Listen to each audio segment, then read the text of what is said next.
وين اقعد؟ كذا كويس.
الو سي تيست. الو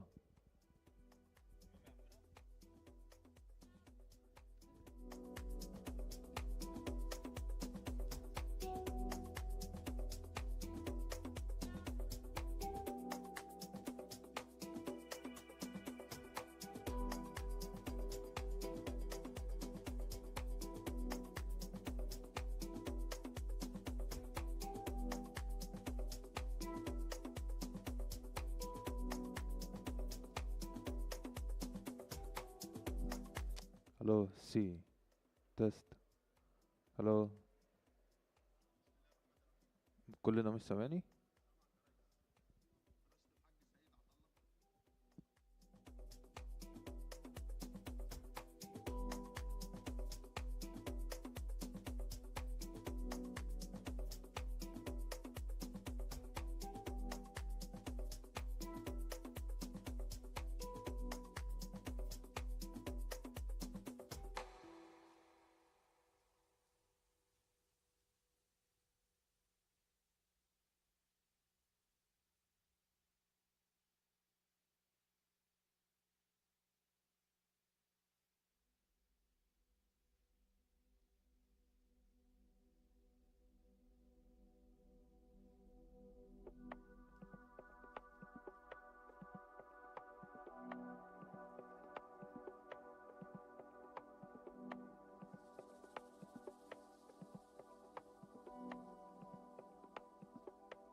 think?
Assalamu alaikum. Good morning. We will start in 10 minutes. Please be seated.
Ladies and gentlemen, please be seated. Our program will begin shortly.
Okay. يعني ما أشغل اللي في جيبي.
Test.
Assalamu alaikum wa rahmatullahi wa barakatuh. Esteemed guests, ladies and gentlemen, good morning and welcome to Economies of the Future Innovation Week. Today, we leap into innovation as we explore how cutting-edge technologies are transforming the economies of tomorrow. From quantum computing to semiconductor technologies and artificial intelligence, we will hear from global experts, thought leaders, and visionaries that are transforming their fields. To start us off, Dr. Saeed Al-Turki, the Executive Director of the National Priorities and Missions at RDIA, will shed the light on the economies of the future as an RDI sector.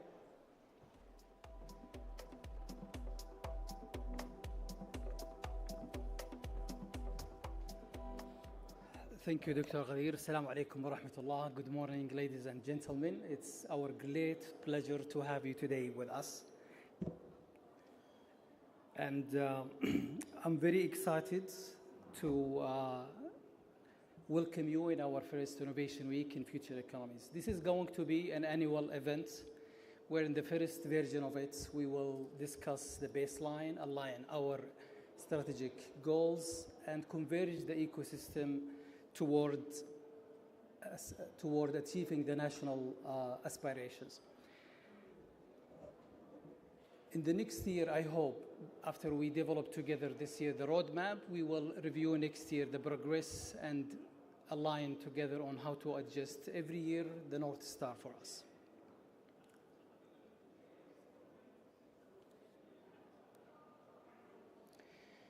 So the country has a big aspiration when it comes to research, development, and innovation.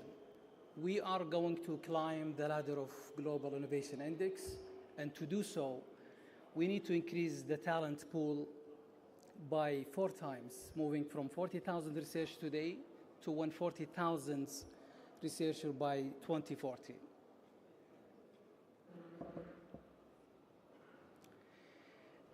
And the country is going to increase its expenditure to reach 2.5% on the GDP by 2040.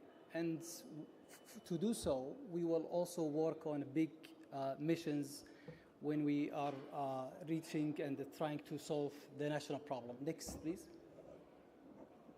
Next.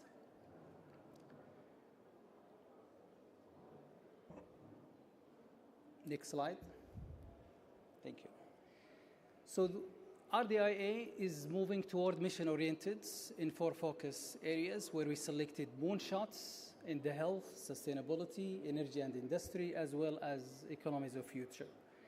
Next slide. Next. And the goal here is missions will be across governments where we aspire to solve big national problems. And through the missions, we want to break down the silos. We also want to focus our efforts and have solve the inefficiencies in funding. Thank you.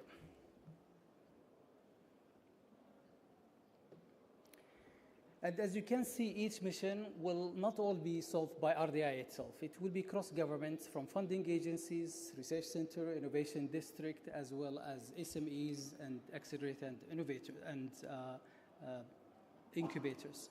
Each mission will be broken down into projects. And allow me to share with you the high level of the missions.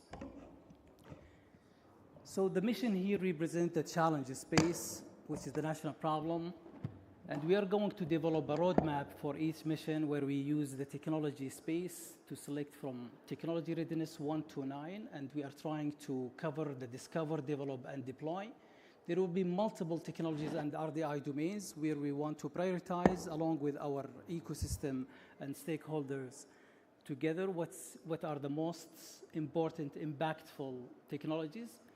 And the idea here is to have an impact not only scientifically but socially and also to create a new markets. During this roadmap technology, we will develop it with our national custodian to develop the scope of the problem.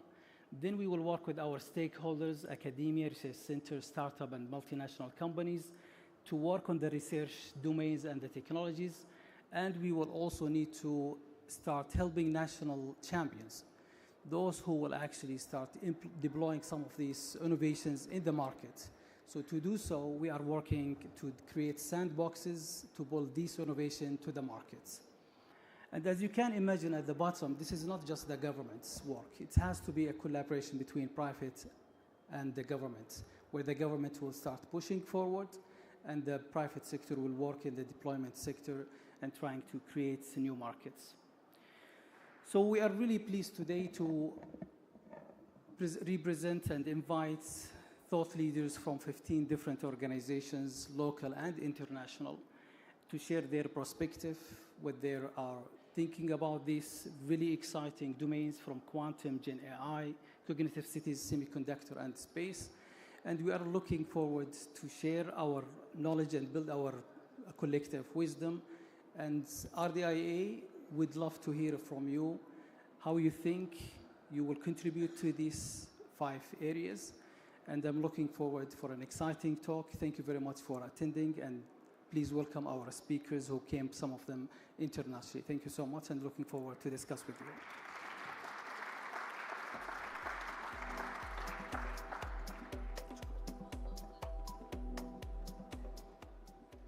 Thank you, Dr. Al-Turki, for enlightening us on the guiding principles that will propel R&D forward in Saudi Arabia in the next few years. And now we welcome our distinguished speaker, Dr. David Keyes, Professor of Applied Mathematics and Computational Sciences at KAUST. He will explore the intersection of technology and human capital in driving economic transformation. Welcome, Professor. Thank you. It's a great privilege, but also a great responsibility to launch this illustrious program and this transformative pillar of the RDIA, shaping technologies of the future, technologies and people. And I thought that it calls for some commemorative verse as we begin. Economies of the future grow from ideas of today. True, they're shaped by forces over which we have no sway, but chance favors those prepared, whose eyes survey the land, who've made the plans and can adapt, whose minds the facts command. We'll rally best minds to the cause, equip, inspire, renew. Not content to watch the trends, we'll help to set them too. The pillars that we rally round were with great foresight coined, and a country with a vision has a mission to be joined. So we at KAUST have aligned ourselves with these RDIA pillars with new research centers in respectively generative AI for economies of the future, renewable energy and storage technologies for energy and industry, health and wellness is represented by a smart health initiative, and the sustainable environment and essential needs pillar by sustainable food security. And these replaced KAUST's charter research centers in July of last year.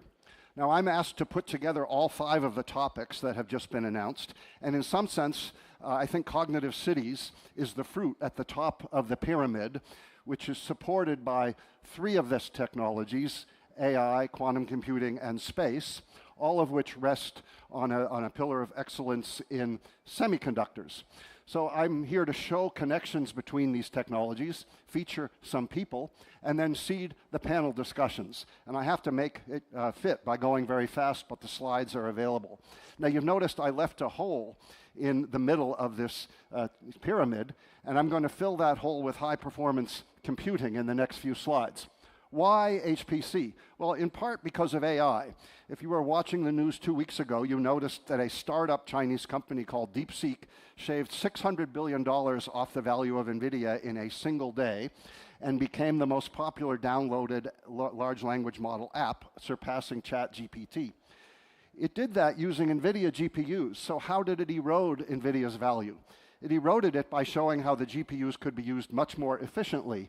And that was with high-performance computing. Yeah, they used one AI trick called mixture of experts, which goes back 35 years before neural networks, but they used 6 HPC techniques: static dynamic runtime systems, adaptive precision floating point, overlapping communication with computation, fusing matrix transpose and matrix computations, redundant computation to shrink memory accesses, and coding below the CUDA language layer in PTX. And this was all published in December of last year in a 53-page paper.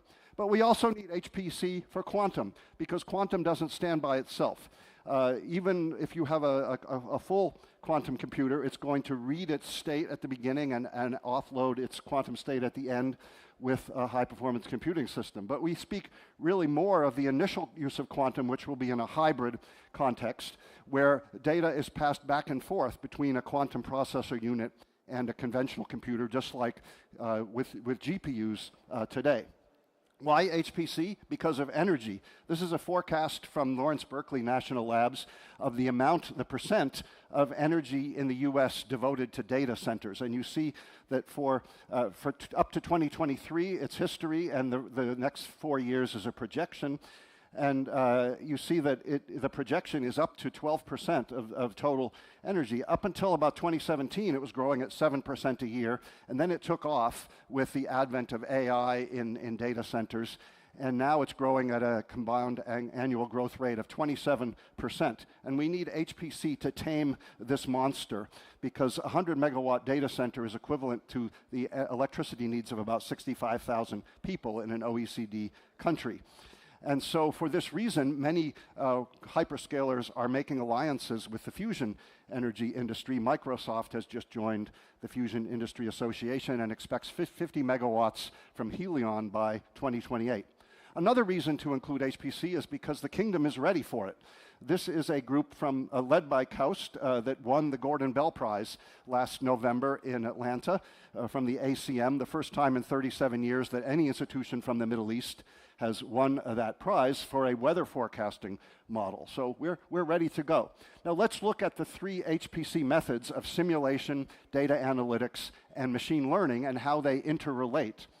Improvements to any one of these improve the other 2. For example, data analytics provides to simulation, steering in a high-dimensional parameter space, and in-situ processing of the simulated results. Machine learning can replace models with learned functions and do smart data compression on the fly. Simulation can provide to analytics physics-based regularization, and machine learning can provide detection and classification, and also can impute missing data. Simulation can provide to learning simulated data for training if there's not enough real-world data, and data analytics can clean up those feature vectors for training. If we look at old-fashioned simulation, it's a black box. Data into the model, data out, with no learning of the model. But if we peel off the cover of the future simulation engine, we see that there's a synergy between simulation, which generates data from models, and learning, which generates models from data in a virtuous loop so that we actually improve the quality of forecasts. New entrants like Saudi Arabia should leapfrog. They shouldn't just play catch-up. So this is 4 ways of knowing, as embodied in the KAUST logo, dating back 3 millennia to theory. Then with Galileo, who fused theory and experiment a few centuries ago, creating modern science. Then simulation, which picked up after World War II at Los Alamos, and then data analytics, a quite recent revolution in the way we do scientific discovery. Most of the world's great universities and research institutions were founded when there was only theory and experiment, and that's how they're structured. That's where the deans were educated. That's where the curriculum comes from. That's how the labs are created. KAUST was created downstream of all 4 of these ways of knowing in good proportions. And as we go forward, we intend to blend them all synergistically with each other. Here's a schema of the first 100 years of computing, going back to Los Alamos in the 1950s. And about 50 years later, the US Department of Energy said that simulation is now more accurate than experiment in many fields of science.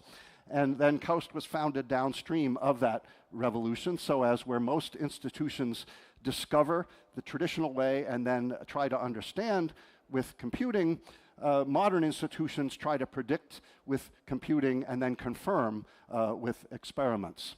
So let's look at the architectural affinities of HPC methods, simulation, analytics, and learning. We'll look at them with respect to quantum processing units, GPUs, and CPUs. So here is a 384 qubit partition with Pascal, the system that will go into Aramco later this year. Here is a sample GPU from the world's #1 system, currently at Lawrence Livermore Lab in the US Department of Energy. And here is the Grace Hopper CPU-GPU superchip, which is coming to KAUST later this year. QPUs are great and should come first whenever you have something that can use a variational quantum algorithm, the quantum Fourier transform, or quantum machine learning. GPUs are great for apps that have structured data. They're throughput friendly, and in terms of learning, they're very good for training.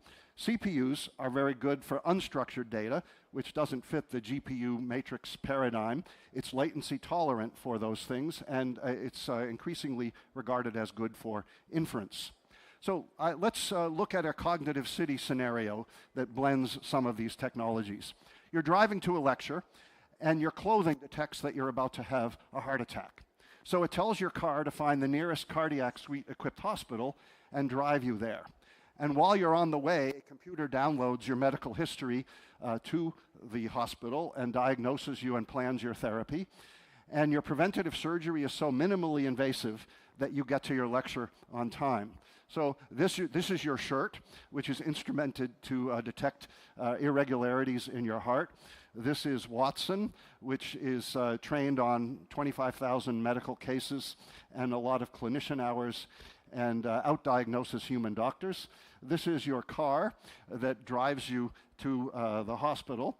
And this is the Da Vinci surgery system that makes minimal incisions in your body and does the repairs at the hands of skilled surgeons who control the apparatus. Now, all of those things were available 10 years ago. Imagine what we'll have at NEOM. And by the way, when you get there, the students don't care. They would have preferred virtual anyway.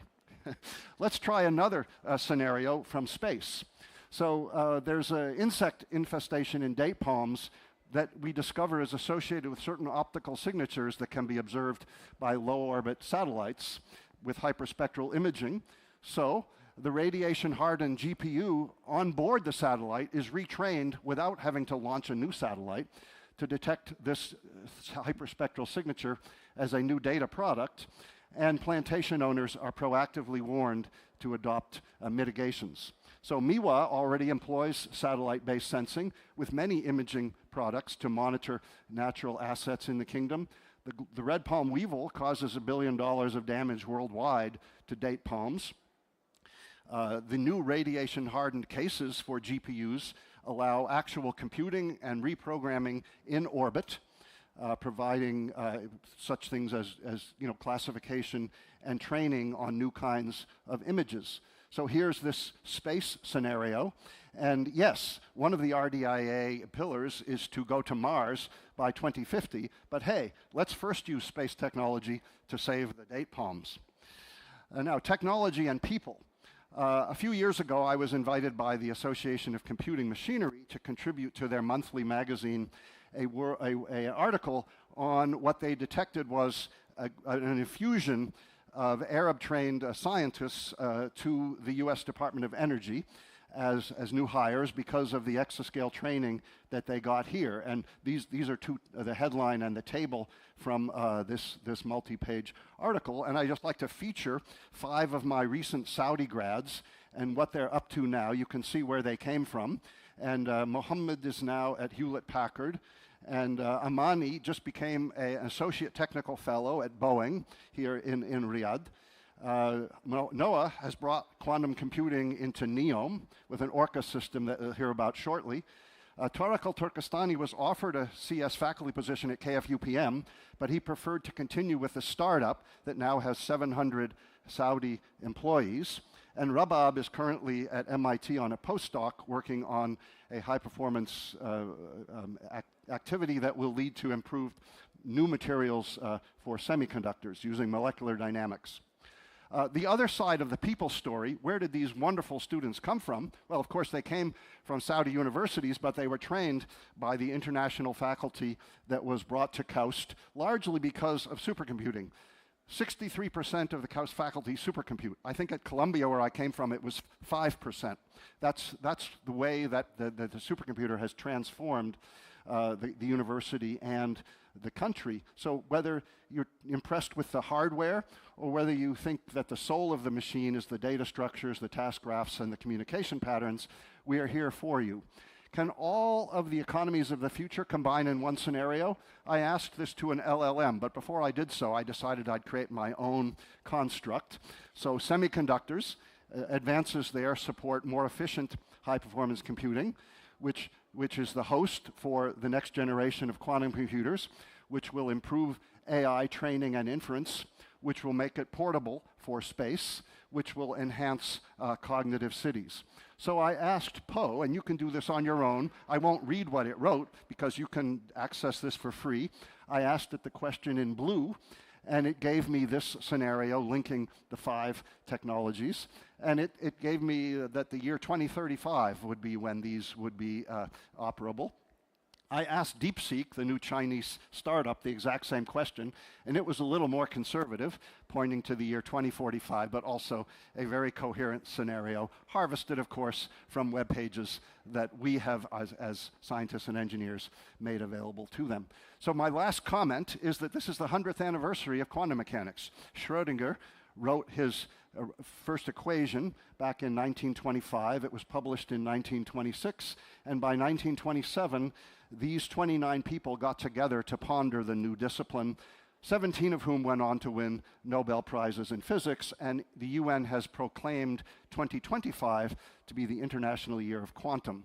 I have written an ode to quantum, which I won't read here because it's too long, but I will make these slides available, and you can write me at david.keys@kaus.edu.sa, and I thank you very much for the opportunity to launch this memorable day.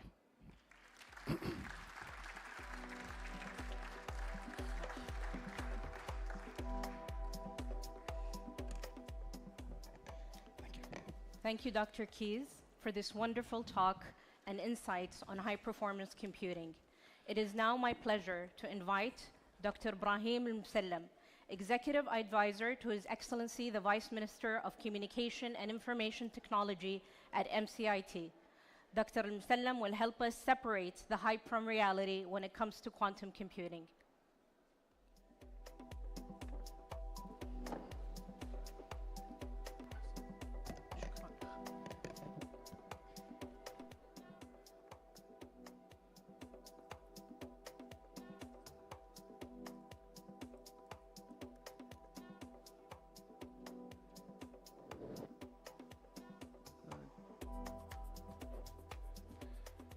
Ready.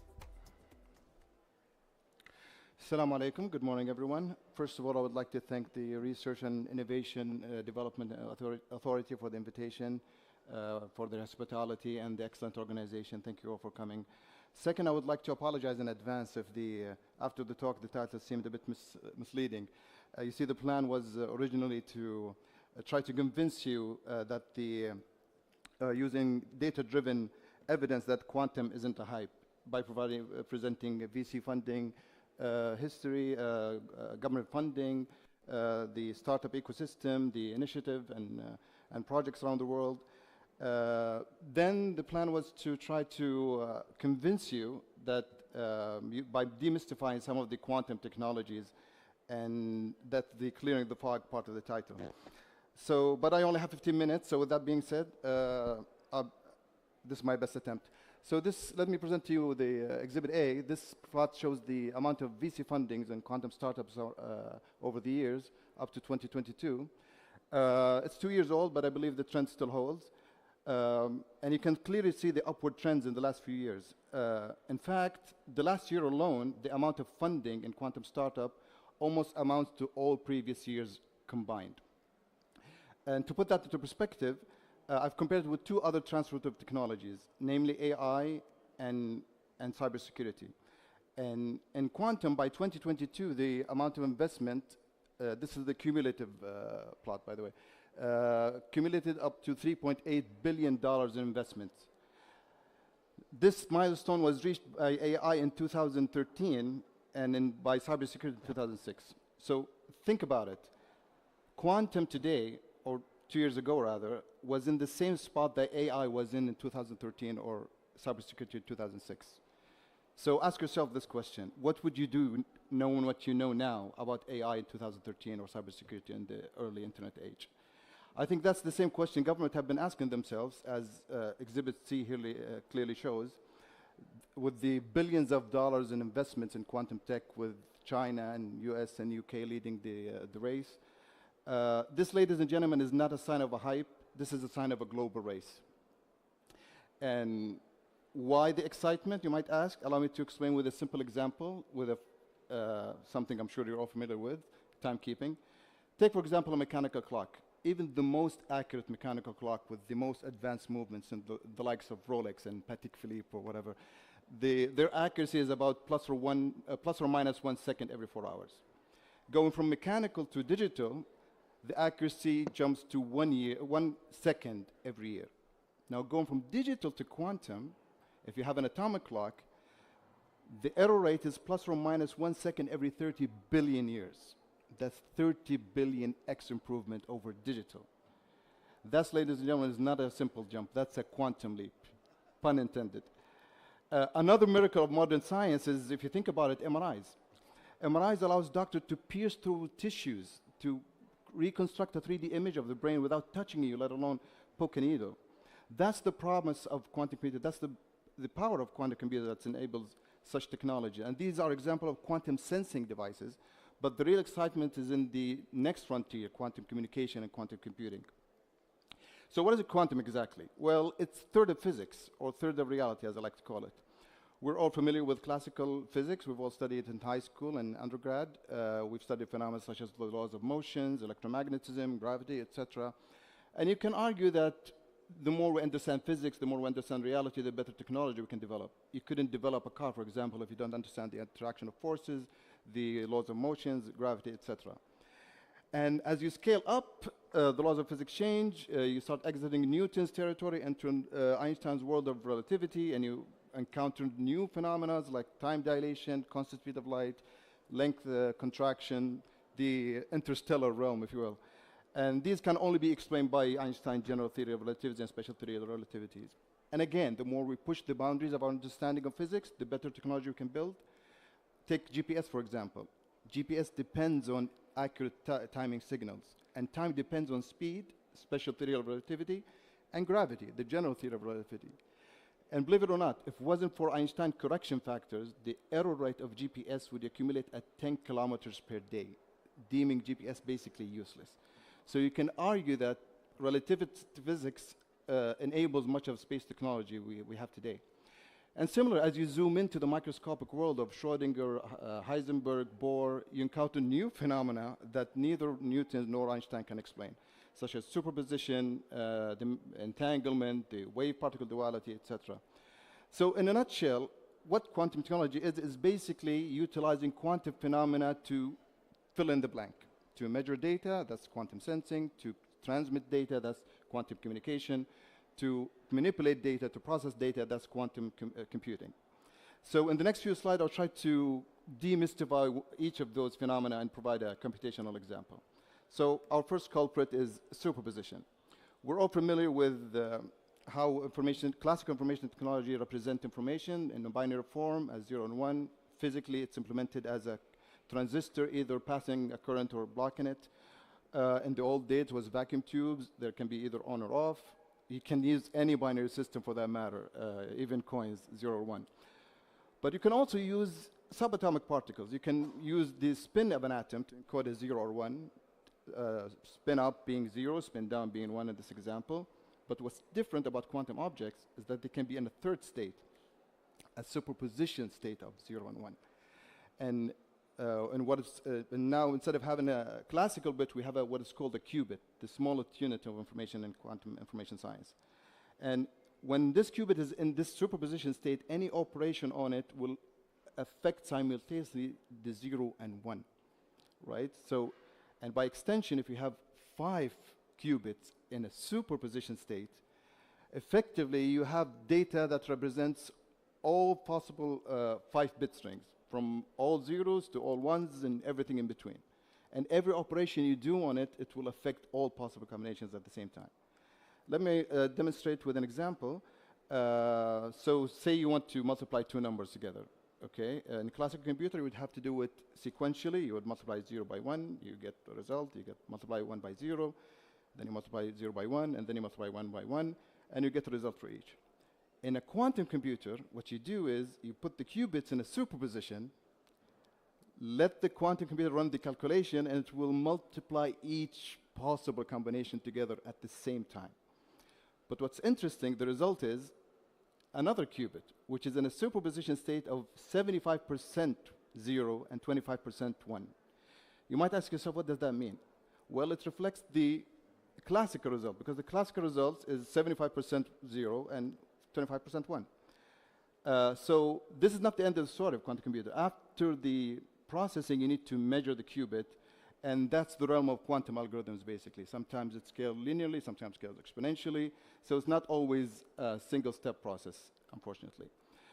So that's superposition. Our next culprit is the measurement problem. As I said, in quantum computation, it depends how you measure, it depends how you look. So let's say you had prepared the qubit in a like horizontal state, right? It's pointing towards the east. If you measure it vertically, the qubit has to align itself with the measurement axis. It just has to. In this case, it will do it randomly, either up or down. Okay. Similarly, if it had been prepared vertically and measured horizontally, it would have to align itself horizontally. But if it just happened to measure along the axis of the qubit, then the result will be deterministic. If it's vertical, it will stay vertical. If it's horizontal, it will remain horizontal. So notice the slide now. The results on the left are the same. The results on the right are the same. So just looking at the qubit, you wouldn't know whether you got a random result or the correct result unless you know how the qubit was prepared in the first place. So how can we utilize this computationally? One of the big promises of quantum communication and computing is what is called blind computation or secure quantum computation. Imagine a world where you can send your query to OpenAI, encrypted. OpenAI process the query encrypted, return the result to you encrypted, and only you can decrypt the data. That's what's called blind quantum computing. Allow me to explain how it works. It's very simple. Say Alice wants to multiply 0 by 1. Instead of sending classical information, she would encode it as qubits, as up and down, send it to Google, Amazon, OpenAI, whatever. They can run the calculation, but the result will be a qubit. So if Google doesn't know how the qubits were prepared, they might measure it incorrectly and just get a random result. Because Alice should have just easily prepared it in the horizontal state. And in this case, if the cloud measured vertically, you would get a random result. So unless you know how the qubits were prepared in the first place, you cannot read the results. The third phenomena is entanglement, probably the most famous and the most misunderstood. An entanglement is a strong correlation that quantum objects can have, where in the case of spins, before measurement, they don't have a determinate spin before you measure. But once you measure one, it will collapse, and the other one would collapse with the opposite spin instantaneously, faster than the speed of light. And I should stress, it's faster than light correlation, not causation, because otherwise it will violate the theory of relativity. But we cannot use entanglement to transmit data faster than the speed of light, unfortunately, but we can still do awesome things with it. One example is what is called superdense coding in quantum communication. What superdense coding promises is that you can send 2 bits for the price of 1. Okay, here's how it works. Alice and Bob pre-share entangled pairs, okay? And if Alice wants to send 0, 0, she just sends her qubits unaffected. If she wants to send 0, 1, she would apply a 90-degree rotation and send the qubits. Then Bob will get 0, 1 in this case. If she wants to send 1, 0, she would apply a 180 rotation. And you guessed it, if she wants to send 1, 1, she would apply a 2070-degree rotation and send the information. Notice that Alice only sends 1 bit, but yet Bob was able to read 2 because of the entanglement. Third phenomenon is the wave-particle duality. Now here's the mind bender.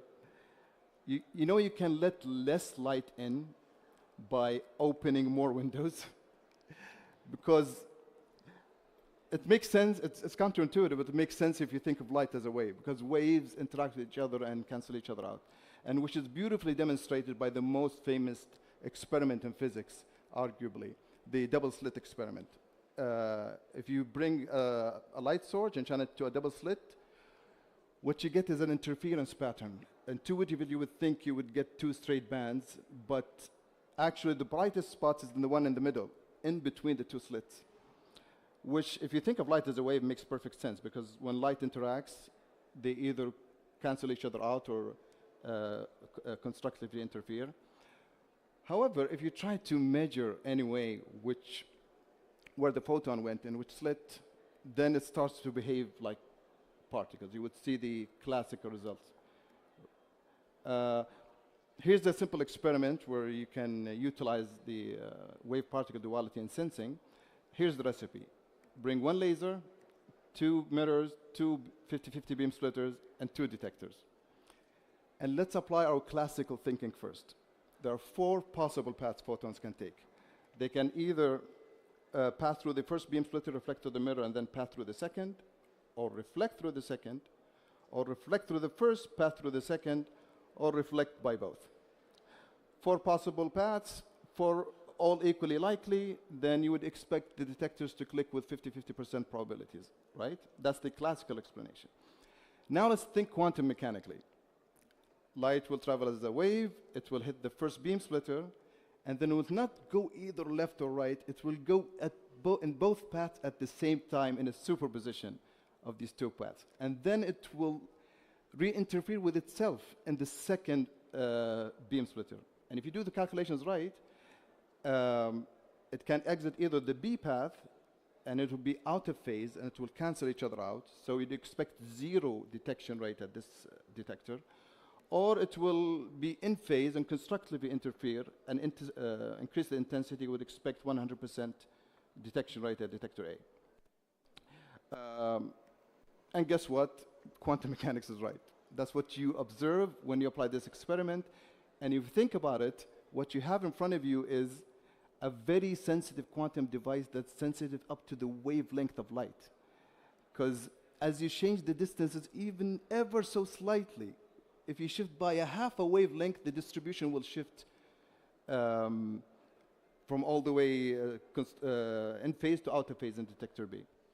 I'm almost out of time. If you allow me more 2 minutes, or feel free to stop at any time. Anyway, so I'll skip this experiment. The second or 4th phenomena is quantum tunneling, which should be of interest to the quantum machining cloud. I was given a signal to finish the presentation. Anyways, so I'll just skip through the end, and here is a summary of the quantum phenomena, how can it be utilized computationally, if you'd like to take a picture or anything. And thank you all for coming, and I appreciate it. Thank you very much.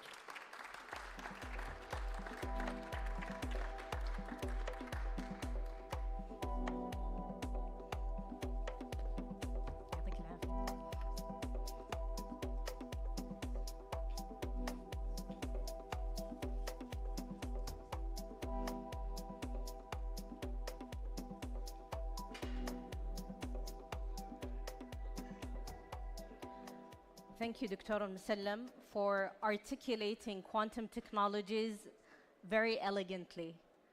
Our next speaker will allow us to slightly shift gears as we talk about semiconductor technologies with Dr. Naveed Shirwani, the CEO of the Semiconductor National Hub at Saudi Arabia.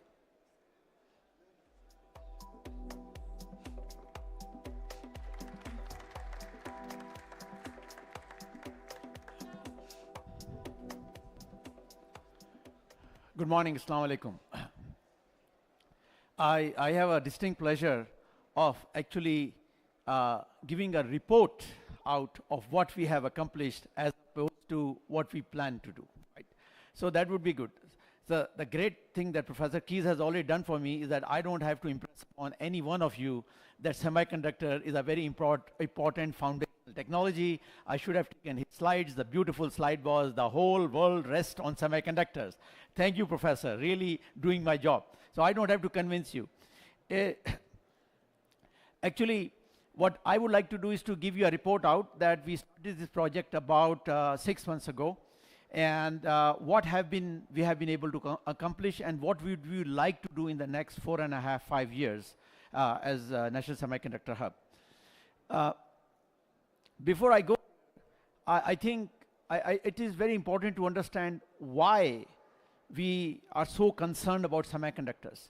We are concerned about semiconductors because we think semiconductors is going down the path of nuclear technology, where it will become so important that the nations will refuse to share it. I'll say it again. The nations will refuse to share it, because if you share semiconductor technology, you support everything that sits on top of the semiconductor technology, so you could leap forward using that technology. Now, if you want to hold back, the other nations. Why? Because you want to push your own nation, which is a very legitimate thing you might like to do.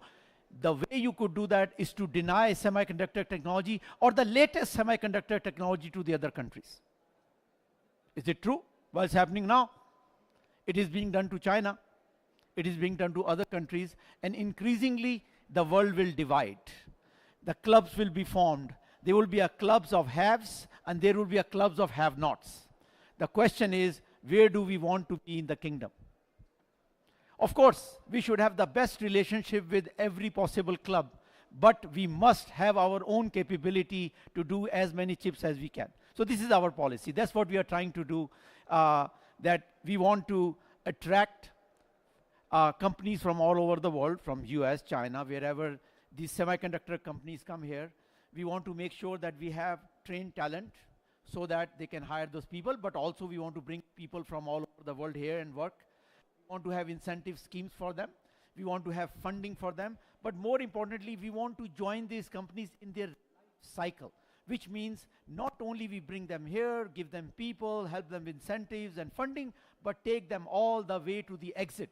Because unless we make money doing semiconductor, it will just be a project that, you know, state has to keep on funding, which is not a way to build a scalable business, right?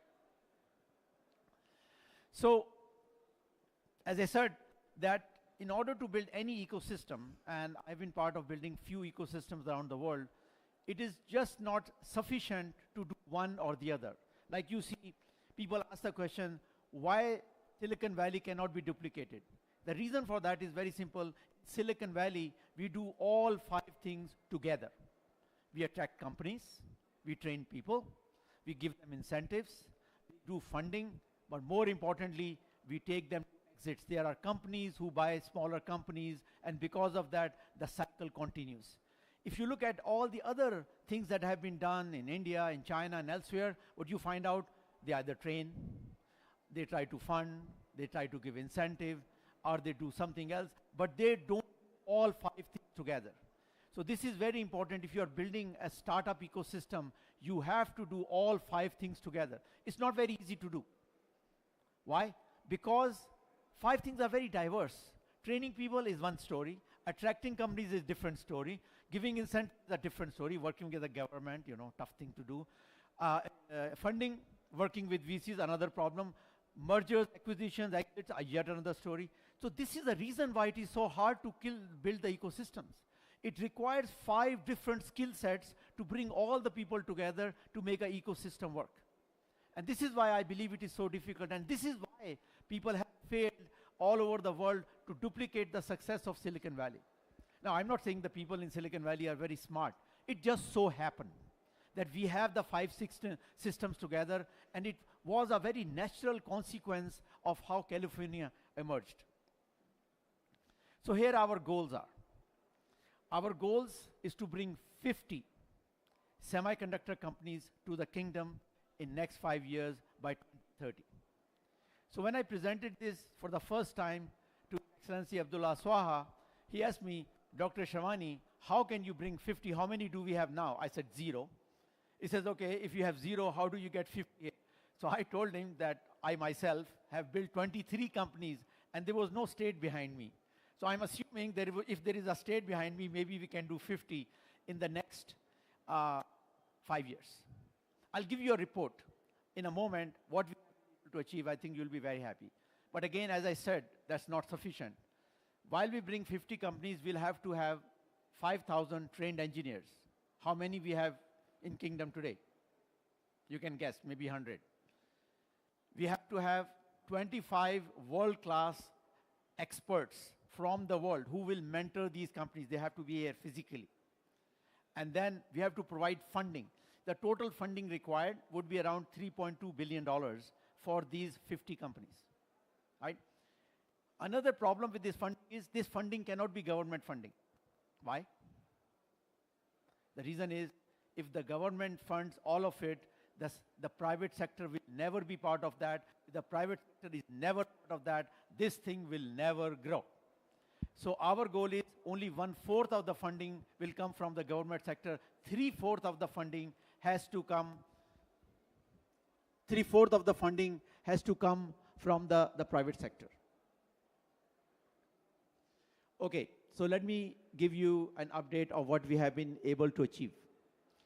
So what we did was, for our first cohort, what we decided that we will bring 5 companies for the first year, then 10 companies every year for the next 5 years. That's how we go to the 50 companies, right?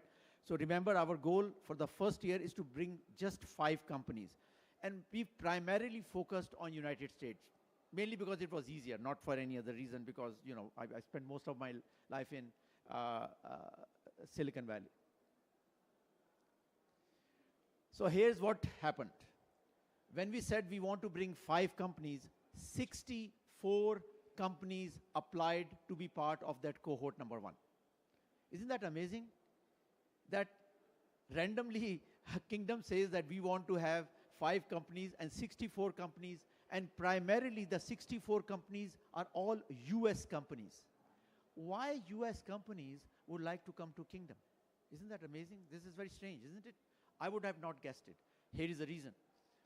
In US, the IC industry, integrated circuit industry, jokingly, you know what we call it? IC industry, because it is mostly Indians and Chinese. IC, all right? Well, Indians can't come to US anymore. Why? H-1B immigration thing that is sweeping through the system. Indians will be very hard for Indians to come. Chinese cannot come there because we have made Chinese life hell as they go through our immigration. So both of them cannot come. So how will this IC industry survive? So the biggest issue we have in US today is the workforce is going to be a difficult situation. But this is not the biggest problem. The biggest problem is the US semiconductor industry have tried to explain to our government that we will die if we do not have Chinese market.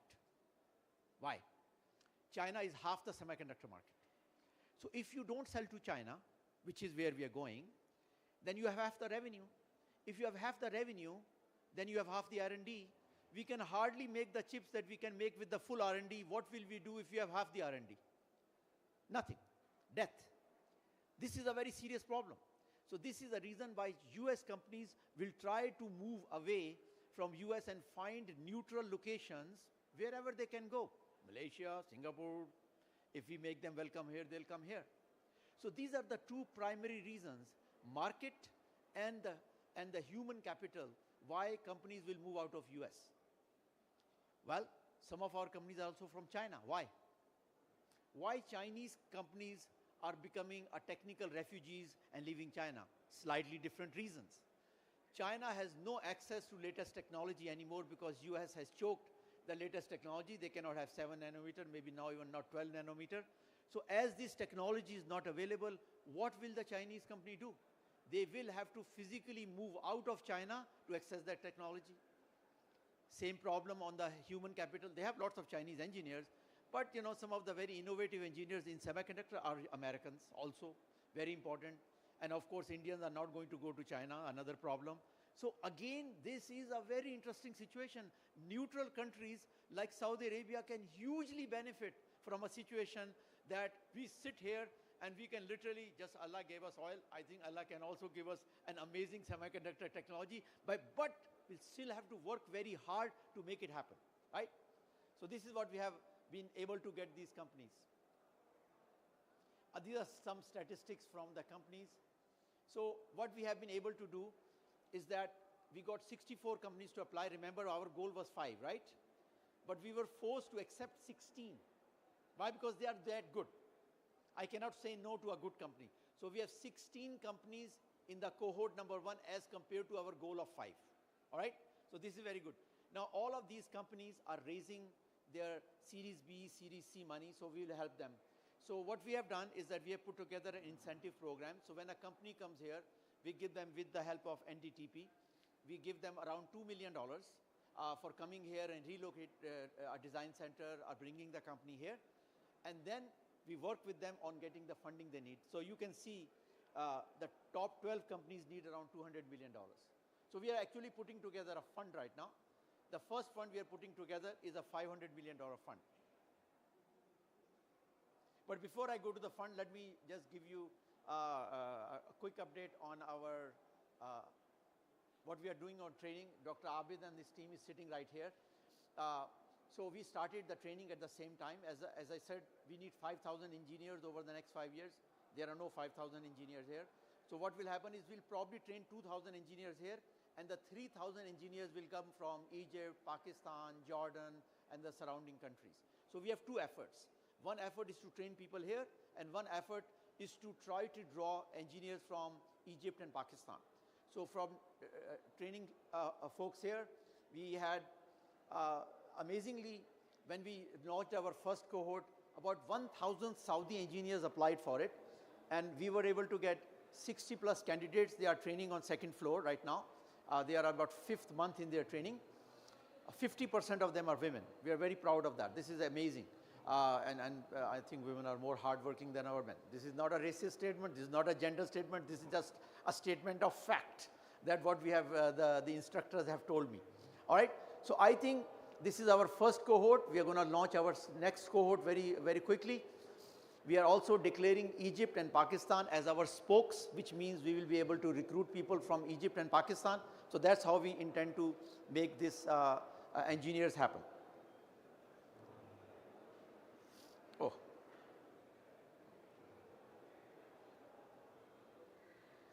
Same thing we are doing on experts.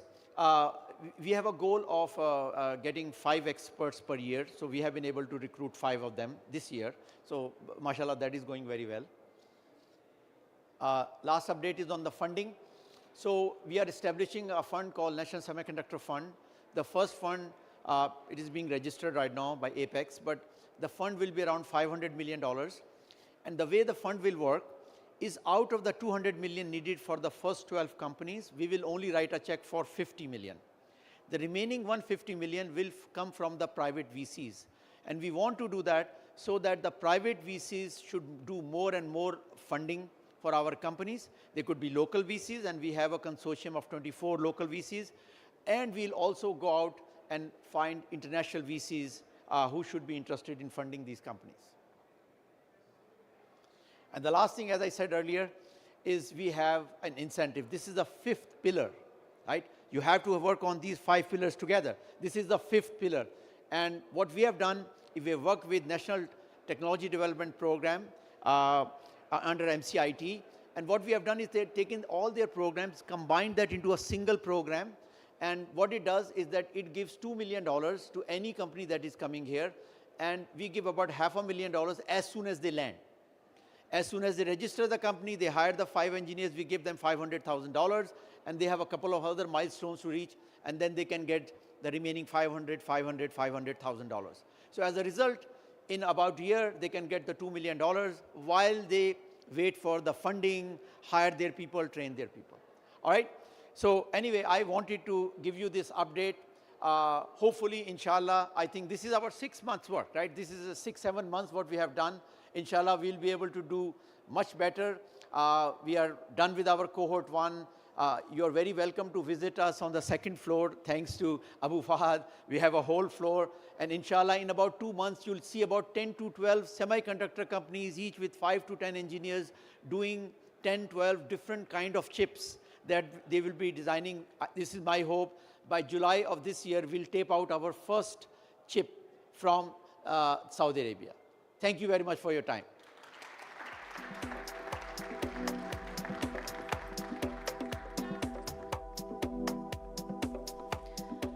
Thank you, Dr. Naveed, for sharing the achievements and aspirations of the National Semiconductor Hub. We look forward to more of your achievements. And now, it is my pleasure to welcome Dr. Richard Murray, the co-founder and CEO of Orca Computing. Dr. Murray will discuss how quantum computing unlocks applications and possibilities in accelerating machine learning.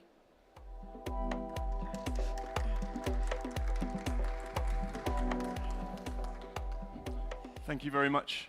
It's my real pleasure to be here, especially following some of the amazing talks that preceded me. So my name is Richard Murray. I'm Chief Executive of Orca. I thought I'd start with a quick background to myself. So I've spent my career in and out of technology. I have a PhD in quantum, but in 2013, I was brought into the UK government to help launch the UK's program in quantum. And I just want to remind people that in 2013, no one was talking about quantum. So it was a fantastic time to be inserted into that community.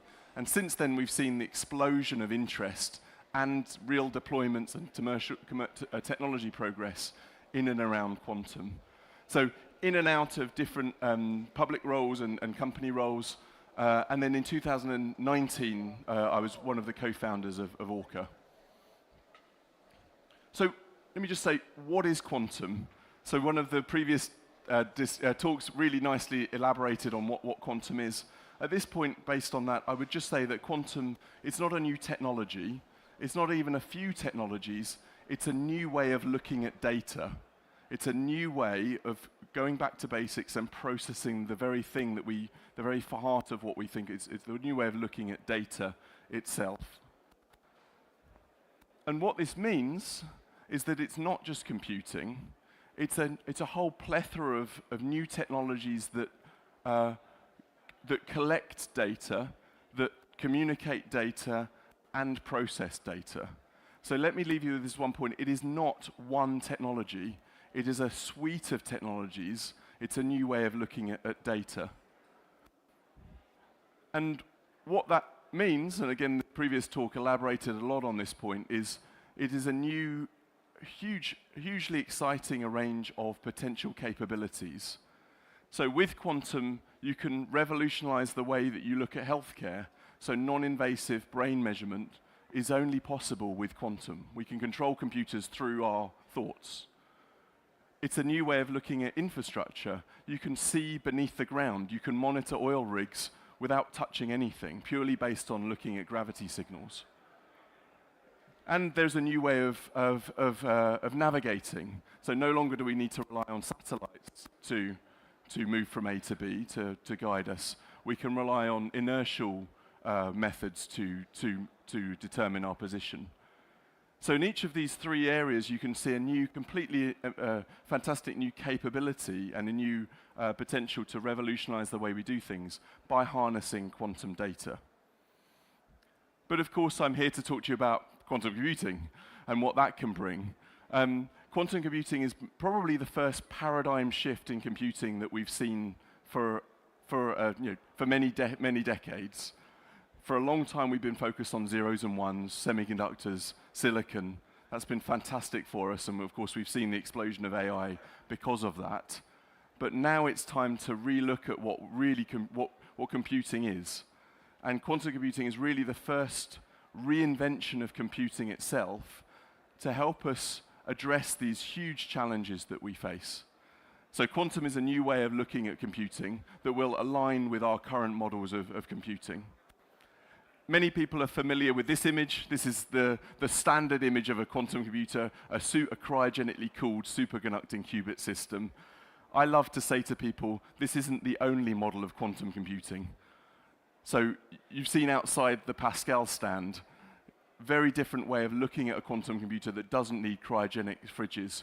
Orca as well is developing photonic quantum computers, which can be contained within a 19-inch rack. So there is no standard model of quantum computing. It is a rich and very innovative field with many different types of technologies. So this is our PT1 system. This is the system that we've installed with NEOM to be using to advanced applications in machine learning and optimization. So why does anyone care about quantum computing? I think it's really interesting to look at the potential first applications. And there are many, but these are the three that I think are the most interesting. I think as a starting point, using quantum computers to change the way we discover new materials. So it's fantastic to think that we actually don't understand how some of the most powerful natural molecules, we don't understand how they work.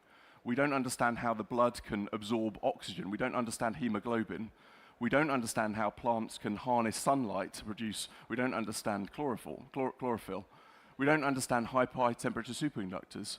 These materials are completely unknown to us, completely outside of our current computational abilities, because they're quantum. So firstly, we can start to really truly understand and design these amazing new molecules. Secondly, many people are challenged in terms of how well they can optimize and search through data. Quantum, because of the way it's able to parallelize the search for data and information, can revolutionize the way we can search through data.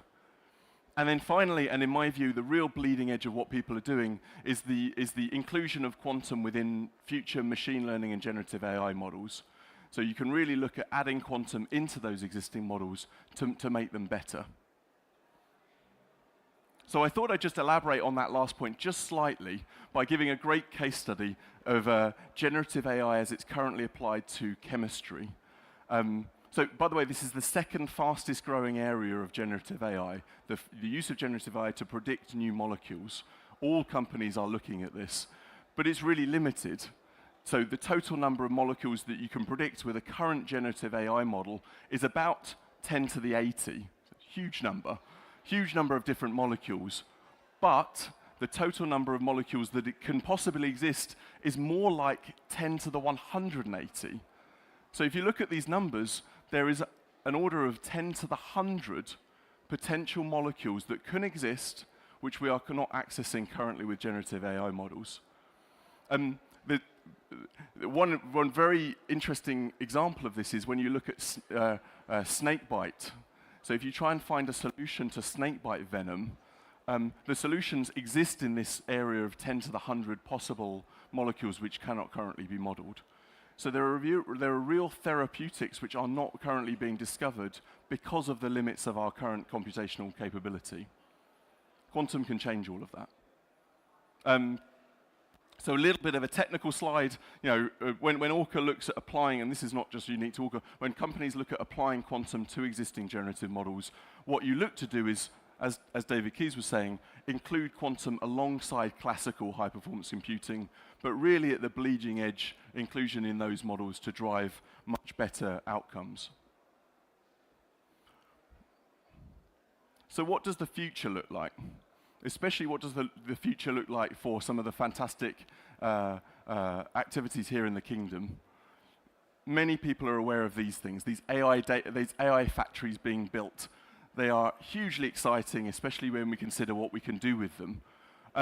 But there's a probably hidden, or maybe not so hidden fact about the huge challenge in installing and continuing the use of these systems. So these systems consume something like 64 megawatts of energy. Each megawatt is about $1 million a year. So to install these systems is one thing. To continue to run them comes with an energy cost of something like $64 million a year, just the energy price alone. So this is incredibly exciting, but can we do better? Can we include quantum into these AI factories to make them better, make them more energy efficient, make them more performant? The answer is probably yes. So here's a silly illustration, but you can imagine a quantum computer of many types, including Orca, being embedded within these systems, being a permanent home within these future AI factories in order to lessen the environmental impact and do more with the limited GPUs or limited energy that we all live with. So this, in my view, is the future of high-performance computing and also the future of quantum. Okay, let me just pause for it and be slightly more technical now. There are, of course, huge challenges in building a useful quantum computer. I list here just some of the challenges associated to building what people commonly refer to as a large-scale or error-corrected quantum computer, which is essentially being very good at being able to both create very high qubits and also control them at the same time. So there's a long list of you need very high-quality qubits, you need very high-quality operations, all the way down to much more practical, but still very real impacts, like you need very fast classical processing. You need a big high-performance computer. You also need to be very much looking at how you can develop the right components to be mature, and also delivering these systems at a reasonable cost and value. So it's no surprise that quantum is fantastic. We're all really excited about it. Let's also remember that this technology is not easy. It's taken 100 years to get us to this point, and we're only just at the cusp of making these systems practically useful. So this is a picture of the inside of, I believe it's a Google fridge, dilution refrigerator. This is a tough challenge to solve. And these systems are currently big, bulky, expensive, low maturity, with some unlimited applications. But if that scares you, it shouldn't. What you should be thinking at this point is, this is coming back to the original dawn of computing itself. This is a picture of the bomb machine, the machine designed by Alan Turing in the 1930s. All of those challenges that I mentioned most definitely applied to this system at the very dawn of computing itself. And of course, now we know that we know that computing is available and easy, but those problems have been addressed to get us to this point. So there are challenges, but of course it is very straightforward, very real for us to be addressing those challenges, especially within a vibrant ecosystem such as this. So I thought I'd start to end with just some of the choices. So unfortunately, quantum computing still has many variations, many different ways of approaching it.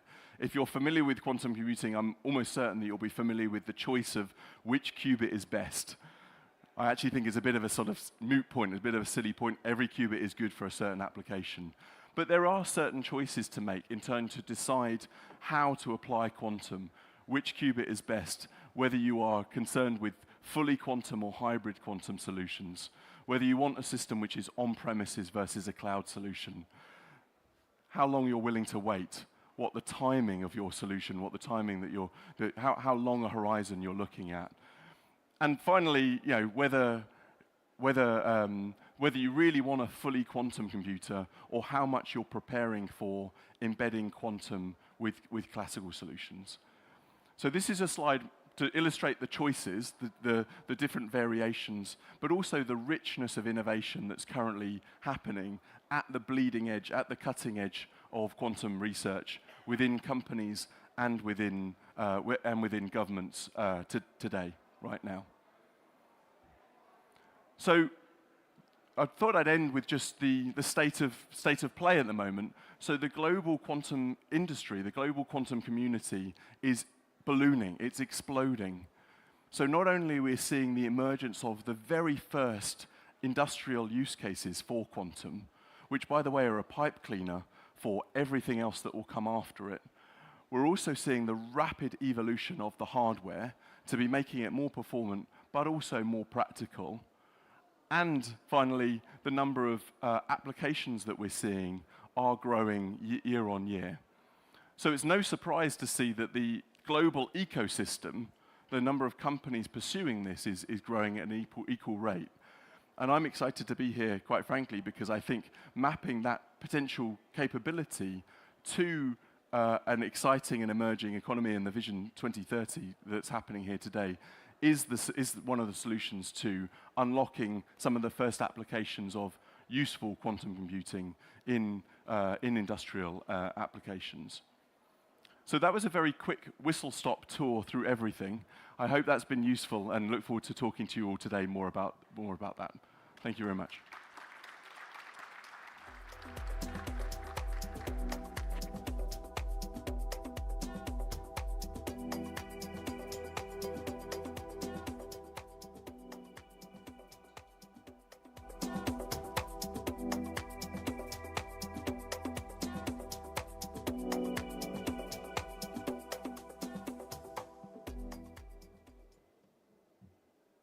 Thank you, Dr. Murray. Thank you, Dr. Murray, for shedding the light on the applications of quantum computing. We now transition to our first panel discussion, Pioneering Technology Through Fundamental Science, Insights from Quantum and High-Performance Computing. Leading this conversation is our moderator, Mr. Luca Pelozzi, Manager of Strategic Planning and Programs Review at KAUST.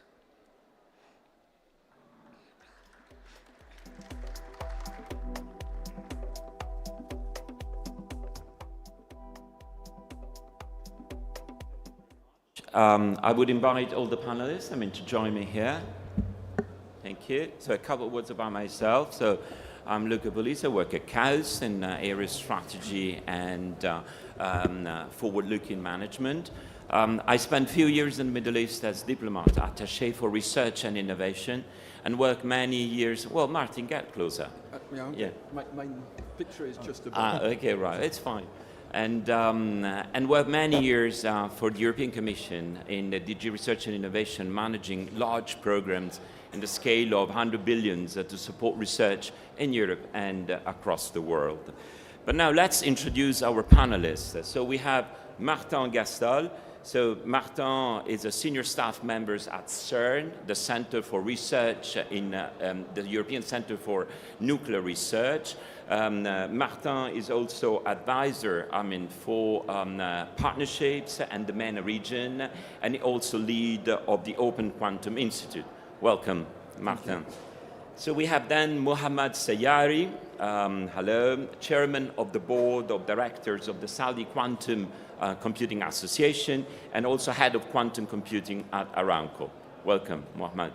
And we have Richard, but you already heard about Richard before, but a CEO of Orca, and Orca is a spin-off of Oxford University, so interesting roots of the company, and has headquarters in UK, in London, but also in Canada, Toronto, and Austin in the USA.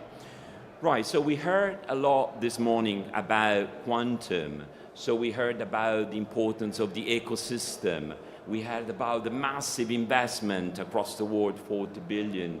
We heard about the importance to support the human potential in order to develop this amazing technology. And we heard about a little bit what quantum is and what are the amazing opportunities behind this technology. So it's a huge transformation, it's a huge challenge. It's not about speed only, but it's really about cracking problems in a way that we never thought before. So it's really a revolution. It's like giving computers superpowers that will solve problems in seconds instead of years, millions of years, or billions that we heard this morning. So really fascinating. So we have less than half an hour. Let's dig into our discussion. So Martin, I will start with you. So how can Saudi Arabia leverage public-private partnerships and international collaborations to drive quantum computing innovation while also aligning R&D priorities and policy framework to ensure that quantum technologies address national needs, aspirations in industry, and target all the different projects the Kingdom is looking at? Please. Okay, thank you very much first for having me and for RDIA to have organized this event. CERN has been around for the last 70 years as a, it works? Yeah? Okay. As an open science non-profit laboratory. So probably won't come as a surprise that I would say one of the recipes we think is needed is to invest in basic sciences. When we at CERN invented the World Wide Web, we didn't do it because we were looking for an introduction of the internet, but we did it because we needed it. Fundamental science make you push the boundaries of technology all the time.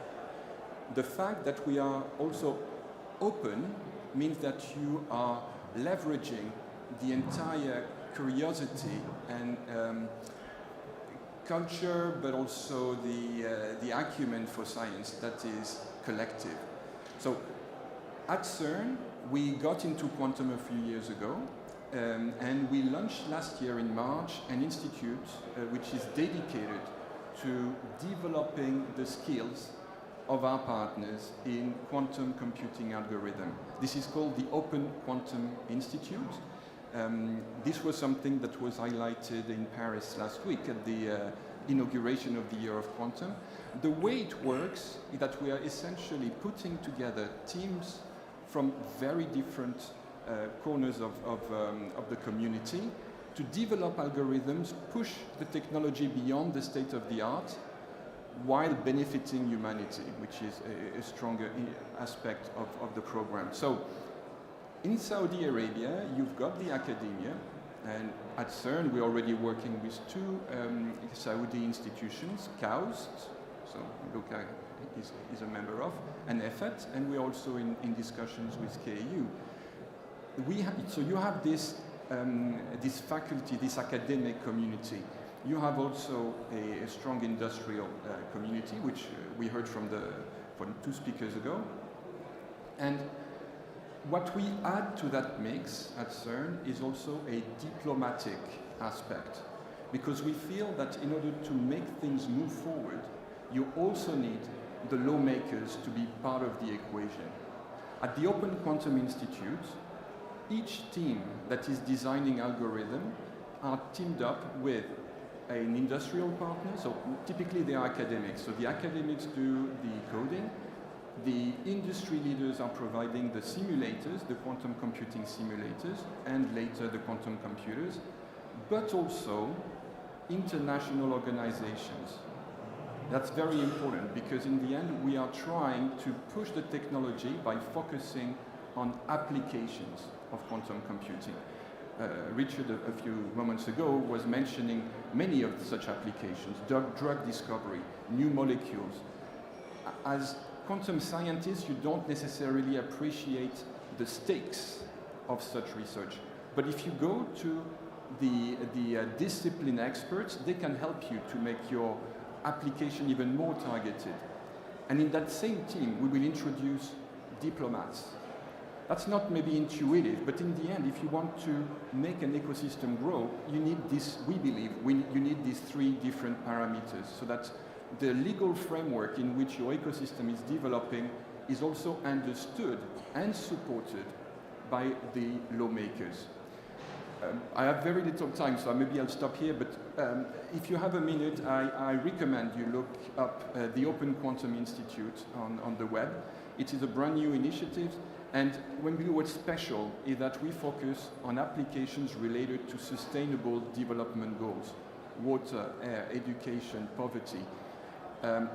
It is the best way we found to make everybody collaborate on the same topic, because it's very hard to be against eradicating poverty. It's very hard to be against providing healthcare for all. So these were topics that are depoliticized and on which all the goodwill and benevolence of our stakeholders could be assembled.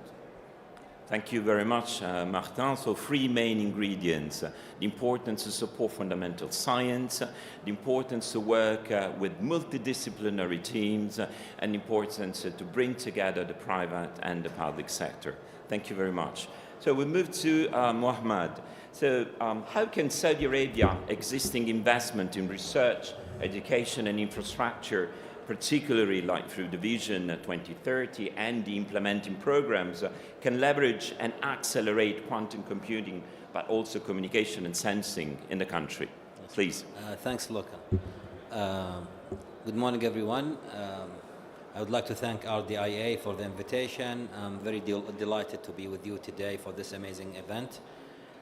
The Vision 2030, as you of course know, it aims to diversify economy and introduces new revenue streams, and the technology is in heart of that one, and the quantum computing would greatly benefit from that one, and we could leverage of course the current investment on the research, education and infrastructure to excel the quantum.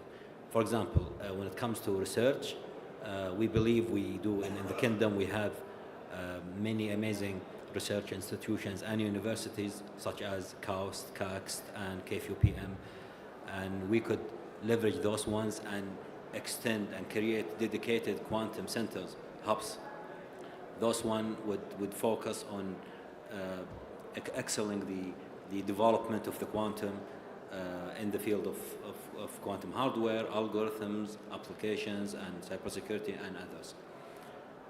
And of course, these need to be funded, so the fund is very important topic to it.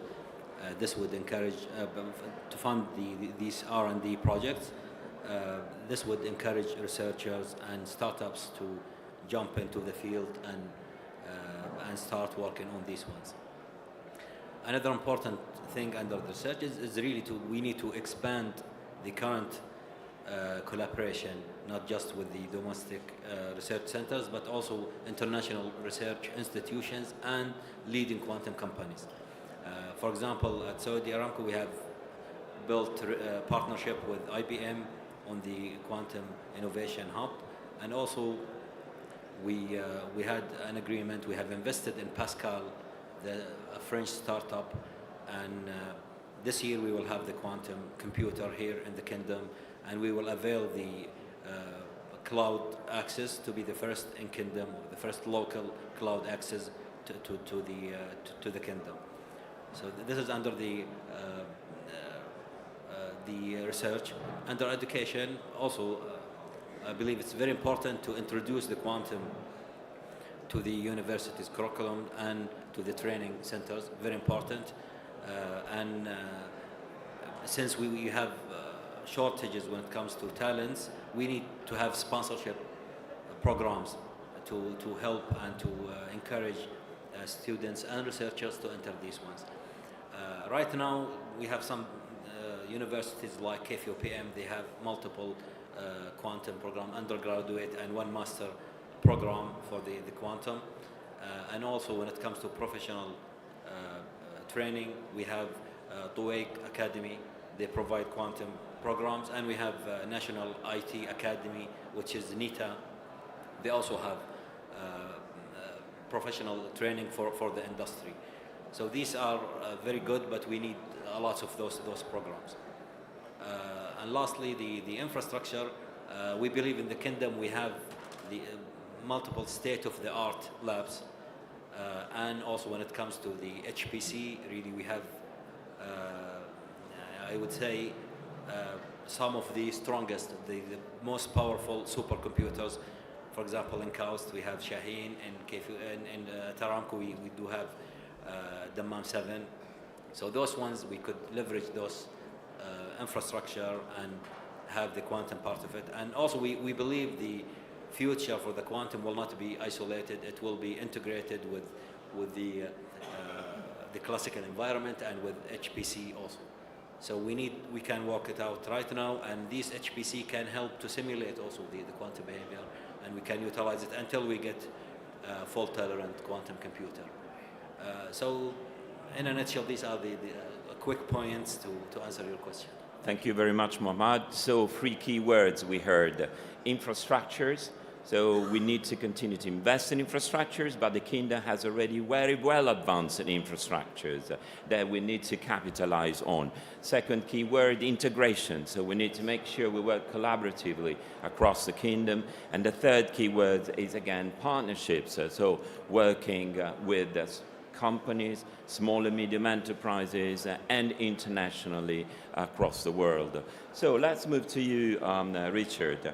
So you touched a little bit about this before on your presentation, but what are really the key challenges and opportunities in developing a robust ecosystem in Saudi Arabia, and how really the country can position in itself in the leapfrogging that was mentioned earlier from a previous speaker? Yeah, thank you. I love the phrase leapfrogging, because I think that there's a huge possibility to move ahead very quickly with the right strategic, very sort of precise approach to sort of strategy and implementation. I think actually similar to the other panel members, my answer is probably mostly led by the human capital side. So let's be honest, what we're talking about here is a very emerging, very cutting-edge technology that is being driven by the brightest minds that there are. And in particular, I'd say on the sort of skills side, students, PhDs, or maybe even company researchers who are aware of and able to actually create and develop from scratch new applications. So working with quantum hardware that exists today for applications which can be realized in as quick a time as possible, I think is a really exciting area of research currently moving forward. And that is only driven by some really key students, people. So I think the first answer is just it's all about sort of talent pipeline, developing a local talent pool, of course continuing to work with the region's universities, attracting talent, but really, talent is key. I think in addition to that, it was mentioned earlier about the applications themselves. I think all quantum computing companies are really looking for engagement with large and innovative companies like Saudi Aramco, who have a whole suite of challenges. They know what they need to do, and they know in certain areas how it's hard to do certain things.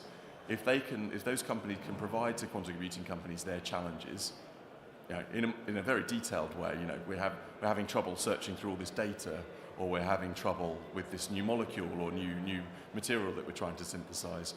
That can be a pipe cleaner for the quantum industry to really know what we need to do.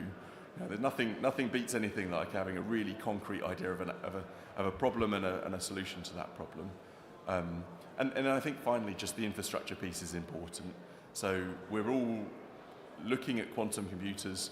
I think the really leading institutes, again, like Saudi Aramco, are really positioning themselves to have access to real quantum computers alongside real HPC, because I think there's a real truth in implementing systems today, learning what they can do and, to be honest, what they can't do. And I think a lot of that does come from, I think it was mentioned earlier, sandboxing, real access to real systems, with those leading researchers applied to them. So I think those would be some of my answers. Thank you very much, Richard. So it's absolutely crucial to develop the right human potential in the country, but also attract talents from abroad. And surely this is a call that CAUS, as one of the universities in the kingdom, can contribute to these efforts together with others, KFUPM in particular. So before rounding up with another final questions to all of you, maybe there's time for a couple of questions from the public. Who would like to be the icebreaker? Please. A mic is getting to you. Thank you very much, distinguished panelists, and for a very enriching and enlightening views. My name is Walid Al-Somali. I'm currently advisor at the Ministry of Investment. And it's good to see my good friend Mohammed Al-Sayari.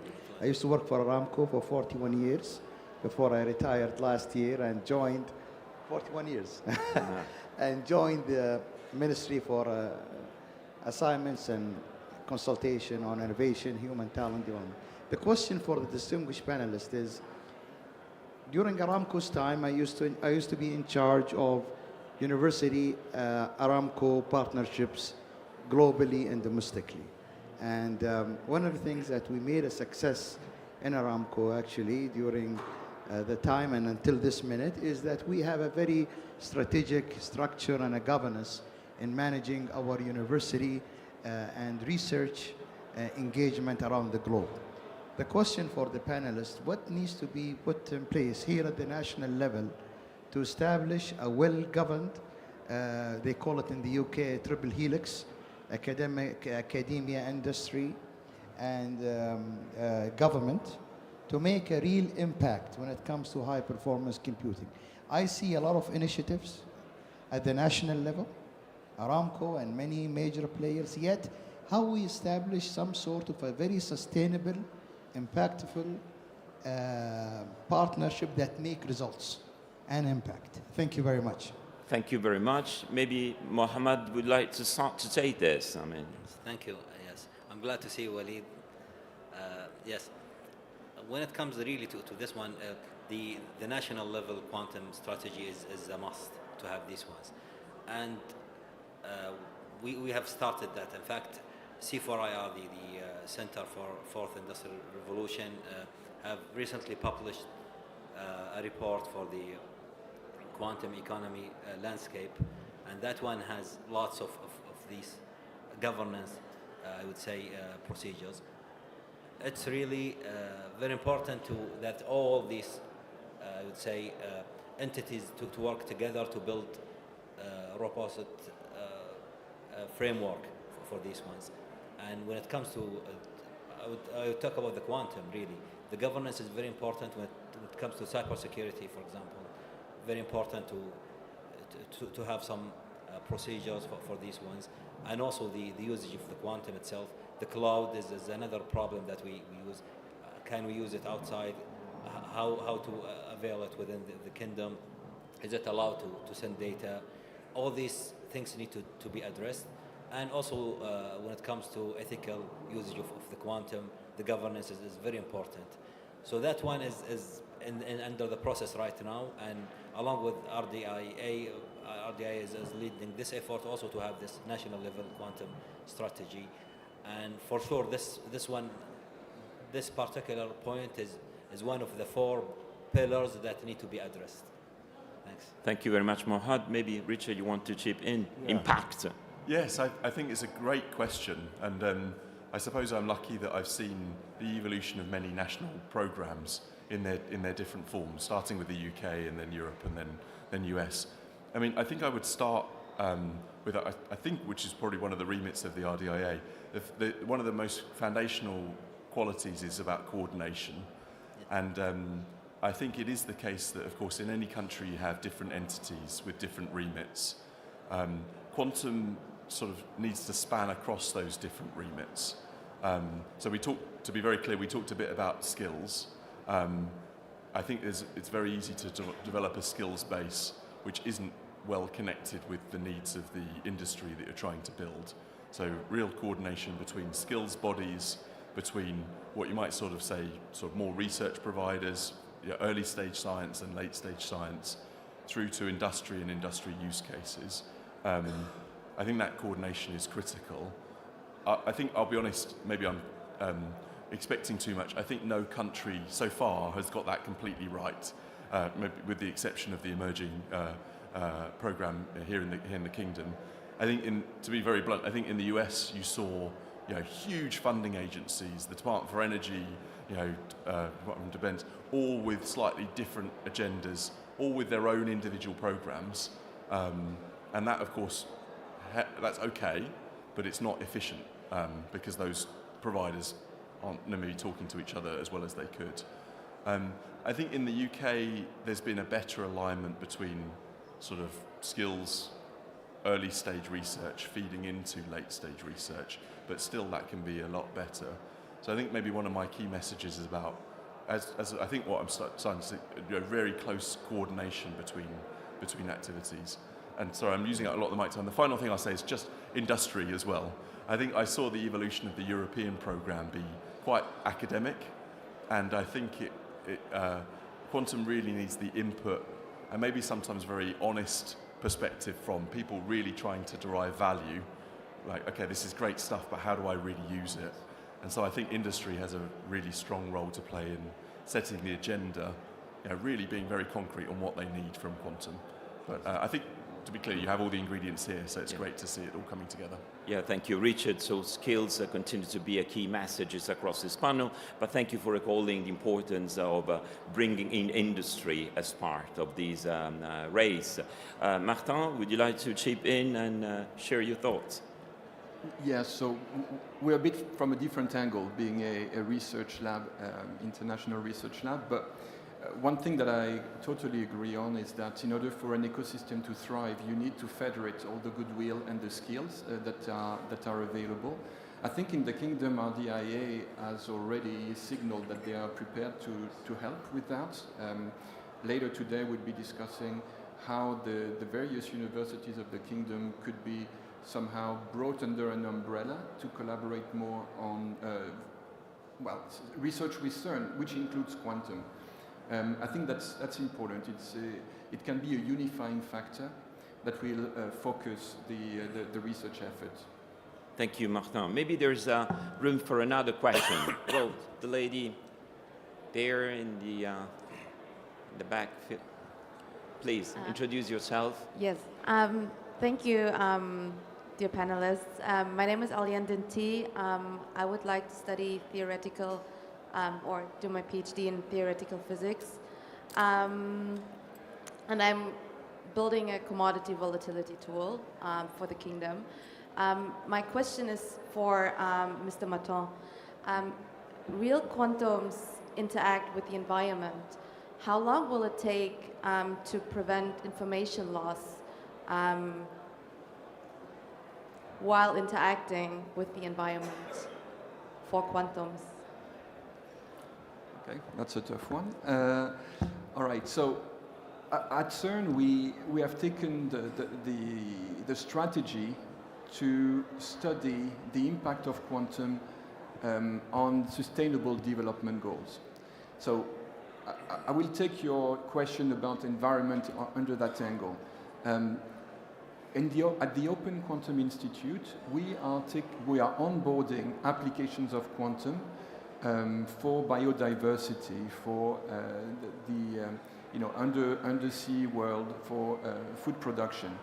So the idea that we're going to use quantum algorithms, quantum computers to optimize certain processes.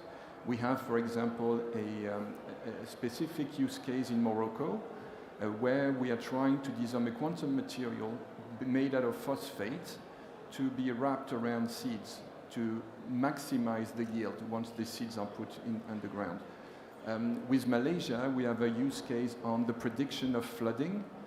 Again, this is a direct response to the changing climate. So we are very much focusing on this impact on the environment to push the research on algorithms. Right, maybe I was told that time is almost up. So there's room maybe for a very final quick questions, few seconds for all of you. So I read recently that those who will be really cracking the challenge of quantum computing won't tell. There will be lots of secrecy around this. Richard, do you agree on that? Why? Or maybe you disagree on that? I partly agree, partly disagree. I think, of course, there are going to be applications of quantum that are secret. Cryptography is the big one. Mm-hmm. But I mean, I'm hopeful, I'm a commercial person from a commercial organization, that the applications are not military, they're general purpose application of machine learning, in which case my belief is that it won't be a secret because everyone will be using it. Good. And Mohammed? Yes, in terms of application, I believe maybe the computing will take a little bit time, but we have other technologies like the communication and the sensing. I think it has very, I would say, clear use cases, and we expect that will evolve very soon. Yeah, Martin? So I'm a bit biased because we are a non-profit open science organization, but I would say we should not underestimate the power of collaborative research. When you share the technology, everybody wins. And it doesn't matter that the end result cannot be protected for a commercial venture. I think sharing the technology is not incompatible with making profit. Yeah, thank you, Martin. So let's wrap up. So 2 key messages from this panel. Invest in talent, infrastructures to build a quantum ecosystem in Saudi Arabia. So we need to develop expertise, continue to funding fundamental research, establish national quantum centers, and form global partnerships. At the national level, a strategy on quantum will be needed as part of Vision 2030. Second key message, so leverage funding, support industry applications, and bring the industrial sector as part of the picture, mobilize the government and the private sector using instruments like the PIF or the strengths of Aramco, NEOM, KAUST, and other entities. The focus should be on quantum-safe encryptions, but also AI and many, many other applications. So probably the development of specific funds, but the bottom line is that race is on, race is now, and we need to act basically as of today. So thank you very much to the panelists, to the audience, and ask you to round a very good round of applause to thank them. Thank you.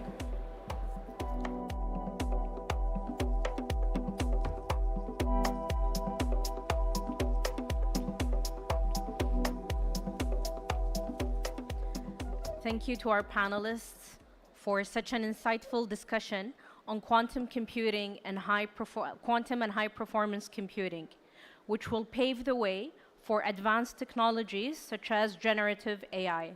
And now, I'd like to give a warm welcome to Dr. Bernard Ghanem, Professor of Electrical and Computer Engineering and the Chair of Center of Excellence for Generative AI at KAUST.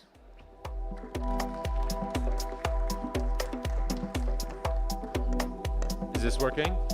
Can you hear me in the back? Great. I've been told I have a loud voice by my wife, so I hope this microphone doesn't make you deaf. All right, so today I'm going to be talking to you about a fairly recent development at KAUST, the launch of the KAUST Center of Excellence for Generative AI officially as of September. I am the chair of that Center of Excellence, and consider this a info session about what we are doing, what we plan to do, and also an opportunity for those partners in the room to come talk to us, use cases, work with us, collaborate with us, and also fund some of the programs that we have in mind. So, just to start out, okay, I know this is maybe a little bit of selfless bragging, but I think it's kind of needed to tell you where the Center of Excellence came from. We haven't started working and researching Gen AI. We've been doing it for the last 10 years, actually, AI in general and Gen AI as it's known now. So we were doing Gen AI before, actually, it had that nice name. So in terms of looking at the overall ranking of multiple subfields of AI, as well as particular subfields, let's say visual computing, you see that we are literally putting the country on the map when it comes to top-tier publications over the last 10 years. So this is not a recent development. So, and this is our ranking in visual computing specifically, where we go up the list because we have a kind of a concentration of faculty working in this era because of the Visual Computing Center that was running at KAUST. We will capitalize on this research excellence to put forth a very ambitious research agenda for the next 5 years for the Center of Excellence for Gen AI. So you see 4 outer pillars that are exactly in alignment with the RDA pillars because we see quite a bit of applications in each of these 4 pillars. But at the center, there's going to be a Gen AI factory. This factory, its goal is to tackle the remaining, many of them, there's many remaining technical challenges still for the next generation of Gen AI tools, be it reliability, safety, multimodality, efficiency, and the list goes on and on. The outputs of this Gen AI factory, models, training, practices, theory, will be specialized and customized by domain experts in the 4 RDA pillars that we have actually at KAUST. So we will be leveraging our expertise in AI as well as our the expertise in the 4 RDA pillars at KAUST. Of course, in the outer loop, we need awareness, we need to deploy, we need to unlock the potential impact that the Gen AI tools that we research have. This is why we will partner with entities locally and abroad to enact that impact, to train and upskill as many people as possible as Gen AI practitioners as well as experts, and general outreach to make people aware of what Gen AI is and how it could affect their own organization and their own productivity. We will do this, of course, in alignment with our AI pillar priorities as well as with our many, many partners. So here is the list so far. We have 27 faculty across all 3 divisions at KAUST. The domain experts in the different RDA pillars are not necessarily from computer science or ECE, they're actually from chemical engineering and other fields. We are a cross-cutting center, we cross all 3 divisions and many, many of the programs at KAUST. And we're looking to onboard even more and more faculty as we grow. So just to hone in a little bit to give you some details of what we mean by the Gen AI factory, there are a lot of technical challenges, research challenges still in the current tools that you may be using nowadays. Despite what the companies that are pushing these tools say, there's many, many things that can be worked on. And of course, multimodality, how do you incorporate language, vision, video, audio, and structured data all together in an efficient, effective way.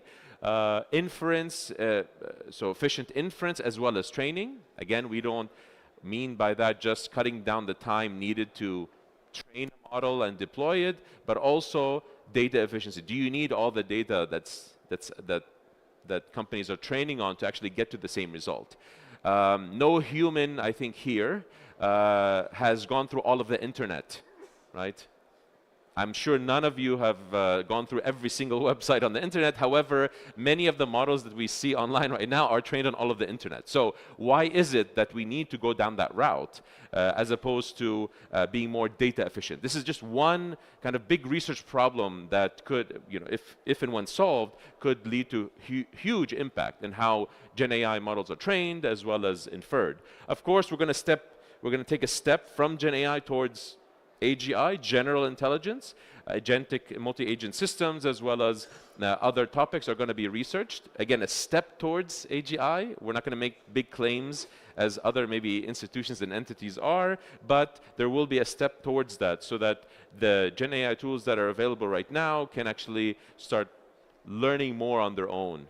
But of course, one very important topic, and this is, it could and I expect it to have a lot of commercial interest, is on the safety of these Gen AI tools, right? So, and by safety, I don't mean just data privacy and so forth, but also hallucinations and lots of issues that could happen within these Gen AI tools that you have. For example, you know, model hijacking, as well as other nefarious things that could be done with these Gen AI tools, things that you might not be aware of, but they could definitely happen. So if you're an organization that you're building your own LLM, for example, be very wary of how this tool will be used. There might be adversaries out there that are trying to, you know, get to the data, for example, or the private data that this tool was actually trained on. And we've been doing quite a bit of research on this topic over the last several years. So these are just some main topics. I forgot the first one, the open weights Arabic LLM. We're not necessarily looking to put out a model that competes with any other model or give it a flashy name. The purpose here is that we go through the whole LLM pipeline of how to train things from scratch. That skill set doesn't exist much in the world, actually. This is why the big companies are actually hiring whoever has those skills. We want to try to hit on all the elements of that pipeline and have a capacity building effort so that all the elements in the pipeline are known and people can learn about how to do it so that they can maybe do it themselves at scale. Okay, that's the purpose of the first topic. As we go down the list, I mean, these, like I said, these models and practices that are general purpose, they could be customized and specialized by domain experts to enact impact in the particular domain. So for example, health and wellness, these are just two examples. We build foundation models not only on general language, but on data coming from the healthcare sector. It's by design multimodal. So imagine like a foundation model for MRI, CT scans, X-rays, as well as medical reports, structured data, and so forth. Then we'll use those foundation models for various set of use cases, one of them being drug design. Again, this is just a snapshot of what we envision. Of course, as we onboard more and more partners with interesting use cases, this list will definitely grow. On the sustainability side, again, foundation models on remote sensing data, Earth observation data to monitor agriculture, water usage, and so forth. Also, foundation models on chemical molecules, graphs especially, to be able to enable things like discovery of new materials that can, for example, sequester CO2 directly from air. This is something of great interest to some of our partners, and we have ongoing efforts actually on this. So this is not just futuristic thinking. It is definitely, we're working on it as we speak. Of course, also there's Gen AI tools to allow for the monitoring of underwater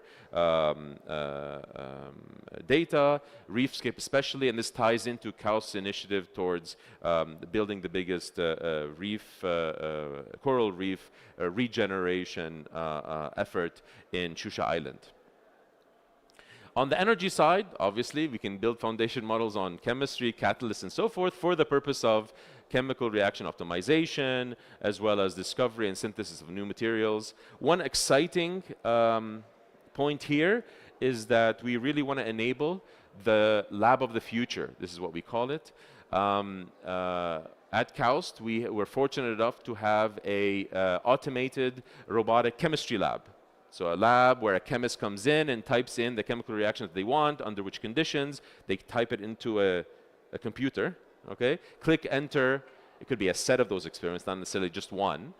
And then the robotic lab will actually implement these chemical reactions and then measure the outputs at the very end. So that's a machine that's great to have. We're fortunate to have the resources to actually acquire such a machine, but wouldn't it be nice if an AI chemist that was trained on simulated chemistry data, for now on regular HPC, not quantum necessarily, but an AI chemist that could actually run this lab for the purposes of optimizing particular rewards. For example, higher throughput, lower cost, you name it. I mean, this will come from domain experts. You could try to guide the AI chemist to try to maximize that reward. And of course, this is an AI chemist. It doesn't sleep.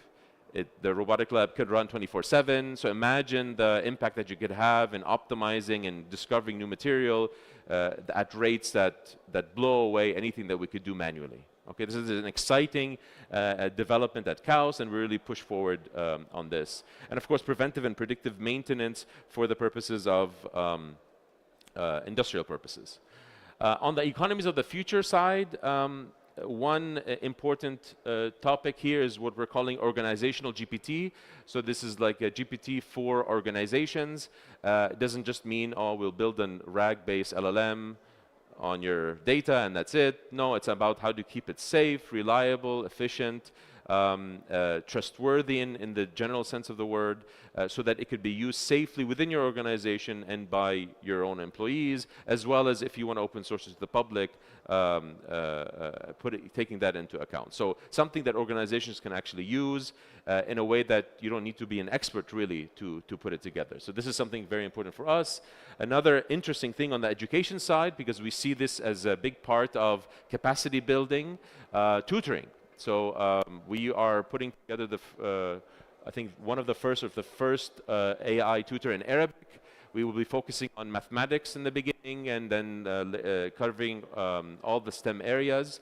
In fact, this AI tutor was demoed at the Global AI Summit in September at the SADEA booth. This is work in conjunction with our partners at SADEA, and we look forward to pushing that forward. Keep in mind, the tutor shouldn't give you the answer. That defeats the purpose of a tutor. It should teach you how to solve questions yourself, right? So it teaches you reasoning. It's going to be in Arabic and tailored to the Saudi curriculum, first in mathematics and expanding it further. Imagine how this would impact students that don't have access to human tutors everywhere in the kingdom and in the Arab world, right? So this could have significant impact for everyone. Of course, the entertainment industry, the sports industry in Saudi Arabia is booming, and we will tailor the Gen AI research that we've been doing in generating nice-looking images and videos and 3D, 4D content towards those particular application fields. In terms of the outer loop about outreach and deployment and training, we are building a platform internally so that people can make use, anybody, a non-expert, can make use of these models that are being trained. In the back end, they can build their own GPT really quickly without needing to know anything about AI and start using it really quickly. So this allows for awareness and accessibility to all, at least first within campus, and maybe we're thinking about expanding it beyond KAUST. Of course, we will be undertaking, in conjunction with the KAUST Academy, specialized Gen AI training to organizations and to the general public. We'll have residency programs with our partners where their employees and engineers can work side by side with our researchers, embed them in research and the research environment, have knowledge transfer.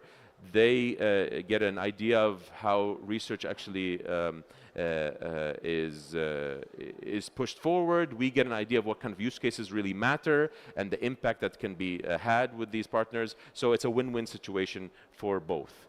And of course, regular engagement and outreach like this event right here. Having said that, I want to emphasize how important partnership is for us. We have a very ambitious agenda, but we can't do it alone. And this is an open call to everybody in the room and beyond. If you know somebody who knows somebody who's interested in kind of pushing forward the future of Gen AI in the kingdom and beyond, I'm sure we can find a way to work together in various ways. These are just snapshots of what partnerships we recently had at the Global AI Summit. With SCC, a great partner of ours, as well as, of course, there's Sadeh, Aramco, and others. I'm not showing them over here, but these are kind of the most recent ones that have nice tweets. So there's also AIM, which is under NTDP, the AI Mission Initiative, where the center will play a big role in applied R&D. So open call to all of those who are interested in Gen AI, unlocking its real potential in the kingdom and beyond. Thank you for the time. Thank you for RDIA to giving me this opportunity. It's like as I said, it's an info session as well as an open call. Thank you so much. I guess we have no time, right? Do we have time for Q&A or we don't, right? No. Okay. Thank you.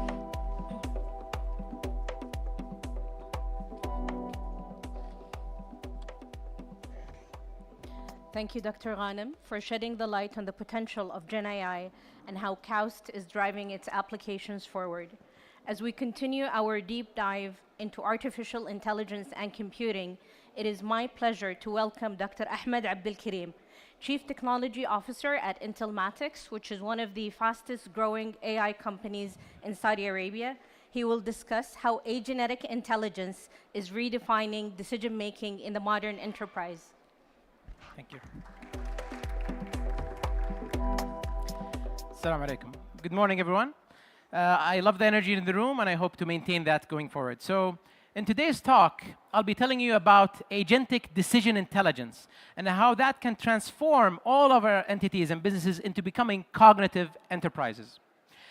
And so in this presentation, I'll start with a little bit telling you what exactly that is. What is agentic decision intelligence? What are cognitive enterprises? And most importantly, after that, I'll go into the section of how to do that. What is actually under the hood of such transformations? And then I'll end with a little bit about who we are as an entity that's driving this change and becoming part of that movement. So starting with the what. If you look at enterprises and businesses today, they make a large number of decisions. It is estimated that the Fortune 500 companies alone make over 3 billion decisions every single year. So the volume is large. But more than that, more importantly, estimates are made that over 50% of these decisions are wrong or incorrect. So now you have a huge problem. You have huge volume, and the accuracy and the quality is not great. And of course, the question is, how can we fix that? How can technology help improve these metrics? And of course, this year we've seen it all around us. It's the year of the AI agents. And so the question is, how can we take this transformative technology and infuse it into solving our decision-making needs? And even when you look at a lot of the quotes of leaders of this movement, they really look at it as transforming what businesses are, and even the number of people working in them, saying that there could be the first single-person unicorn company or even zero-person purely AI-run company. And so the question now is, how can we really harness this really transformative technology into becoming a cognitive enterprise? And of course, the question first arises, what is a cognitive enterprise? Put simply, it's when a lot of the tasks, functions, or even decisions are made by the machine, where AI agents and the like will actually be guiding and steering the wheel as much as possible. The more that happens, the more you are transforming into becoming a cognitive enterprise. And of course, that should have an actual impact on your performance. Whether you're talking about revenue, whether you're talking about efficiency, whether you're talking about the cost, that is the real metric that you can measure of your business transforming into becoming cognitive. And more importantly than that, what does it mean to relate it to the previous technologies that were on the market? So if you look at the classical, more traditional machine learning models, or even earlier than that, dashboards and heat map and visualizations, those were very powerful, but in doing what? In helping the human think and execute correctly. So we were always in the mode of human in the loop. And of course, the vision, the next 5 years, 10 years, what we will be targeting is always human out of the loop. But what about this time that we're in right now? This current time, we're going to be living in a lot of human on the loop, where there are a lot of execution that's done and recommendations that are done by the machine or by the AI, and the human is observing and making sure they are valid. This is every decision from where to locate your next business, to which applicant to accept or hire, or even how many new workers you should open up positions for the next quarter. Every one of these decisions, you should have a full loop that's done by the machine or the AI, but still humans are almost like observers. Just like a self-driving car, what is it today? You have a co-pilot mode, your hands are on the wheel, but it's actually doing the whole process end-to-end autonomously. And so with that being said, what I want to focus on is using these AI agents in a particular way. First, if you look at the past, every one of our technologies were more of business intelligence technologies, where they were summarizing the data, showing you what we like to refer to as the known information. So this is a rear-view mirror of what happened. And of course, more classical, traditional machine learning models, or even classical AI, was much more forward-facing. They were predictive, they were anomaly detectors, they were estimators, they were telling you much more data or information. What we want is to go one step further in that cognitive transformation and say, how about having the machine actually devise an actual decision or recommendation, as we refer to it as decision intelligence. So now the level of cognition just went one step further. You're not asking it to predict or estimate, you're asking it to answer the actual question you needed to answer yourself and say, here you go, do the whole task end to end. And this is what is really all about bridging the gap between what you can know to what you should be actually doing. And this actually will be transformative for every function or task that you accomplish within your enterprise. And of course, let me give you an example of what that looks like in real life. If you were a retailer, I'll use a local one, Walmart, for example, BI will tell you how much you sold, who bought it from you, how much inventory you have on hand. IoT sensors will measure everything that's going on up to this point. This is the past. AI will be much more futuristic. It will, or classical machine learning models will be forecasting, estimating. They can tell you about demand tomorrow. What did people say about you online? Or even try to synthesize kind of the sentiment that people are forming about your brand. But all of that is what? Is more information and knowledge. What AI agents are all about is taking all of that past data, future information, like how many people might walk into your retail store tomorrow, and coming up with a real, actual goal that you wanted. It's telling the retail business, for example, where to open your next, how many workers should you hire, where should you actually order your next inventory shipment, and which store should you send it to, and even marketing campaigns of what and when should you do them. And you can see that once you have these answers, this is the whole actual focus that you were aiming for. Everything was building up to this answer and this question, which now the machine can do full loop on itself without human intervention. And of course, the reason you do this is for the impact. You don't do it for the fact of being technologically advanced. You do it because it will have a transformative impact on your performance, whether revenues, cost, performance and efficiency, and what have you. And that is the definition that we like to refer to as a cognitive enterprise, that uses the machine in a lot of its tasks, a lot of its functions, end to end, making sure that they are observing at the most. And this is not something we invented. It's really catching something that a lot of big players are doing, and even a lot of big businesses are dedicating full attention to. Not only the agentic AI, which every enterprise definitely is doing, but even decision intelligence, how to make sure the AI agents are not performing any task, but the highest cognitive tasks of decisions. A lot of leaders are pushing the frontier of what this is doing across the world. And so that is really the part of the presentation of telling you what exactly I'm talking about when I talk about cognitive enterprises and agentic decision intelligence. But now the question is how? How can we actually harness these evolutions of technology into our business today? And that's what we're pushing within Intelmatics. We are offering the Enterprise Decision Intelligence Platform, or EDIX. EDIX is a subscription SaaS AI platform that an enterprise would subscribe to and get answers to their core decisions that they need within their business. So what does it answer? Well, it literally tries to break your business into, or even enterprise into all of its verticals, from the assets it has, the workforce, the operations, or even the performance targets that you have, and of course, the surrounding market all around you. And of course, when you look at these, there are a wide variety of decisions, everything from where to send my fleet, how many workers to hire, where should I actually do the marketing campaign, which influencer to pick, or even how many actual investments should I make in the next year and in which verticals of my business. And so let me show you an example of how that looks in real life today in a retail store. So we've actually deployed multiple sectors, edicts in multiple sectors. One of them is retail. So if you're a retailer today and using edicts, the first thing that edicts will do is actually guide you through the BI step, the explore. You want to know everything that's going on in your business because that's always a critical first step in your understanding. And so the first phase is really understanding everything that happens. How much I have in my business now, it's inventory, if I'm a retailer, who bought it from me, all of the stocks I have on hand, one of my sensors is telling me. But this is the past. This is the rearview mirror that really is much more traditional and classical. The next step is forecasting or prediction. You use classical machine learning or AI models to predict the future. But that is not the ending step. The last step you go to is decisions.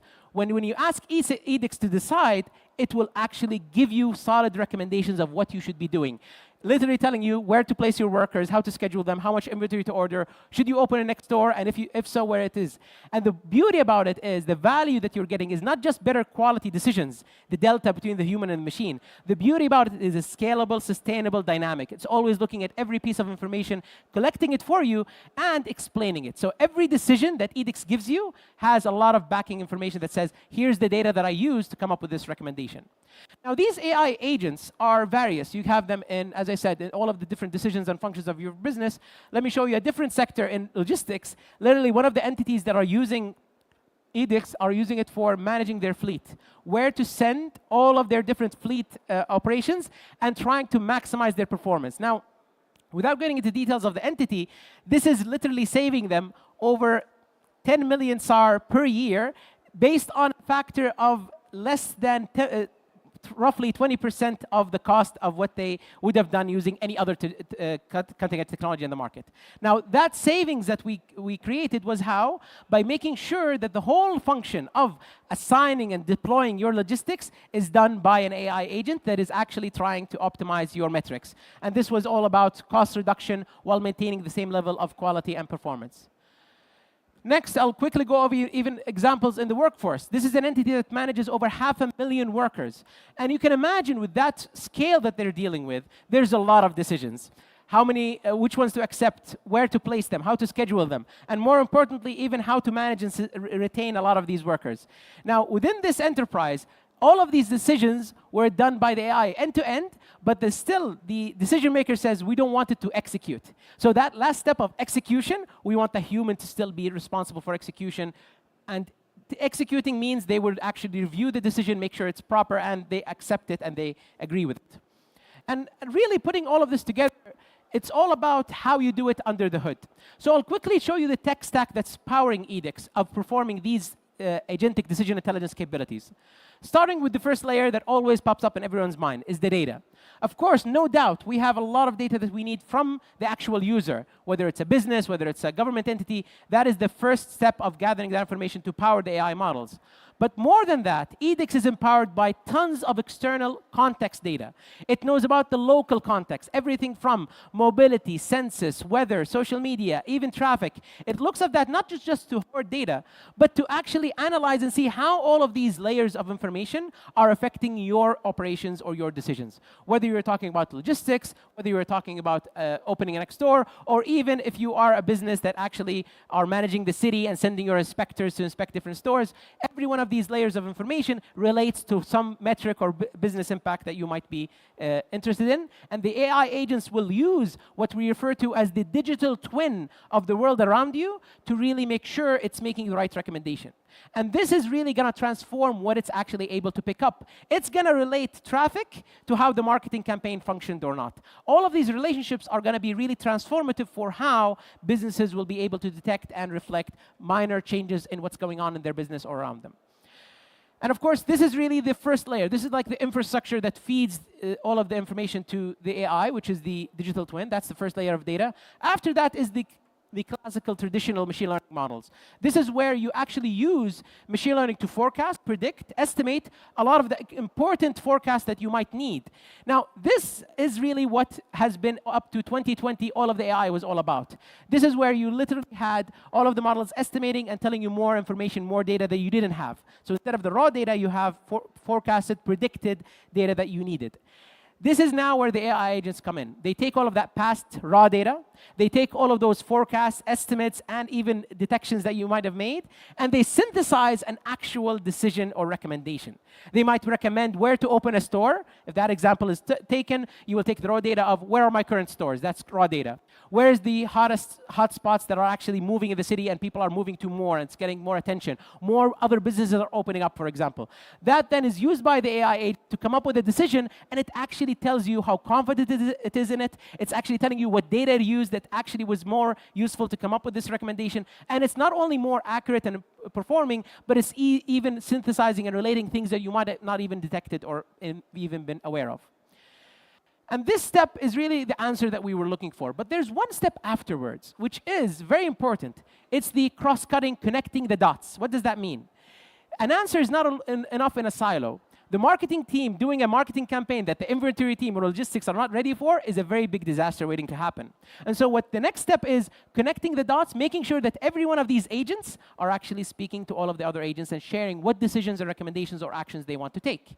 So put in a simple manner, you want to make sure that you're breaking the silos and creating synergy between your different departments or functions. So if one was responsible for inventory, the other is logistics, the third is marketing, every decision that an agent has made is actually not only communicated, but aligned and synergistically aligned with every one of the other agents in your business. Now, literally, this value proposition here alone will really be transformative. I've heard many business owners say just having the right direction, aligning on one direction is more important than having the best direction.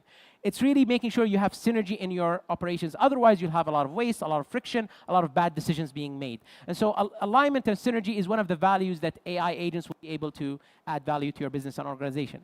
Now, putting that all in one unified platform is what Edix is all about, where now you can imagine literally as a CEO or a CEO of an organization, you can have one digital consultant or in some sense, a trusted advisor that you can ask questions like, what should I do about my locations? It will not only answer and say, well, here are a few locations I'm suggesting you should open in, but you can even investigate it and interrogate it. Literally ask it why. Why would you recommend this location? And it will give you all of the information it had.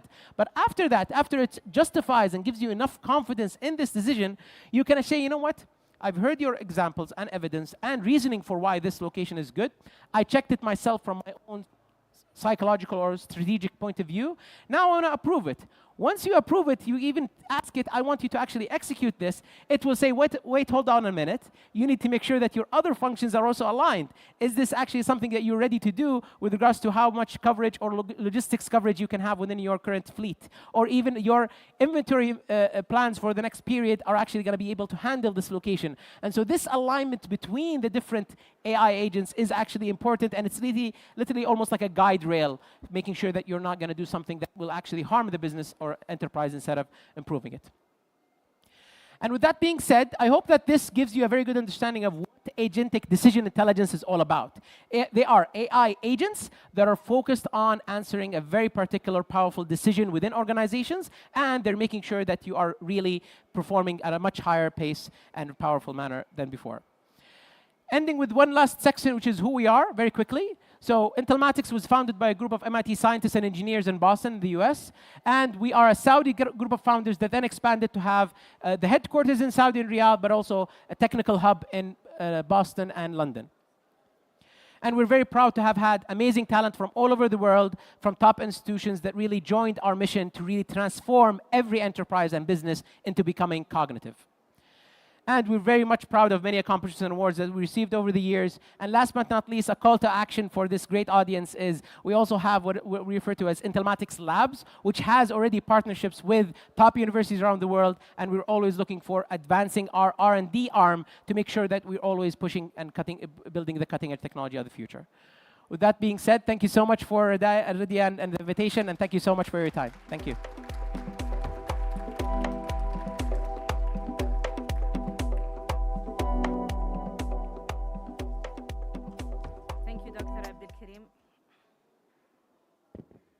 Thank you, Dr. Abdul Karim, for shedding the light on the cognitive enterprise. And now we continue our discussion on AI with our next panel, Scaling AI in Emerging Economies, Opportunities and Challenges, which is moderated by Dr. Lamia Al-Umair, the Executive Expert Consultant in Technology Foresight and Digital Economy Deputy Chief at MCIT.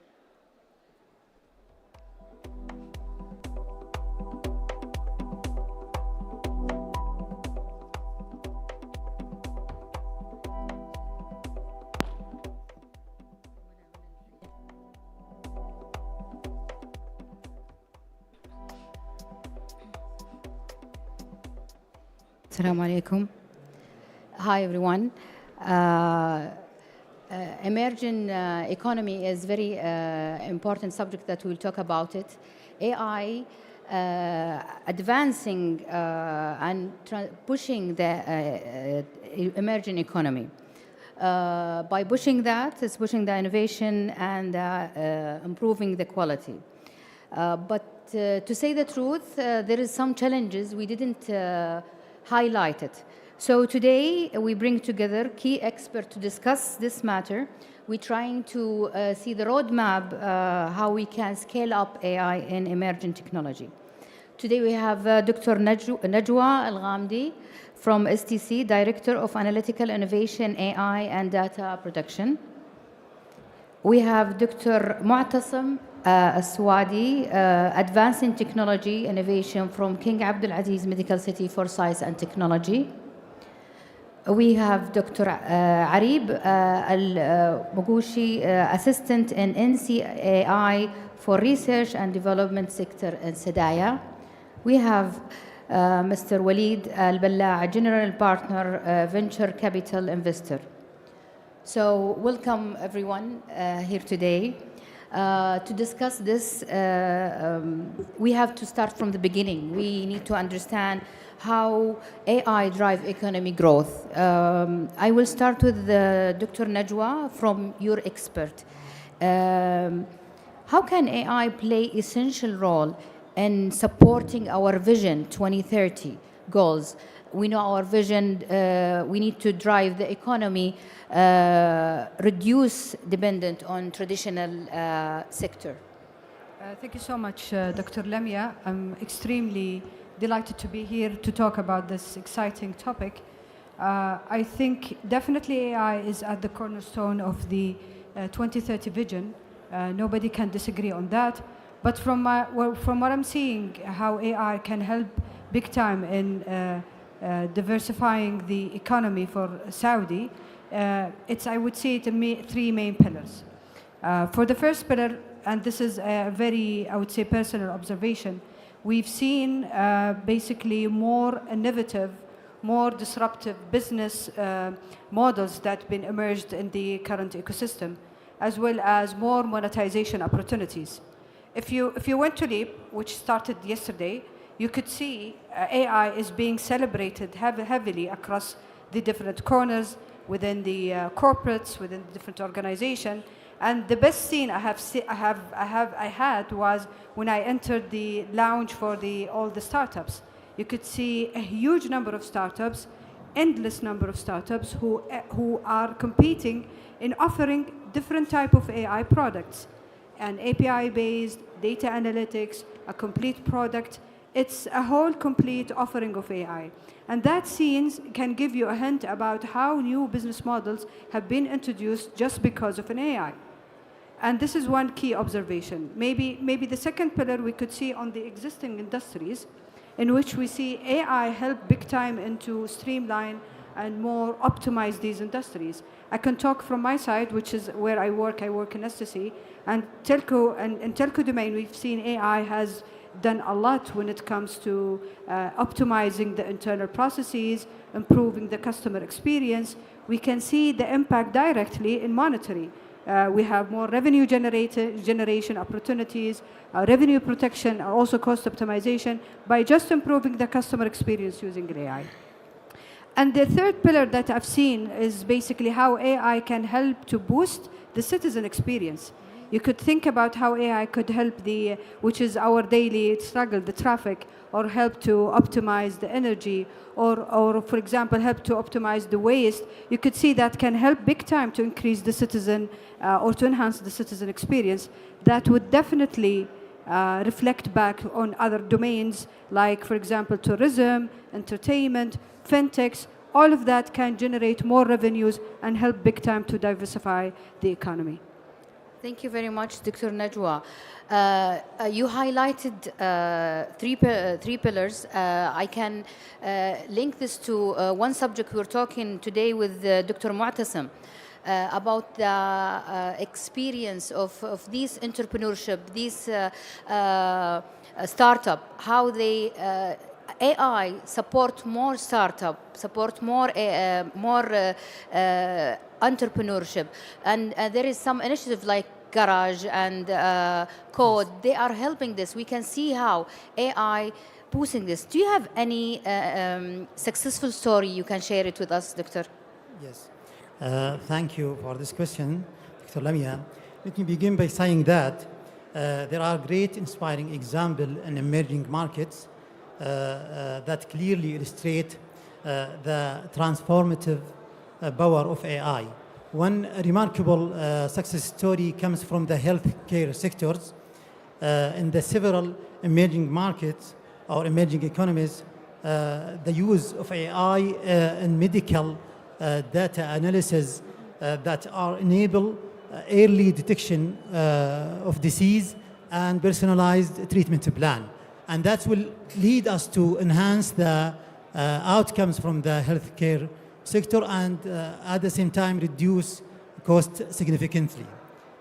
Furthermore, in the field of logistics and supply chain management, the AI has optimized delivery route and reduced delay, saving cost and time at the same time.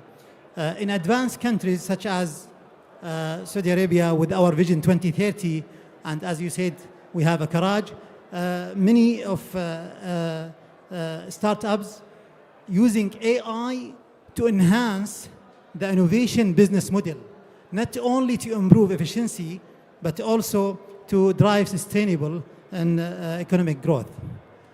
All these examples clearly show that the AI helps companies to collect and process the large amount of data quickly, and that will lead us also to better decision making.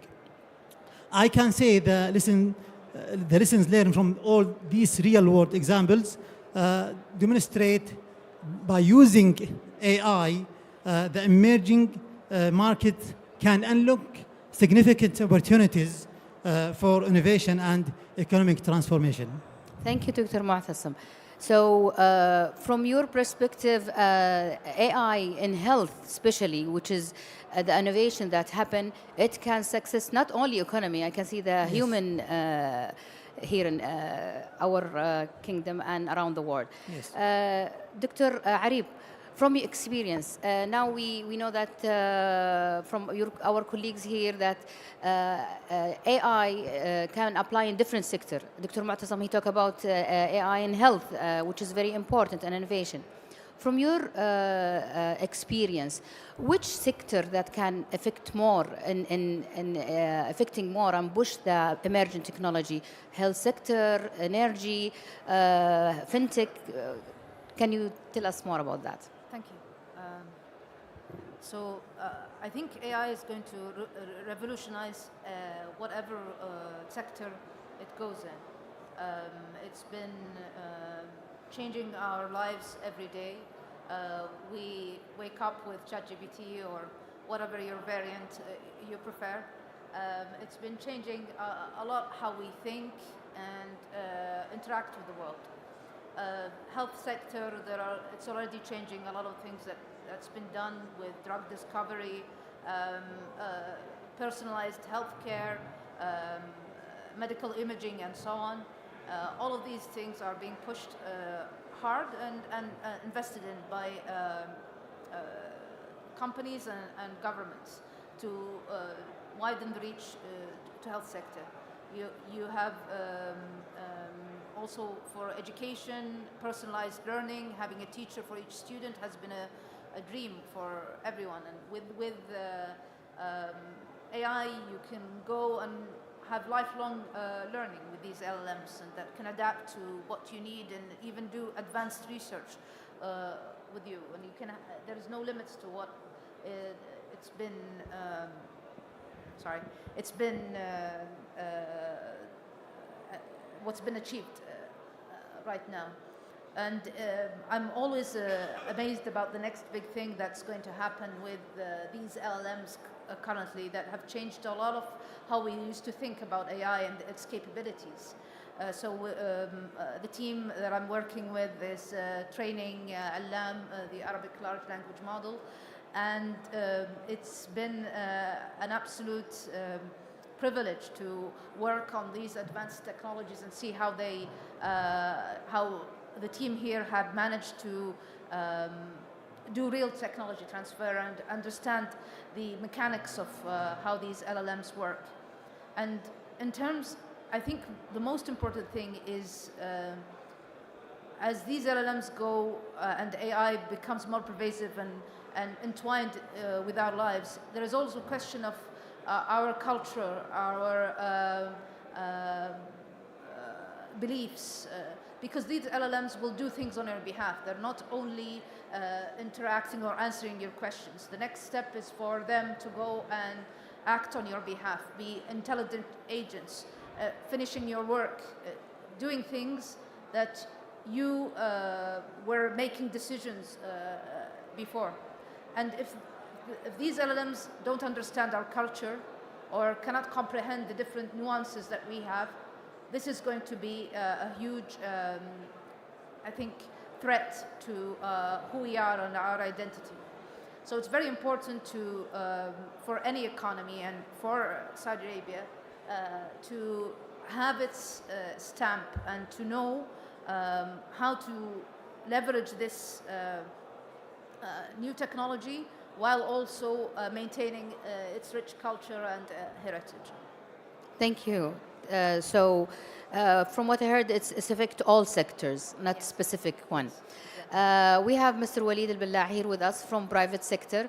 Maybe he can talk about why AI, not other technology, have this effect in emerging technology, emerging economy, I'm sorry. Thank you, Doctor. I think what we're witnessing today is nothing short of a shift, a new paradigm in our relationship with technology. If you happen to have attended Dr. Ahmed's previous talk when he was telling us about how their agents are actually serving their clients, what he's talking about here is not the typical software as a service. It's the other way around. It's service as software. So we're not talking anymore about the budget of IT. We're talking about the budget of labor. We're talking about agents working shoulder to shoulder with human beings. This is a totally different paradigm now. It's not just a tool. It's actually part of the workforce. And that's a very different paradigm than what he had before. And a lot of things needed to happen for this to be possible, one of which is allowing technology to use the same API as us humans, which is language, human language. That was not really possible, practical before until recently. And then the reasoning that allowed also agents to actually work and complete workflows that human beings usually are doing. And this is not to say that LLMs or agents will replace humans. In fact, it will actually make them more productive. It would actually enable the people who have the right skills to even thrive much better. One of the companies I work with here in Saudi, they are implementing this service as a software kind of concept. And the way they go to the clients, they work with F&B clients, helping the operations teams work better through utilizing agents based on visual cues, whether from the camera or other ways of getting input. And you see how they price it. They price it as a worker. So it's not a software pricing. You're not paying for a technology. They tell you, you want this worker, that their salary, monthly salary is 2,000 riyals. You want this type of worker, it's an agent. you pay this kind of salary. So the budget is not coming from the technology budget or the CTO's budget. It's coming actually from the operations manager's budget. And that's a big, big shift in terms of how AI is impacting the economy. And on another hand, it's also allowing us, if you look at even in research, you look at labs in the US, they've been able to unlock a lot of new research that wasn't possible before because there's lots of grunt work involved with research and getting some calculations done or some modeling done, where now these researchers cannot focus on the higher value work that only humans can do and leave the rest to these intelligent agents as well. So I think we're still in the beginning, but what we're seeing, at least from a VC point of view, is that the total addressable market for technology is not IT anymore.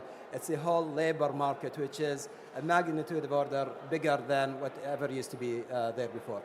Wow, thank you very much. So we understand from pillars to healthcare, innovation in AI, and the challenges, and you mean that AI accelerating things, so saving time, saving money. This is I'm not economist, but this is the simple things that I understand from this. Going back to Dr. Arib, now we understand the AI, how it helps us to improve and increase and push the emerging economy.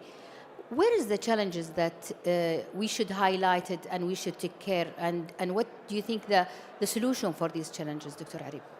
Okay, I'll start with the challenges. So the availability of high quality data to train these LLMs or these new technologies that we have, that's a challenge. The labor or the talent actually that have the skills to build these technologies, that's another. And the compute or the availability of GPUs to train these LLMs are all quite a hindrance to any nation that wants to get into AI, if we're talking about emerging technologies. But the availability of open source LLMs has helped, or open weights LLMs has helped access to a lot of startups or companies or researchers to not start from scratch, but to continue their work from there. And it kind of eliminated the need for all of this upfront costs that usually are incurred by an entity that wants to build its own LLM or to use it. So these are what we call really important assets to have if you want to compete in this market as a nation. But if you want to use and adapt these LLMs, they're already there for different users or entities to be used currently. Thank you, Dr. Arib. So, Dr. Arib, she mentioned that data is very important, and not any data, cleaning data. So, I agree with her. I usually say the data is the new oil. Dr. Mu'tasim, since Dr. Arib mentioned the data and the clean data, how much accessibility for these data will be a very great panel for pushing this economy, and what do you think, in your opinion, strategy that we can support this? Yes. Thank you, Dr. Lamia, for this question also. Let me start by emphasizing that data is the lifeblood of the artificial intelligence. Data is the heart of AI. Without accessible for high quality data, and even if we have the most advanced AI algorithms, models cannot work or perform effectively. So data is essential to train models, enhance their accuracy, and also ultimately the innovation. In these days, we can say that in many emerging economies, data accessibility is prevented by fragmented data source and strict rules that limit data sharing. So the clear, I think from my point of view, clear guidelines for sharing the data in the many or different sector become very difficult. Yes. Therefore, implementing clear and balanced data governance policy that protect privacy, and also we can encourage sharing data in many fields. I think promoting an open data initiatives in both sides, national and international, can create a more interconnected and dynamic ecosystem. Also, using cloud technology solution can help collect and store and process data easily. So if we need to summarize all this information, I can put in two major points. By solid data accessibility and promoting an environment of responsible data sharing are the most important points to build a strong and scalable AI ecosystem, which will also which already support the economic growth and innovation in emerging markets. Thank you, Dr. Mu'tasim. Supporting governance for data is very important and should be done very quickly. Dr. Najwa, from your experience, do you think as STC background and also a professor in the university, data, how much important in this manner? I'm sure you have some highlight points. Absolutely. I think I cannot agree more with what's been shared by my colleagues here. And again, it's not just only the data when it comes to AI, it's all about what would be the context or the business case that you are actually trying to solve. What we've seen, for example, in STC is having enough sufficient amount of data with enough features that can help you to characterize the business problem that you wanted to solve is the main key issue. And not only that, it's also the quality of these data, because they can be really variable. Sometimes they can be in a very good shape when they are in the development stage, but when they go to production, they have that volatility. We've seen many cases for data drift, for model drift, that can change big time when you put things into production. And this could affect the overall experience and may have a very major consequences. And here comes the role of having a very robust MLOps kind of activities, infrastructure, protocols that can help you to detect any sort of drift that could happen in the data quality or the availability of these data, and also whether the models start to produce outcomes that does not really match the initial results or serve or answer the questions that need to be answered. So I think this is one big issue, because in a very recent, I would say, survey, 80% of the POCs of AI cannot be scaled, and data is one part of that, in addition of having a very robust infrastructure that help you to monitor and understand if there is any, I would say, irregularity stuff that could happen that could affect the outcomes of these models. Data is not an issue for STC, by the way, because we have a big mine of data that can give you multiple use cases, different example of AI products, but how to maintain these data in a very good shape is the current challenge, and we are trying to approach it by having, as I mentioned, the right infrastructure, as well as having a special index that track the health, we call it the health index of the data, to make sure that the data quality is always up to par. Okay, thank you very much. Actually, it's very important information to have this data, clear data, because we know AI trained on data, and the accuracy of AI output is how much data are there. So this is lead me to maybe Mr. Walid, because you're from private sector. How did DeepSeek changing the narrative of how nation may compete with AI? I'm sure everybody here about DeepSeek, so maybe from your perspective, Mr. Walid.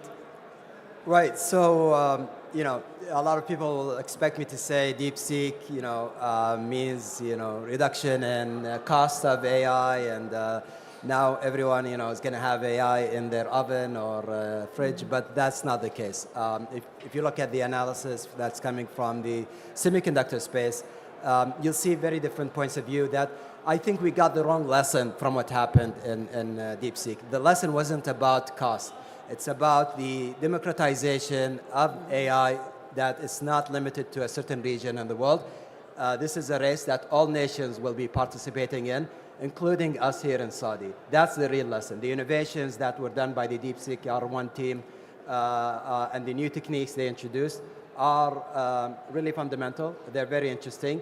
But the cost argument is not the one that we should be focusing on. In fact, if you look at a recent report from UBS, the investment banking entity, they expect the CapEx investment, the capital that the 4 biggest US companies, Microsoft, Amazon, Google, and Meta, will be spending on AI infrastructure. Actually, this year is going to be $300 billion. That's a 25% increase from the prediction that they have a few weeks ago. In fact, Google just last week increased their CapEx for AI infrastructure. And this is double what these companies spent in 2023. So definitely there will be more spending, more CapEx for AI. And also if you think about what's next after the transformer model. The transformer model took so many years to become this mainstream. It's not totally new. It's not something that came out with ChatGPT. It was even before that. If you look at the attention model paper that came out of Google and others. So what are the alternatives to transformer model? What are the alternatives to the computing architecture that we have today, the von Neumann architecture, which existed since, I don't know, the late 50s, 60s of last century? What about quantum computing? What about neuromorphic computing? What about biological-based computing?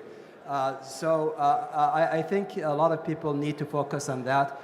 From economic point of view, and this is something that Nadella from Microsoft also pointed out, you have the Jevons paradox, which means if the costs actually go lower, the consumption of the technology will go higher.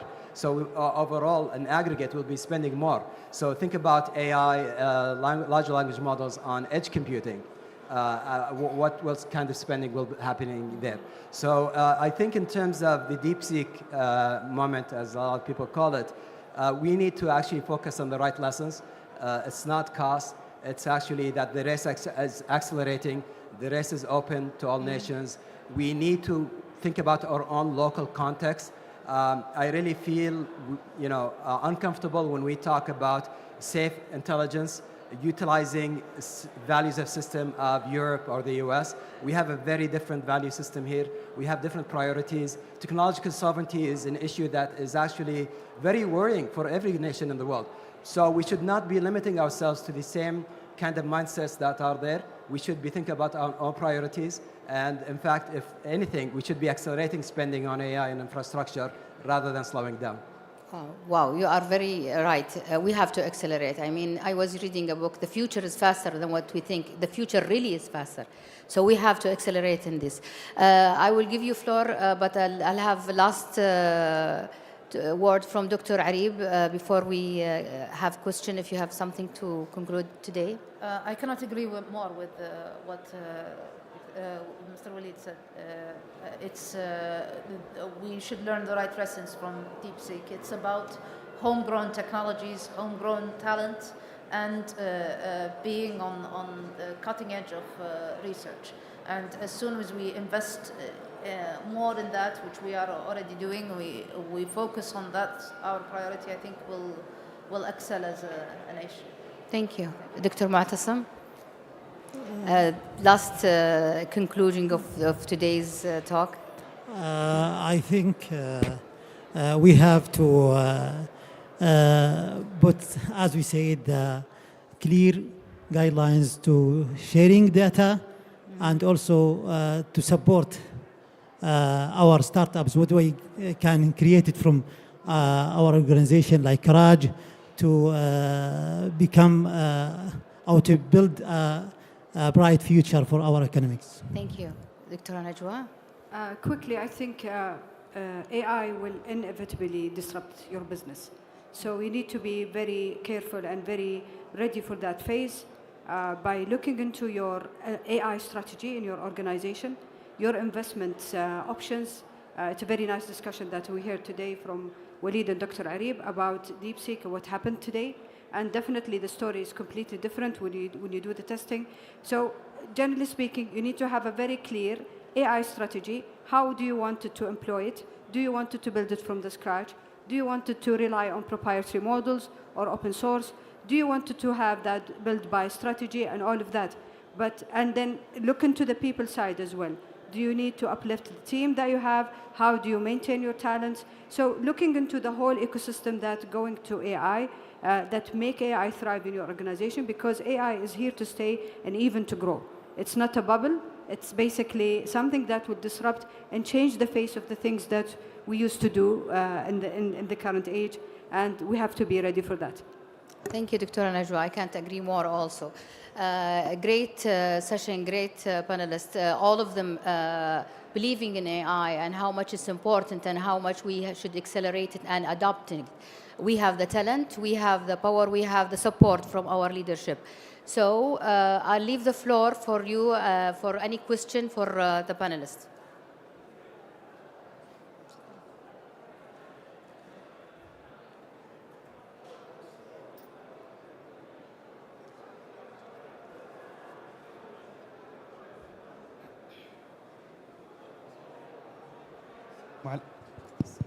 Assalamu alaikum wa rahmatullahi wa barakatuh. Thank you, distinguished panelists, for a very enriching and enlightening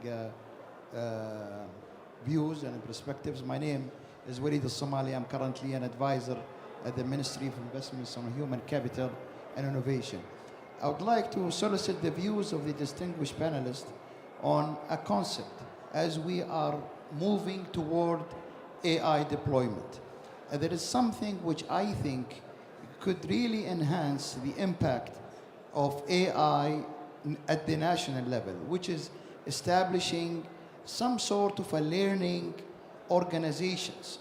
Many initiatives are taking place. Many organizations are putting investments and resources in AI, whether at the private sector or the government or academia. Yet we need to establish some sort of a learning ecosystem. I remember, for example, when I used to work for Aramco, we had a concept called community of practice, which has 70 organizations within the company. These are professionals in certain fields. They come together, they work together, they exchange global best practices and learning. I think something along this line would be extremely beneficial, bringing universities, academic organizations, and private companies. One last point. For example, we at the Ministry of Investment, we managed, alhamdulillah, to attract more than 571 international companies to reside here in the kingdom. And all of them are international global companies. These companies can be part of this ecosystem. And I think the idea could be explored if possible. Thank you very much. Thank you. Thank you very much for this comment. We can add it to our, yeah, you're right.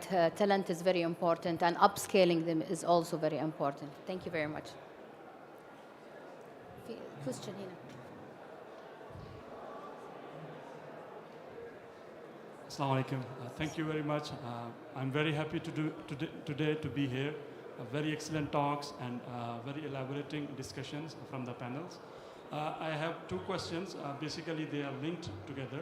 So first of all, I think everybody agrees that we need to create a balance between the academia and the industry, always to flourish, like the example of Transformer, which came from a purely research effort, and now it's doing the wonders. And now recently, I think there is another algorithm which, with the name of Titan, that may improve what we can achieve through the data. My core question is about an opportunity in Saudi Arabia to develop, as Dr. Motasim discussed, about early detection of cancer and treatment response prediction kind of thing, and other talks which were talking about foundation models. So currently we are lacking in digitalizing a lot of data from the hospital where we can then leverage AI, especially to develop foundation models for oncology and pathology, which I haven't seen. So we are trying for last 1 year. I just came from University of Warwick last year. I was doing research on this area for last 5 years over there. And we are trying to find a path how we can do more digitalization and how we can collaborate with Sadaya, CACS, and maybe KAUST to develop these foundation models indigenously in Saudi Arabia. Thank you very much. Thank you. We can merge it in one question because we don't have time. Maybe. Dr. Mu'tasim? Yes. Yeah. I totally agree with you. We have to make integrated between the research, our academic research institutes and the private sector. Also,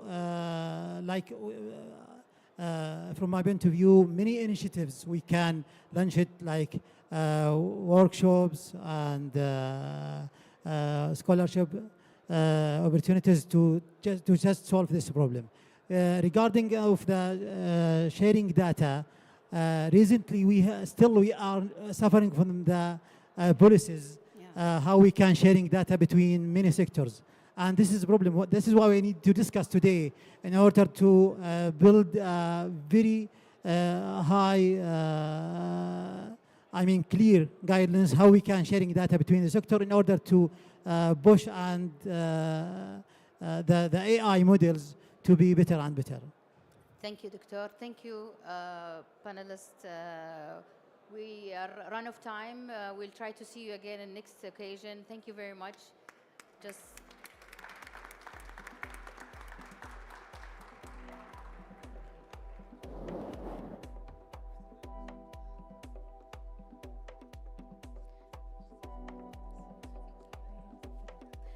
Thank you for our panelists for such an engaging discussion on the challenges and opportunities of AI.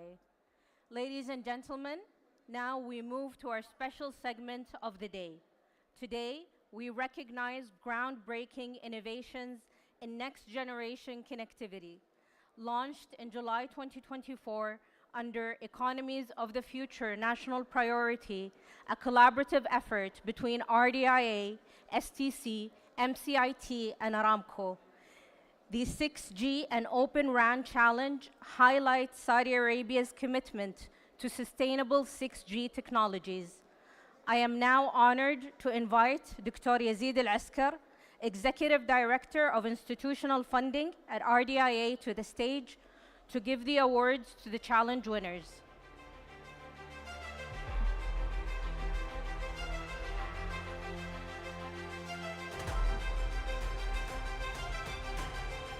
الدكتور سعد الأحمدي.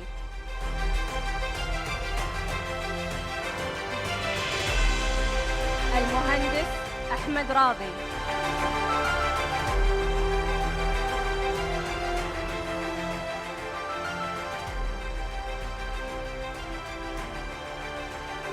الدكتور خالد المعشوق. Accepting the award on his behalf is Dr. Ahmed Ali.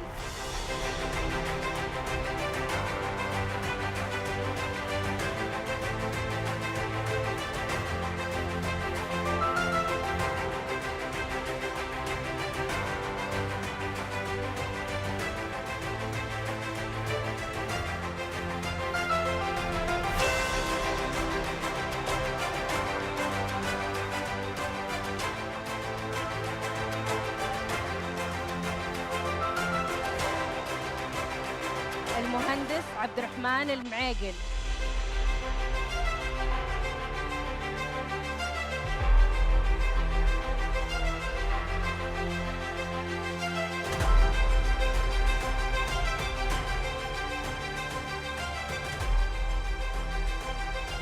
الدكتور ماجد التميمي.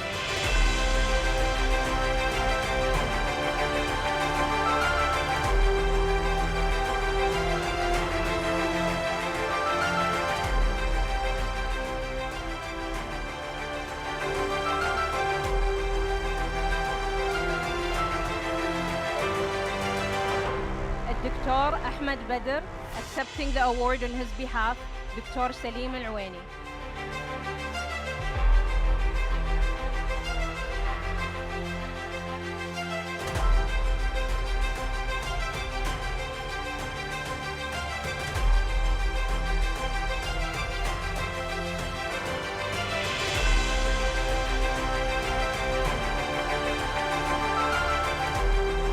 الدكتور نبيد إقبال.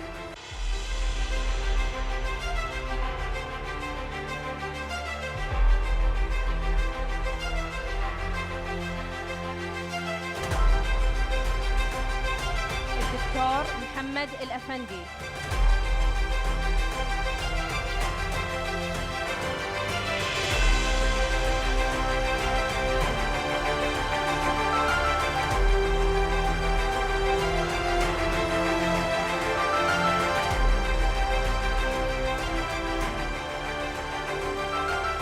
الدكتور أحمد الطويل.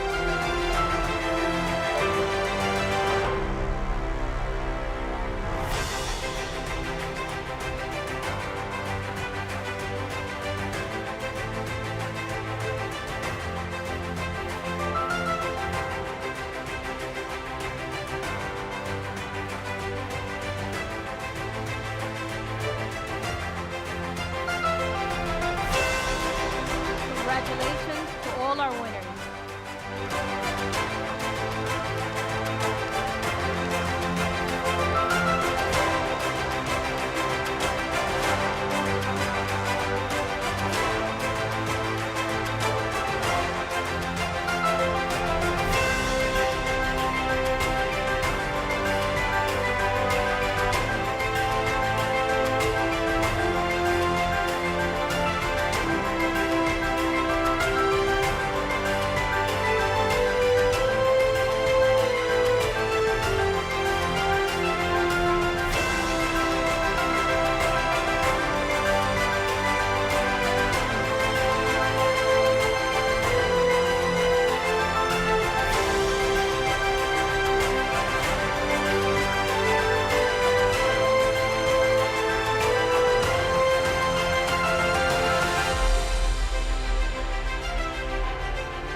Assalamu alaikum.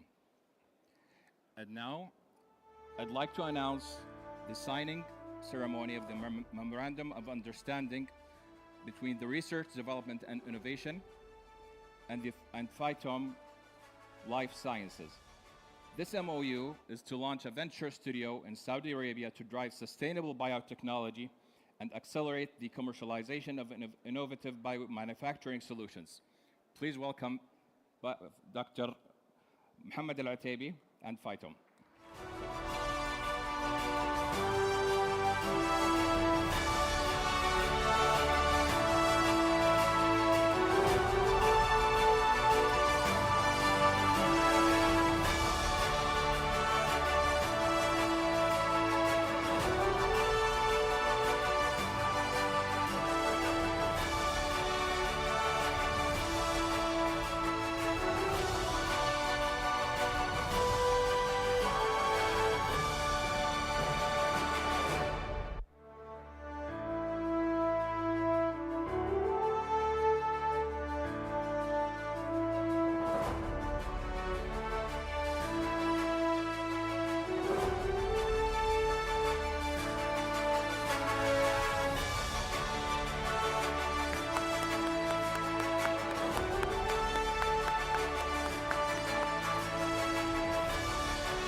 And now, for the next signing ceremony, the signing of the Memorandum of Understanding to collaborate in supporting innovation and economic growth in semiconductor and biotechnology. The sign of the MOU will be between the Research, Development and Innovation Authority and BIM Ventures.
for prayer and lunch.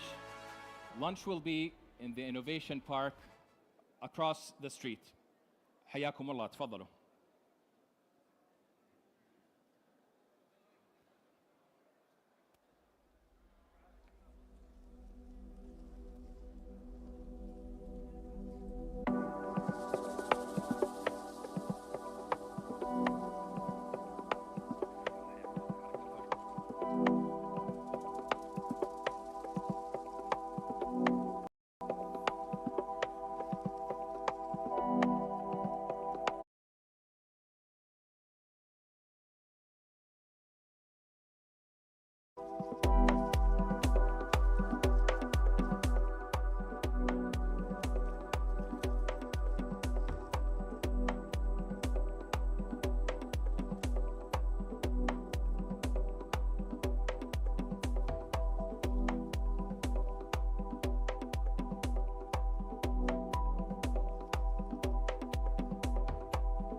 Hello?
Thank you for coming back. We'll be starting shortly. Thank you for your patience.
Good afternoon, everyone. Welcome back. I hope you had a wonderful lunch. And now, with the next segment, please welcome Engineer Mohammed Al-Bugumi, the General Manager of Product Development of Istishraf at Sadaya. Engineer Mohammed will be talking about enabling cognitive cities through smart platforms. Please welcome Engineer Mohammed. Shukran. Good afternoon, everyone. So today I'll be presenting Sadaya's efforts in enabling cognitive and smart cities through smart platforms. The Kingdom cities are undergoing a transformation where they are working on leveraging AI and smart platforms to enhance the quality of life and to provide innovative services to their residents.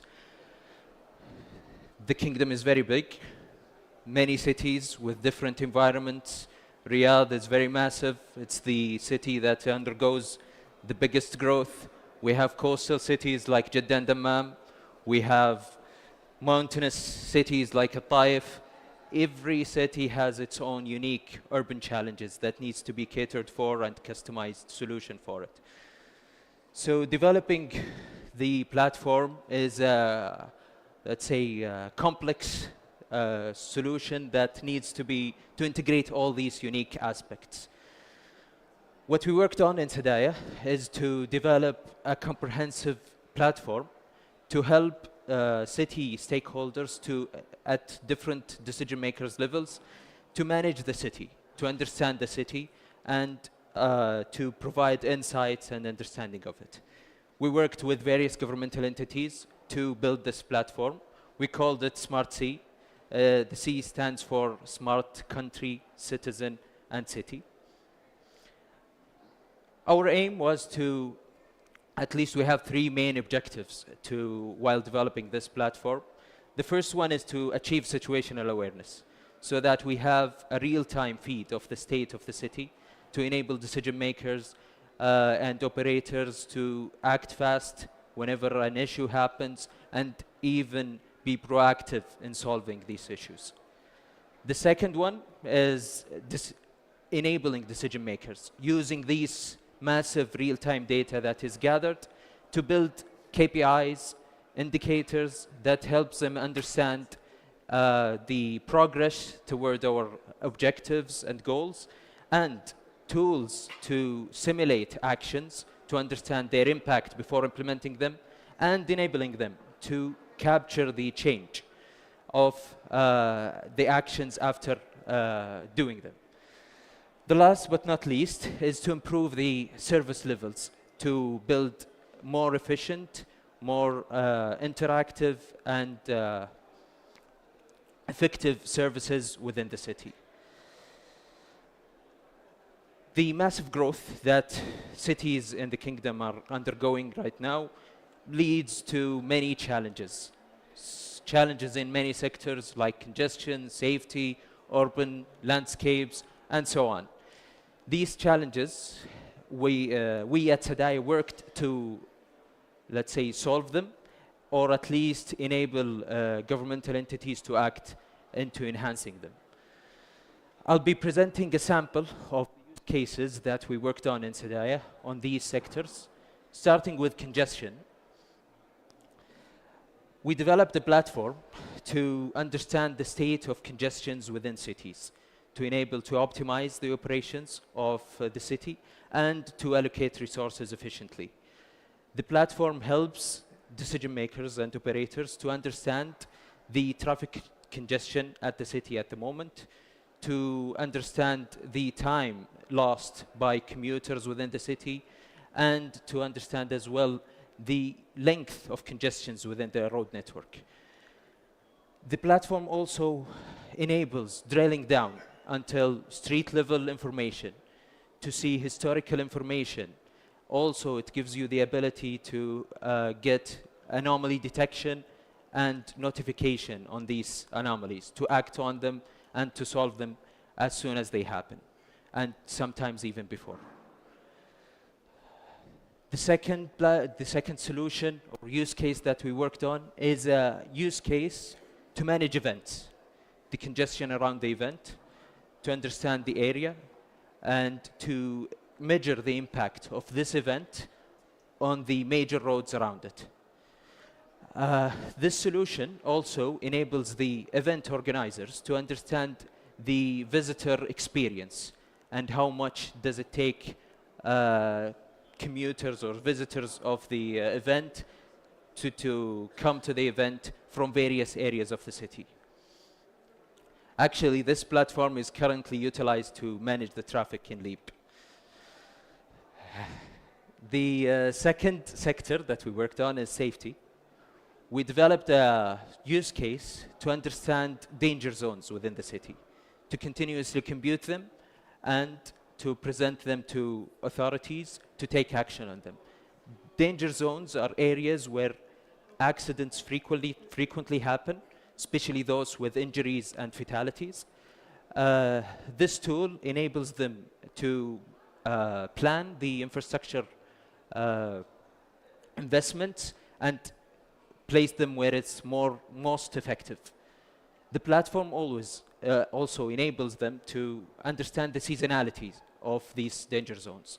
So Ramadan, as an example, has danger zones that are very different from any other month in the year. Also, it enables understanding the danger zones in the morning that are different than danger zones in the evening, and their solutions are totally different. Also, it enables them to measure the impact. So wherever they take action on these danger zones, the platform will automatically update and they can see if the problem is resolved or not. Another areas where we worked on is urban landscape, sustainability, and pollution. We developed a use case to monitor green areas within the city, to understand the progress towards the goals of making cities more sustainable and greener. This tool enables you to understand the percentage of the city that is containing green areas. It enables you to understand the per capita green areas, the share of per capita green area. And it also has an in-depth analysis of districts, so we can plan the actions and act on the districts that has the least share of green areas. The last use case is a use case where we worked on visual pollution with the municipality or the Ministry of Municipality and Housing. It was an end-to-end project with them where we detected, identified, and monitored the visual pollution elements within the city. The tool enables you to see the geographical distribution of these elements, and it helps you understand the VPI, which is the Visual Pollution Index, and for them to be able to measure their progress towards reducing it. Also, the solution that we developed utilizes computer vision, where we continuously monitor the city and automatically solve or resolve visual pollution elements that got resolved, and also provide evidence or images that confirms the removal of this visual pollution element. These use cases are only a sample of what we work on in Sadaya. This is a platform that we provide to governmental entities, and we're continuing to develop it, and many use cases will be released very soon. We're always committed to building these solutions to achieve sustainable and more effective cities and enhancing the quality of life in these cities. Thank you.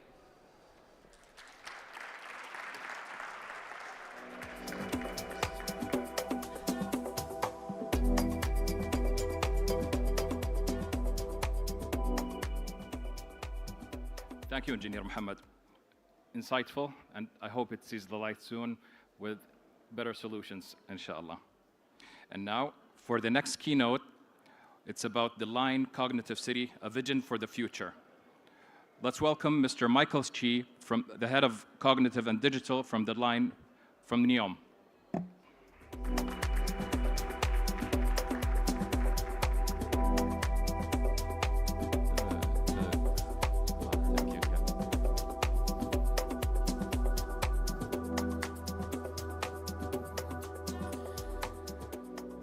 Hi, how are you?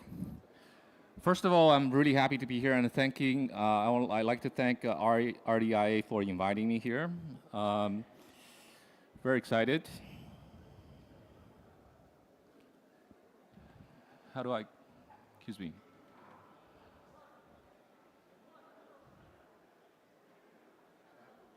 How do I go to the next page? What's that? Oh, there you go. Yeah, so a little bit introduction about myself, and I hope everyone has heard the linear city that we're building in NEOM called the Line, right? I had the cognitive and digital function and technology function in the Line. For the past 25 years, I've primarily focused on many technology fields. Before joining NEOM, funny, I was talking about this with my colleague, Alicio, that I was building crypto and blockchain project back in the US. And then for the past 3 years, I came to NEOM, put a focus in smart city, with a primary focus in data and AI technologies for the city. My career has been a blend of startups and enterprise. I'm a founder of 2 startup companies. Right now, I live in NEOM for the past 3 years. It's a tremendous opportunity to witness the growth here in the kingdom. At the Line, our ambitions are big. The Line is going to be a continuous project for many years to come. It's a huge city that we're building. So from a cognitive technology and digital perspective, Our ambition starts with a digital foundation that's going to be future-proof because we want to grow with the city, right? You can't just build something temporary and it eventually stops growing. Secondly, we want to bring experience not only to people, but also business, because it's a city. City is about both. It's about business growth and the people's experience. Lastly, if you think about the past 10 years, a decade and a half, right? Smart city has really become the trend for every country. And a lot of cities today have some smart city components, but there's only a few benchmarks in the world that can call leading smart cities. You think about Shanghai, Shenzhen, Singapore, right? That's about it. In 10 years, we want the line to become the benchmark for the world. Our ambition is that in 10 years, when people talk about what is a cognitive city example, they think about the kingdom and they think about line in neon. But what is a cognitive city? That's a question everybody asks, right? There's many answers to that. Some people say it's data, some people say it's about application, but I want to start with hardware and software. A cognitive city starts with hardware. What is hardware? Okay, before I go to there, think about Tesla car. What defines the Tesla car as a revolutionary product is two things. One, it changes the landscape of a car itself, right? What used to be gasoline become battery operated. What used to be engine now become a motor. It's all hardware, but from the shape, it's still a car. It still have chassis, it still have axle, it still have wheels. But the experience of that car come from where? It comes from the software inside of the vehicle. Every update of the vehicle, it brings something new, whether it being autonomous driving, a security update, you can plug in Spotify to listen to your music. These are all new things introduced to the driver experience. The ever-evolving software defines what the car is going to be, so is cognitive city. Once we build the modules of the line, the hardware becomes relatively static. That is your infrastructure riding in the line, your design, your cables, your connectivity network, compute, et cetera, right? But the software needs to continue to evolve to address new requirements in the line, in the city, as well as new innovations coming along as technology advances, right? So first and foremost, cognitive city is about hardware and a continuously evolving software. But you may ask, okay, is the line going to build every software in there? No. We cannot do that. The reason being is the requirements for the city is too vast. And here I want to give you a second example that's called an Apple iPhone. I think everybody has a smartphone today, right? Back in 2007, when Steve Jobs went on stage, announced the iPhone, everything inside of the iPhone is built by Apple. Very quickly, a year and a half later, 2008, they announced a revolutionary product called the App Store. Why do they do that? Because they realized, as powerful as Apple, they cannot build everything to meet the demand in a phone.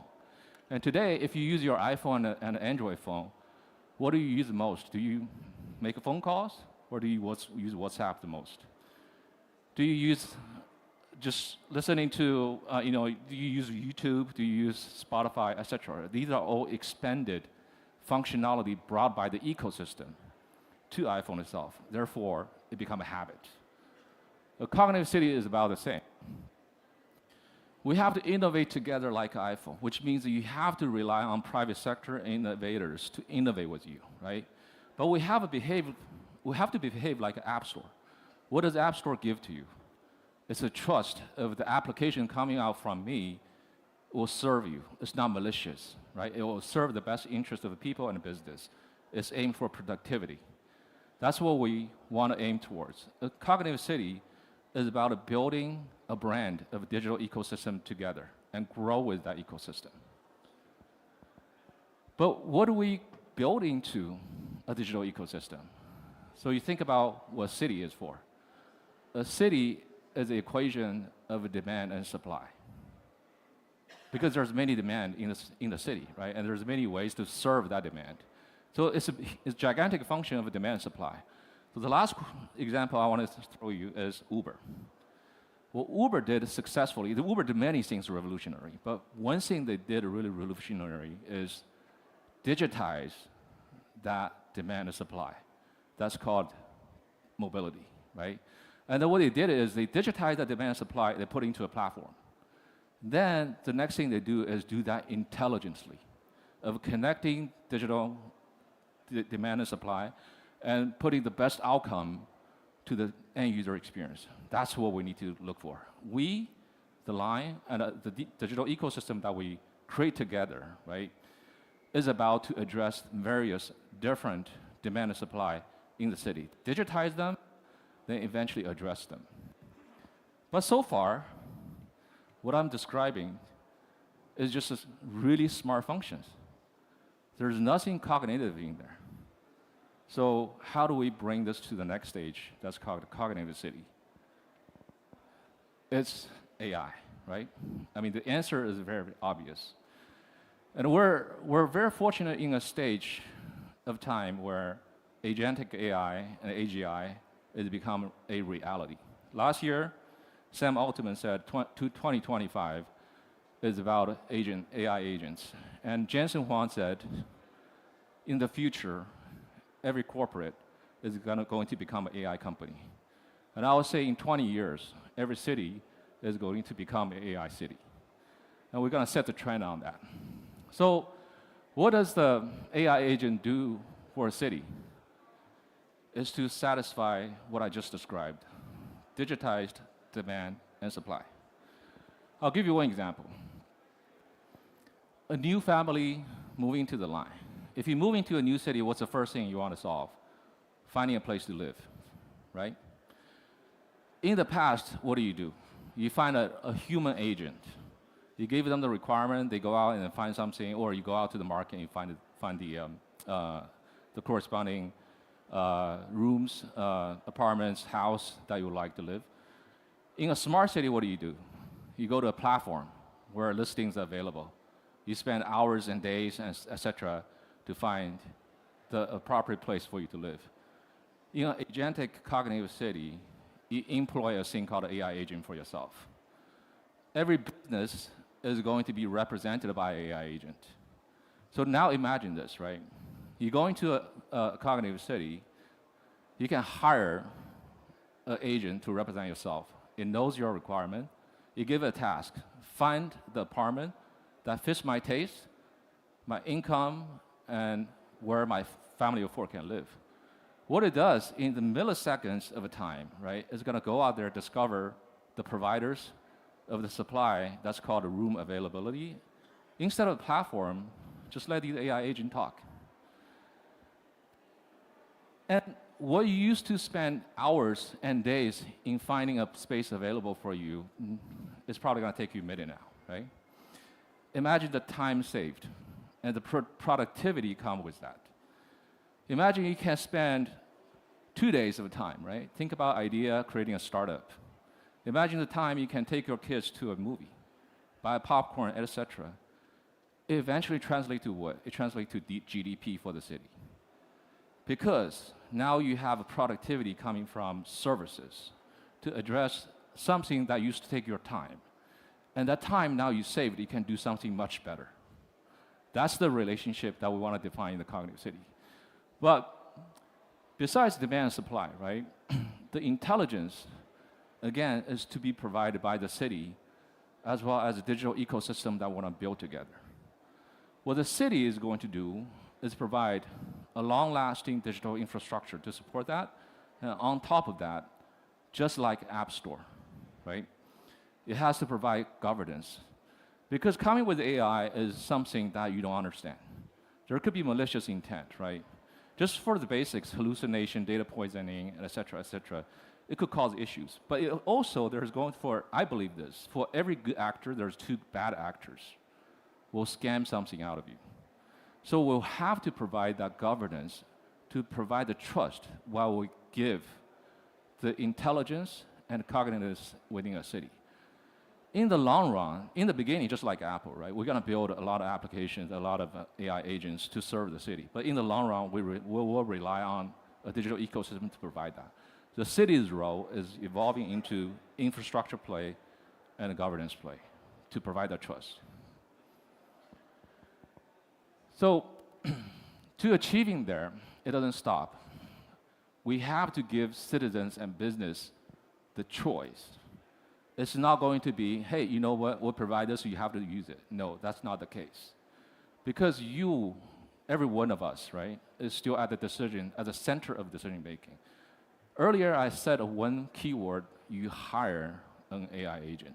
That keyword is hire. You can do that, or you can just use traditional smart city method. You can still go to a platform. That will still be available in the city. But for people who focus on productivity, just like today, why do you use an app in your phone, right? Because it helps you to manage things.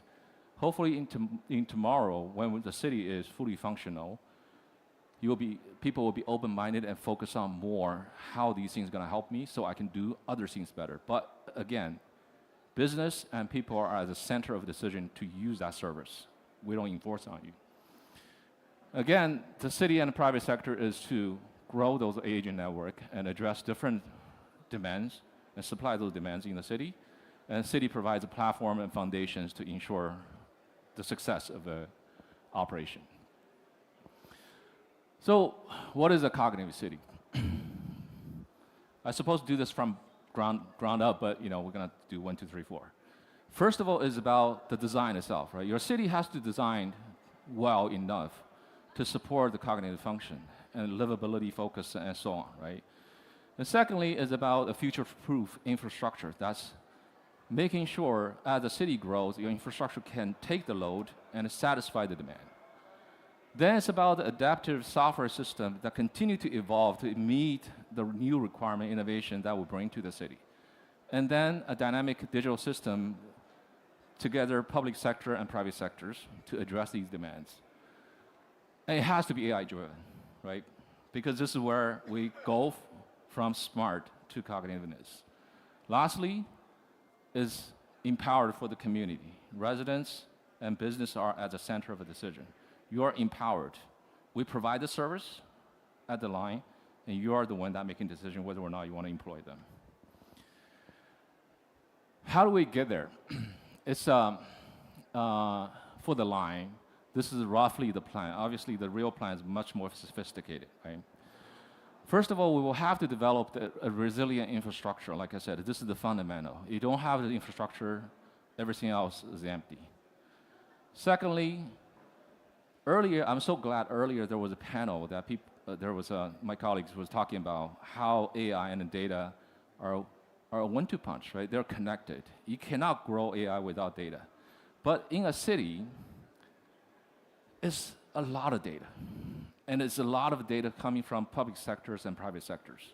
We have to establish a thing that's called a common data backbone, right? For the purpose to ensure quality of the data and share of the data, and as well as provenance of the data. You know where data come from, right? So your AI agents will be able to use these data to do the good thing. Secondly is about common language. For me to stand here to talk English, you understand, right? If I start cracking my Spanish, you wouldn't understand it. But, so it's the same thing for software and agents, right? They need to talk about a same language. So what is that same language? For those of you who are familiar with the open banking APIs in the UK, it provides the same language for financial institute so that traditional banking infrastructure can talk to new products and so on, right? We need to create similar things for city. It has to be an open API in a sense, in a standard that AI can talk to AI, servers can talk to servers, and application can talk to application, right? It will be across different ontologies and domains within the city. It's actually a huge task. And then we'll have to build the initial AI agents. It's the city's responsibility to set example, just like Apple built the first wave of applications, right? Then is the platform. It's open, it's governable to ensure trust. Last phase is going to continue to evolve. We cannot predict the future and how things are going to go. Early in the morning, we talked about quantum. We don't know where it's going to go for the city, right? But we have to keep an open mind on how they will help us to shape up the cognitive city in the future. So in here, I'll end my presentation. The future is cognitive, and it takes all of us to grow that city together. Thank you.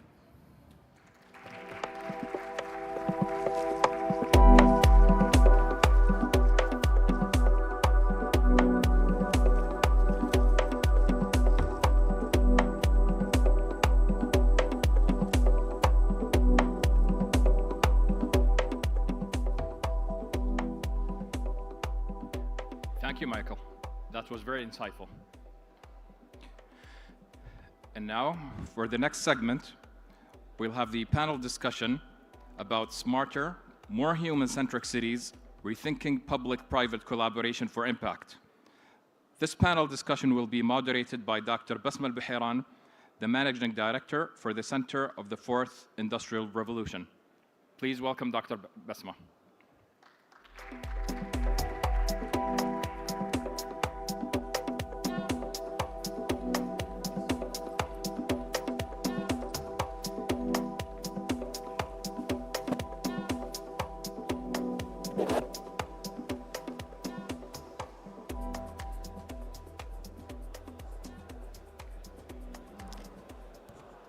Assalamu alaikum. Good afternoon, ladies and gentlemen. I'd like to welcome our panelists for this session. And if they can please come up to the stage once I call their names. Mr. Eliseo Garofalo, who is the Chief Technology Officer at Oxagon. Dr. Ahmed Nafisa, who is a Smart Cities Advisor at the Saudi Data Artificial Intelligence Authority. Dr. Khalid Al-Mashouk, CTO and Vice Chairman at ACES. And Dr. Iman bin Khnain, who's the General Manager of Smart Cities Institute and Co-Director of the Center of Complex Engineering Systems at King Abdulaziz City for Science and Technology.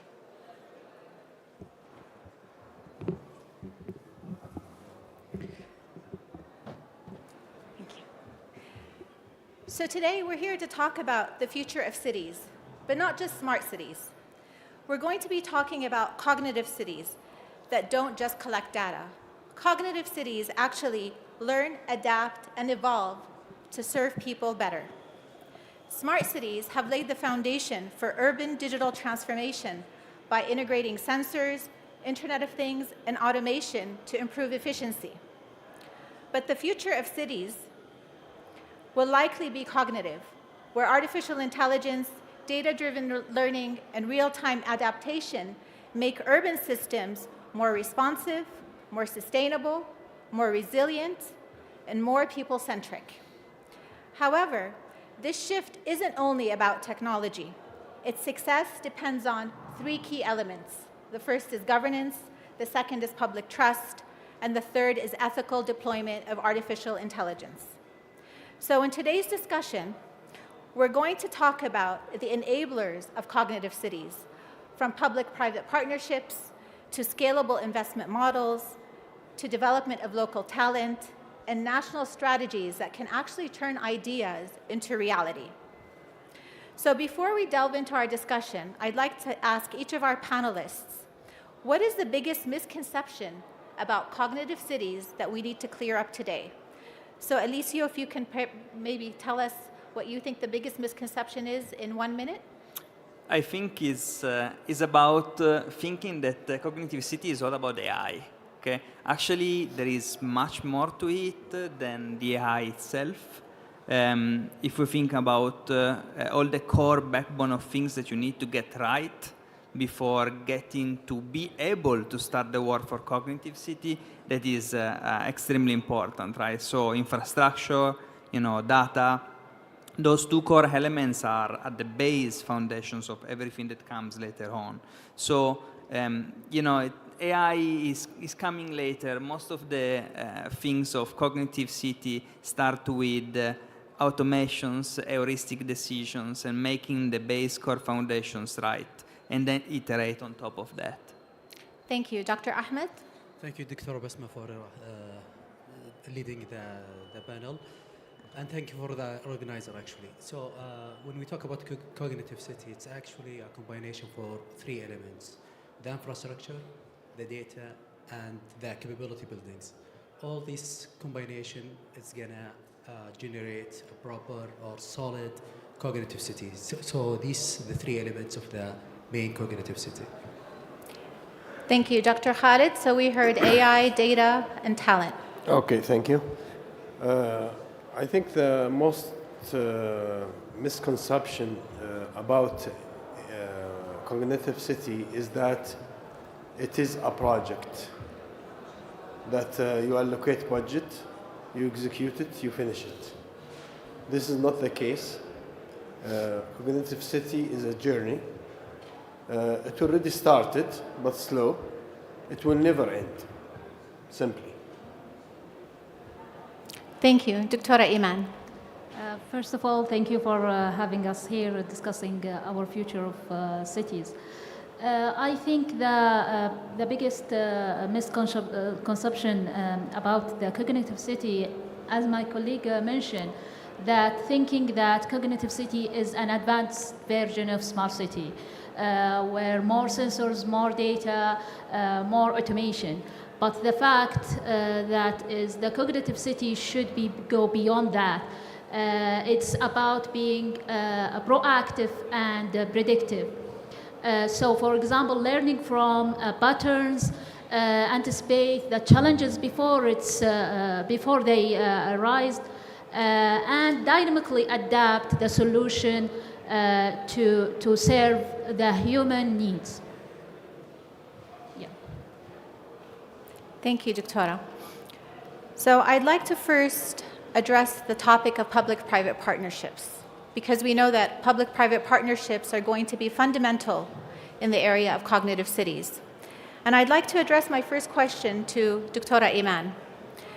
So can you tell us how public-private partnerships are seen as key to cognitive city success, but many actually operate as rigid contracts rather than true innovation drivers? So could you perhaps tell us what needs to change to make public-private partnerships more human-centric? First of all, I think we need to redefine the success of the partnership itself. Not being by short-term returns. Let's move it to and make it by long-term community impact.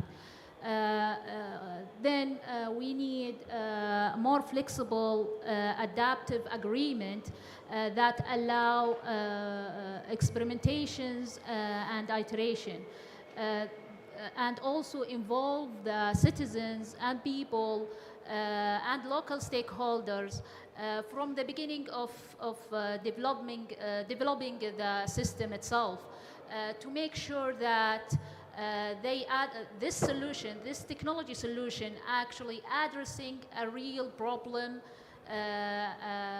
for their needs.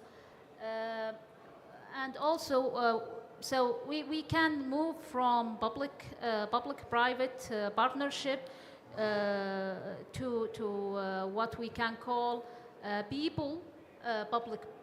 public-private partnership, where the people actually playing the primary role in this partnership. Also, utilizing the technology to be as a tool for transparency and allowing sharing data for between all partners in the public and the private sector, which going to enhance the trust and also providing the framework for receiving continuous feedback from the citizen will help to address as we mentioned, real world issue. Thank you, Doctora. So you talked about the importance of human centricity, transparency, which is also important to develop trust. So I'd like now to turn to the topic of infrastructure, and I'd like to address my question to Dr. Khalid. We know that cities tend to invest very heavily in smart infrastructure. But how can we actually ensure that these investments translate into real improvements for citizens? And how do we measure that return on investment in terms of not only financial gains, but actually human impact? Okay, thank you. Apparently, infrastructure is a very important element in the cognitive city. It's not the only thing, but it is a very necessary component. And I have to mention some shortcoming from the current infrastructure that will slow any cognitive city or even smart city implementation. It will be a surprise for you maybe to notice that the 5G network implemented today in the kingdom is non-standalone, which means it doesn't have all the features of the 5G. 5G is actually brought not for speed. Speed is one part of it, but for other functions, for low latency, for mass communication, etc. Due to the, let me say, non-agreement between the private government and the society, the telco operators decided to go the easier way, the cheapest way, which is deploying the 5G over the 4G. So you are stripping the 5G from most of its feature. It's just getting only the speed. However, latency is not there.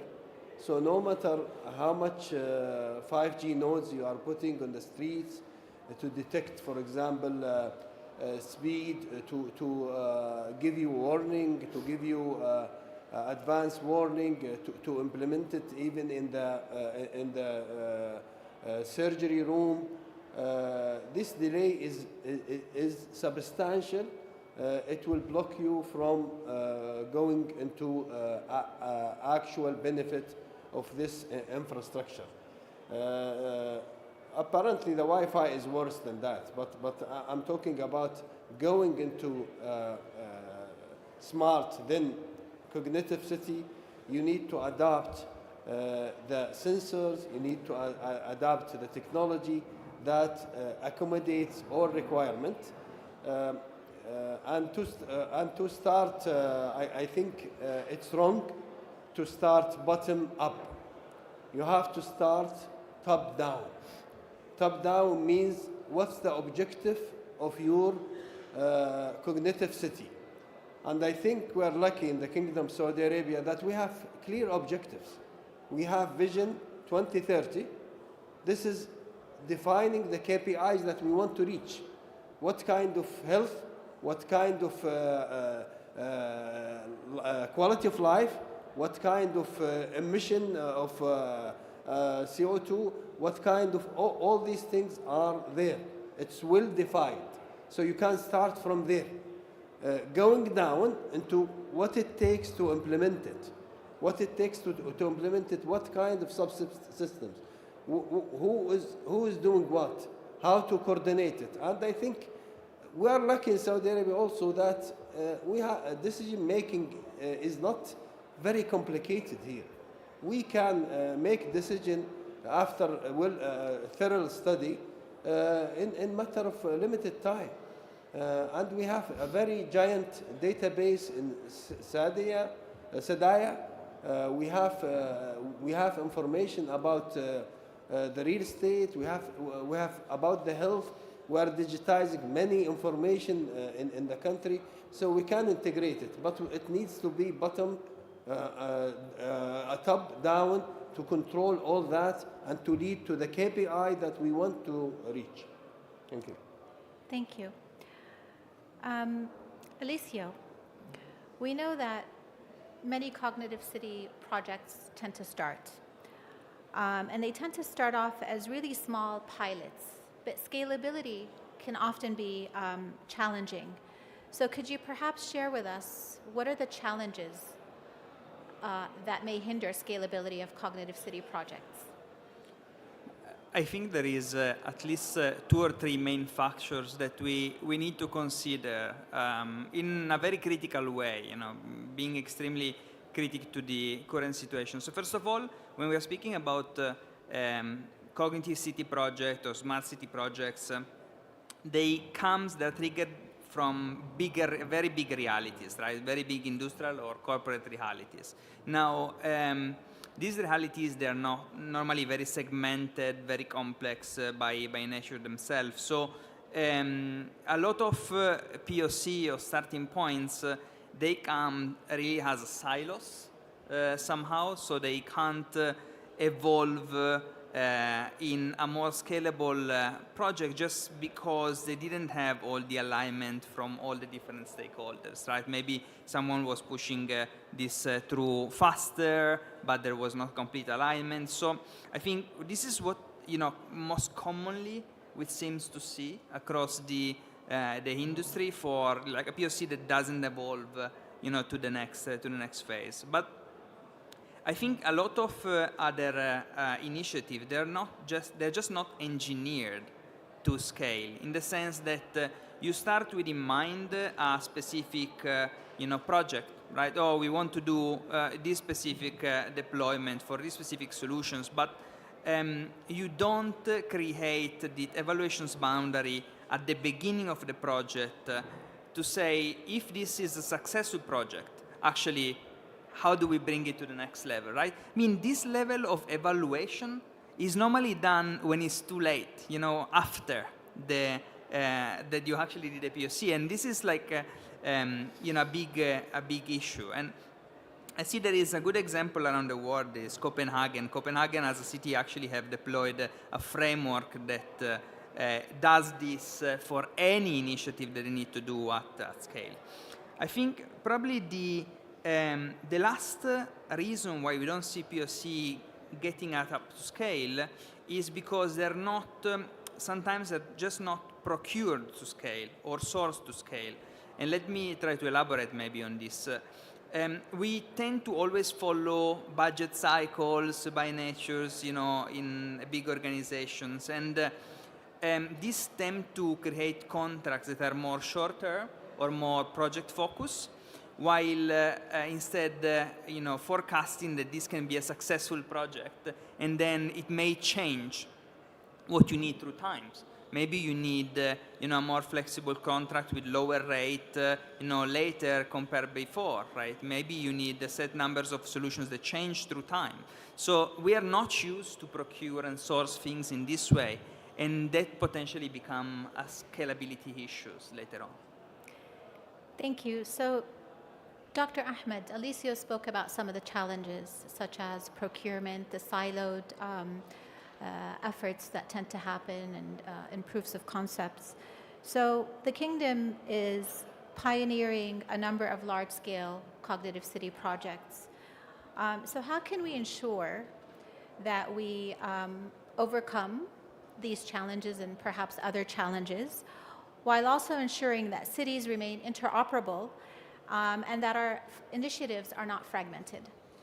Yeah, definitely. I mean, we are lucky in Saudi Arabia that we have bridging the gap among the ecosystem of AI and smart city.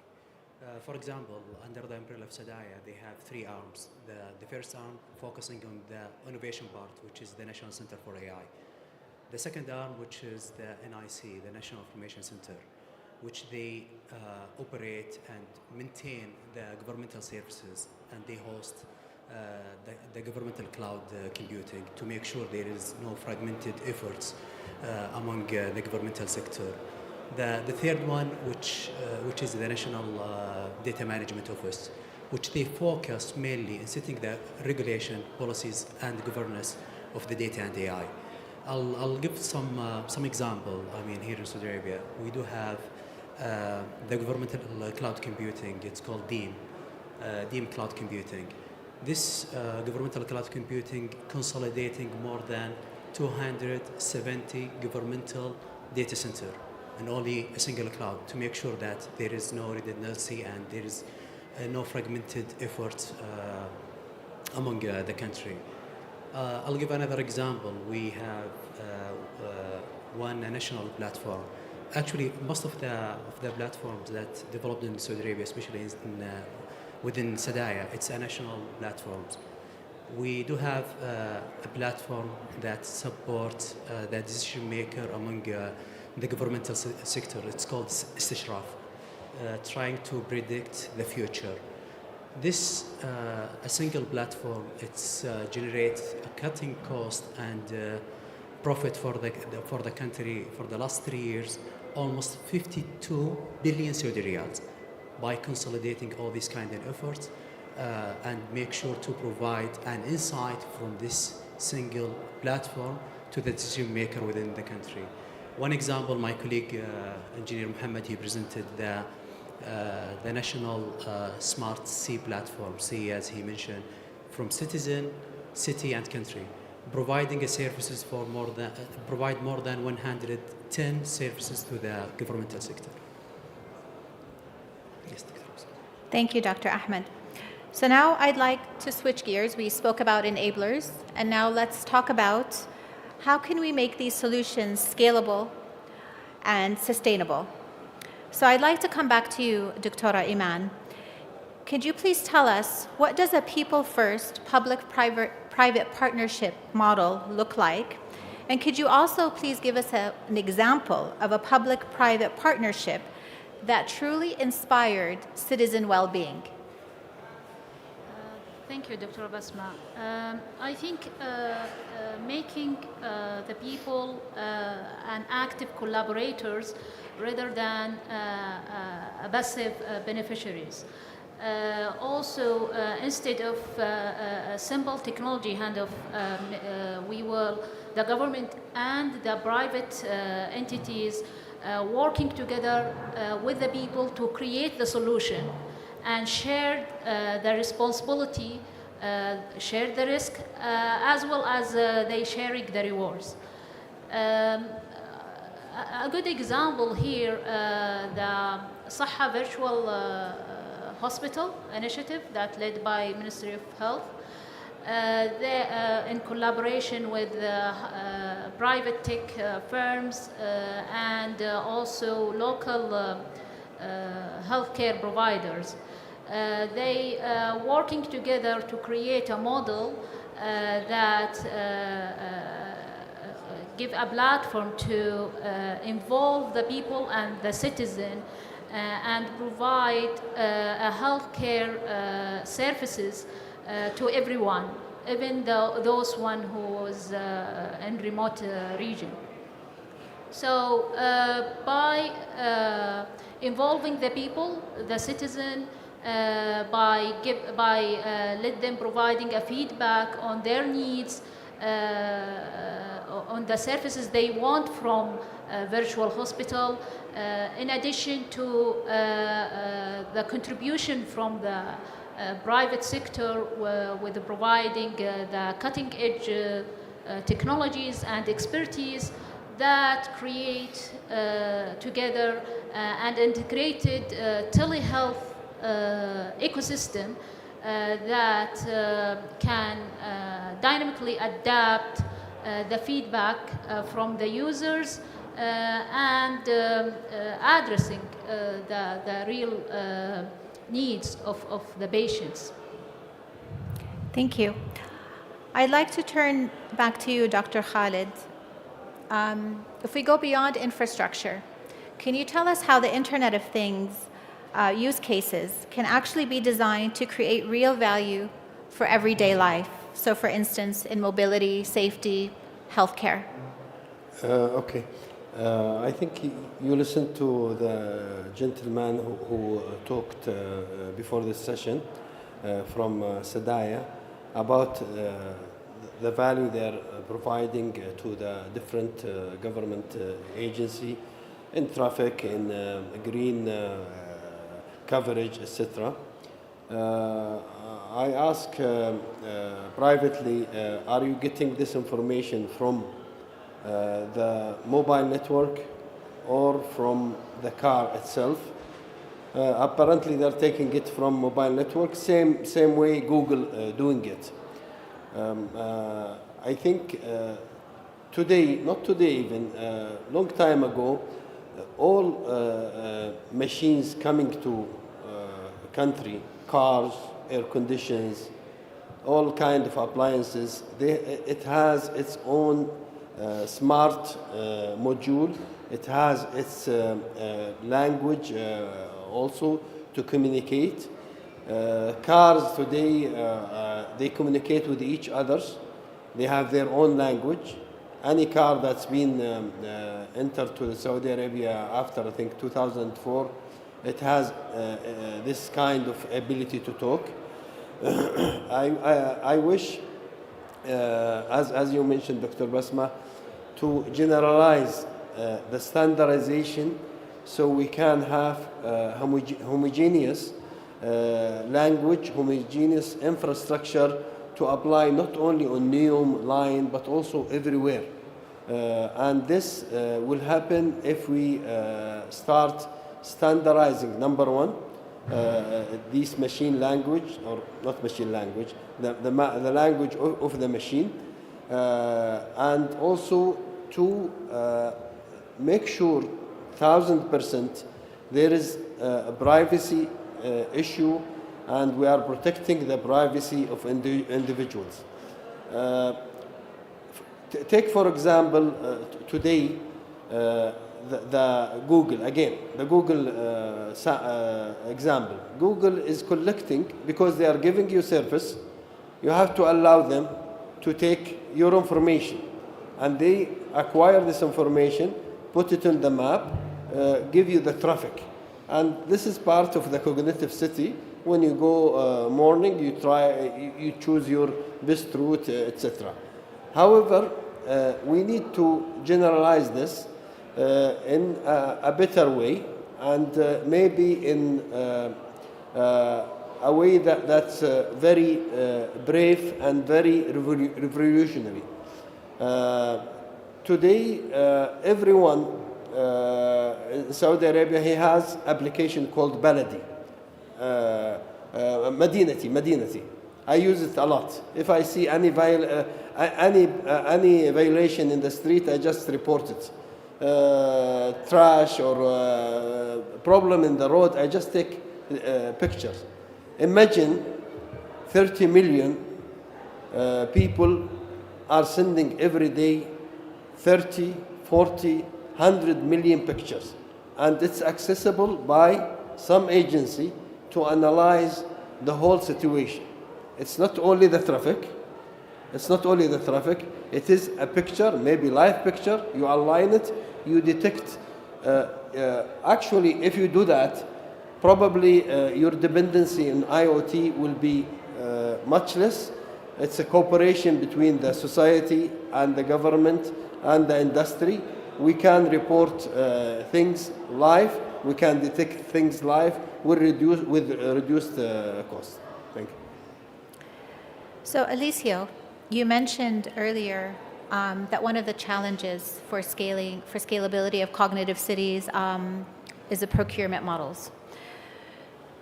And we're talking about scalability right now of cognitive cities. So could you please tell us what sort of procurement models, challenge-based, outcome-driven, can actually help cities scale innovation beyond just pilots?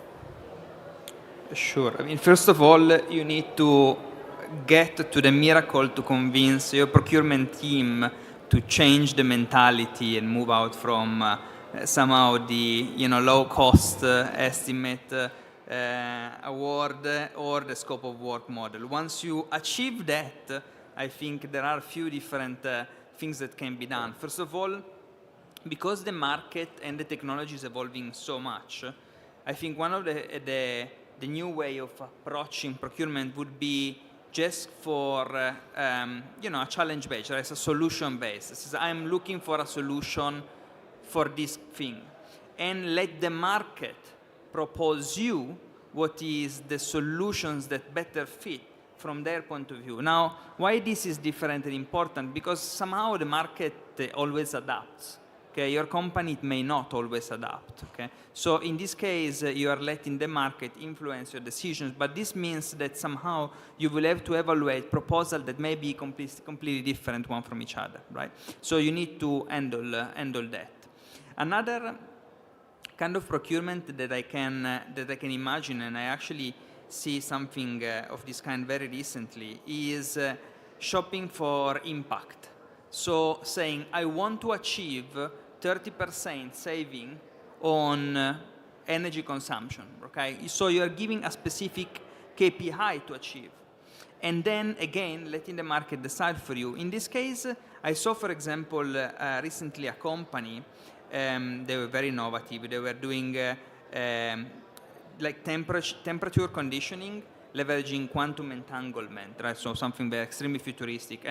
And they were saying, look, we don't ask you for money, okay? We do it for free, but we take back a percentage of the saving that we make for you, right? So they were so confident that they can actually make saving that it says, okay, you don't need to pay us at the beginning, pay us after, right? And they're probably going to make 3 times the money that they would have made, if you would shop it in a normal way. And in this way, is a win-to-win situations, right? You save, they make more money, we are all happy.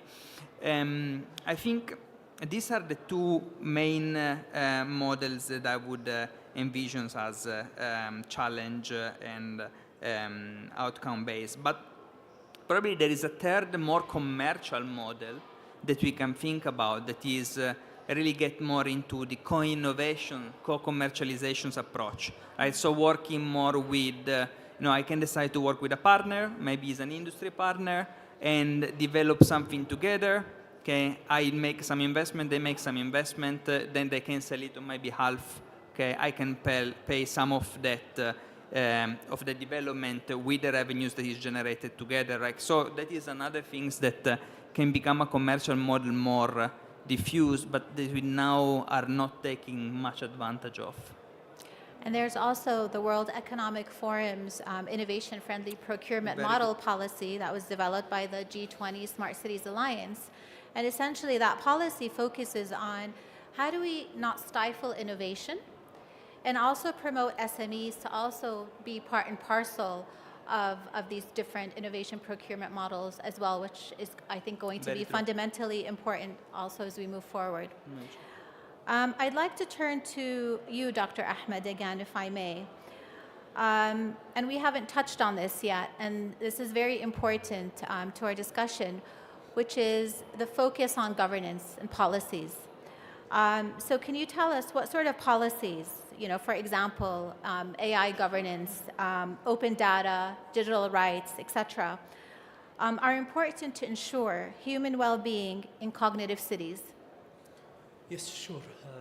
When we talk about AI governance, actually, in Saudi Arabia, we do totally focus on governing the technology and testing the new regulations. So in Saudi Arabia, we have many initiatives. I may highlight one initiative, which is the ethical guideline for the people who want, or any entities that they want to use AI in general, or for the individual within the city.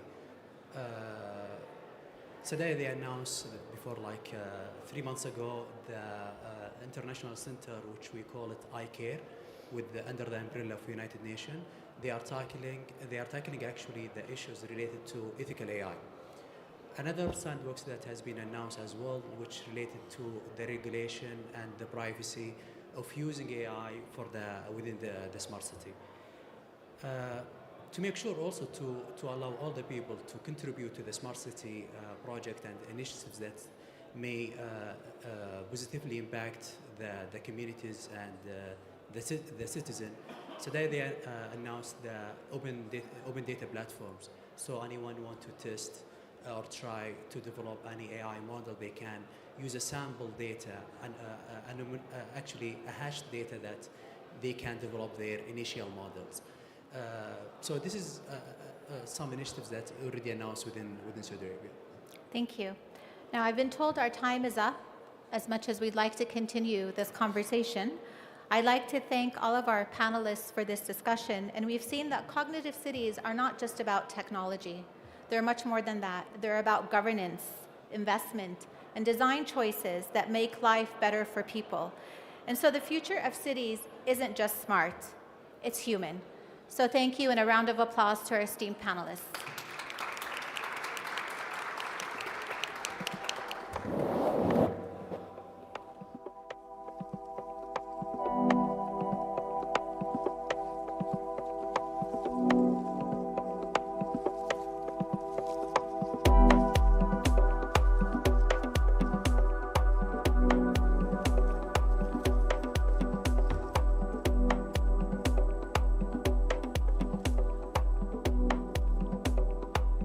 Thank you, Dr. Basma and the panel.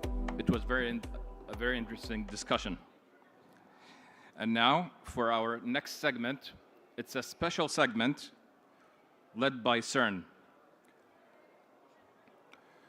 As you know, CERN is the European Organization for the Nuclear Research. It was established in 1954 and is based in Meyrin, the western suburbs of Geneva. It lies in the borders of France and Switzerland. So please welcome Mr. Martin Gastal, the Assistant Professor, Department of Physics, Faculty of Science at Chulalongkorn. How do you pronounce that? The university, Chulalongkorn. No worries. So, Mr. Martin will be talking about the opportunities for KSA in scientific community.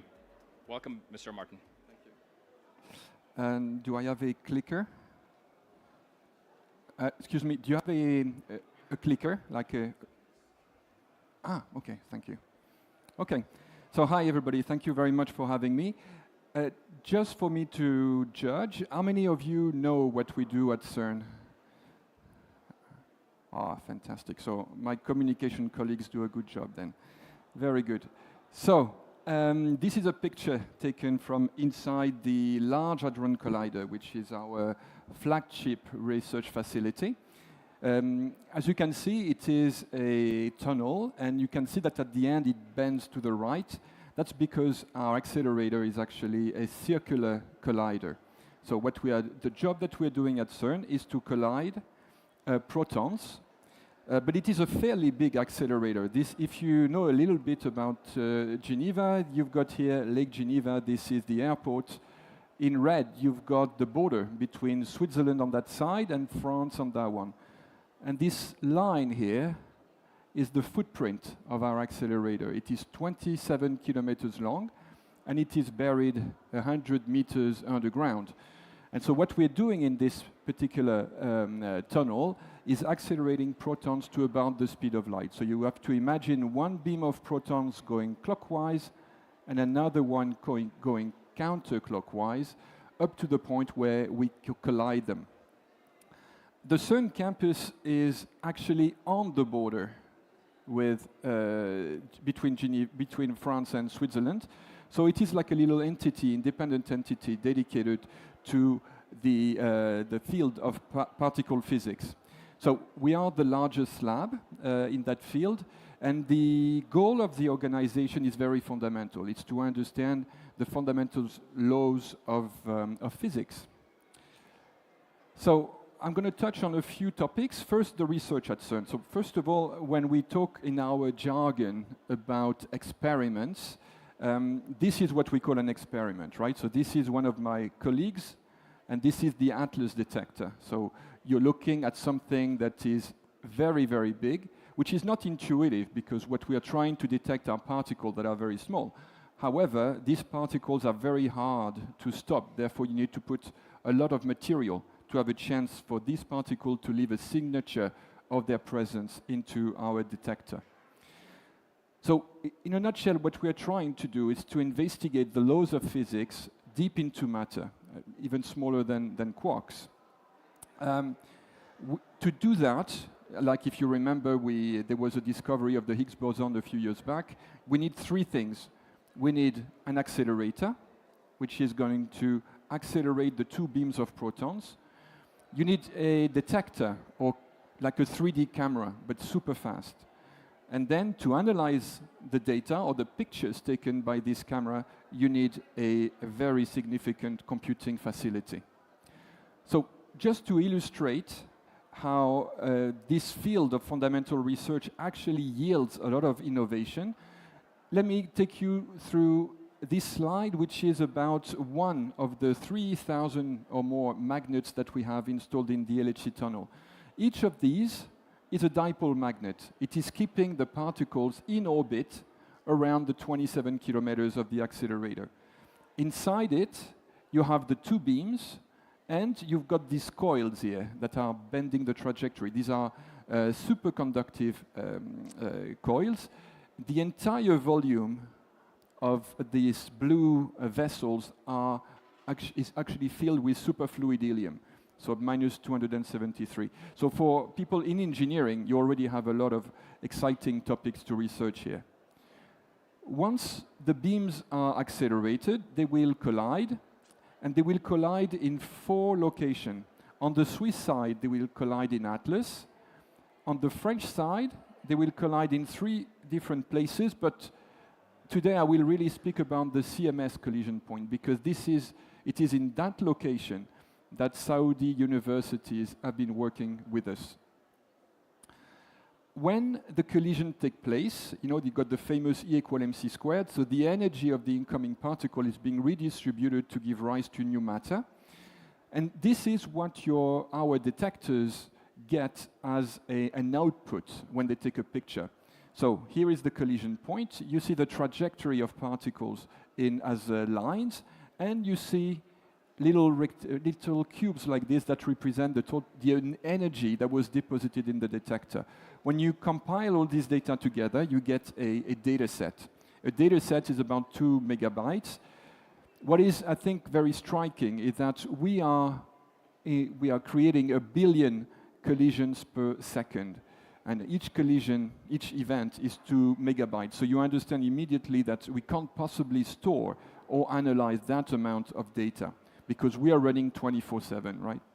So very quickly, we need to go from 1 billion collision to only 1,000 events or data sets stored on tape, right? So this is a dramatic filtering of the data. And this is an area where there's a lot of computing involved, AI on FPGA, but also super fast electronics. The next step is to look at this data set that we've saved. And here I would like to introduce the WLCG. It is a grid that includes all the partner universities of CERN. So the data is stored in Geneva. This is what we call a tier 0. And then the data is being sent to secondary computing sites that we call tier 1, 2, and 3. This is a big, consolidated, this is a big computing facility with 1.4 million cores, and it's 1,000 petabytes of data stored worldwide. So you're looking at a massive infrastructure, and our partners are welcome to participate to that computing effort. So CERN was created in '54 as it was introduced. It has now grown since then. We recently welcomed states like Brazil. Saudi Arabia at the moment is not a member state, but we have an international cooperation agreement with Saudi Arabia, which allows us to transfer technology, but also to implement some mobility schemes. Now, let me go a little bit more into the details of what CERN has to offer for the Saudi scientific community. First of all, it is important to remember that your region was a cradle of science, so it's no surprise that now we are working together. And we can do a lot. This is a map showing the list of countries in the Middle East we are involved with. So you will see that we have quite a lot. In Saudi Arabia in particular, we have collaboration agreements with the KAUST and with EFET, and we are negotiating with other universities to come and join us. In 2023, there was a CERN exhibit right here on the other side of that building, and that also started to raise the awareness for the opportunities that we have to offer. I'd like to remind you also, because sometimes this is a well-kept secret, that you guys have in your region, in Jordan, a lab that is a sister lab of CERN called Sesame, which is a light source, which is very useful when you want to do material science, right? So, of course, there are other facilities in the world, but this one is really close to you guys. Let me touch on technology and innovation. So, CERN is carrying out the sort of experiments that require equipment that is not available off the shelf. We cannot buy superconductive magnets from industry, which means that we constantly have to develop these technologies ourselves. So we are innovating all the time. And because we are non-profit, because we are open science, these technologies, once we have brought them to the level where they are at a sufficient state of advancement for us, we pass them on to our partners. So today, we have technology transfers in the field of medical application, aerospace. We're working with Airbus on some projects, automotive environment. And this is, in fact, I think, building on the legacy that is the World Wide Web, which was created at CERN, not because we wanted to develop an internet, it's because our colleagues from the scientific community were getting really fed up to have to carry their data from one building to the other. It's a large campus, so they thought, instead of jumping on my bike and bringing a tape to my colleague 500 meters away, why don't I interconnect computers? And this is how the web was built. Now, education and training, so very relevant for students. At CERN, we have over 3,000 PhD students, so it's, again, a very large campus in many different fields, physics, engineering, computing. We have 600 PhD theses that are defended every year, and every summer we welcome 300 students for a summer program of 8 weeks from, well, sometimes over 101 nationality. So we have on campus a wide range of disciplines that can be used either for students or even for faculty who want to broaden their horizon. And I just put a few there, but you know, detector design is in fact related to a lot of disciplines in itself, whether it's data acquisition or material science. A lot of AI, of course, but also quantum computing, and I will touch on that in a minute. Now, we are welcoming every year interns to CERN, whether they are bachelor's, master's, or PhD students. The two latest students we had from Saudi Arabia was Wahad, who was doing an internship of 1 year from KAUST, and still today, if you can even see her at a booth on the other side of that wall, you got Aya, who is working on computing inside the CMS trigger system. So, and she is from EFAT University, so the other university. These sort of opportunities are open to all our partner universities. I wanted to show you this slide because you can see how sad and mistreated our summer students are. They're really having a hard time when they come to CERN. So it's 8 weeks. Every morning they get lectures on science. So it can be physics, it can be computing, it can be vacuum technologies. We also have guest speakers. It can be CEOs of the tech industry, astronauts, or even a philosopher. In 8 weeks you don't get to a publication, but you can do some quite cool stuff. So this is a little robot that was 3D printed and which is magnetic field tolerant, designed by a team of a Lebanese student and a female Saudi student. Now, so this is, we saw the research aspect of CERN, we saw the education opportunities. Now I'm going to spend a few slides on a brand new initiative, which is the Open Quantum Institute. This institute is only 1 year old. It will be 1 year old in March. And it all started when a number of countries approached CERN to say we are worried that the quantum computing will be extremely disruptive. It will have great opportunities, but potentially also a bit of risk. And we would like to do better at preparing our legal framework and a society than what we did for AI. I mean, if you look at the last 2 decades, disruptive technologies have had a big impact on our lives, and sometimes it was, a bit disruptive. So what OQI is a collaborative platform to develop quantum computing, but for society, for good, or for all. Let's go back in time a little bit. So when AI arrived, or when GM Food arrived, there was no legal framework that was provided guardrail for the technology to develop in a direction that was beneficial for society. The way the states supporting this Open Quantum Institute have designed is to spread the technology as widely and freely as possible.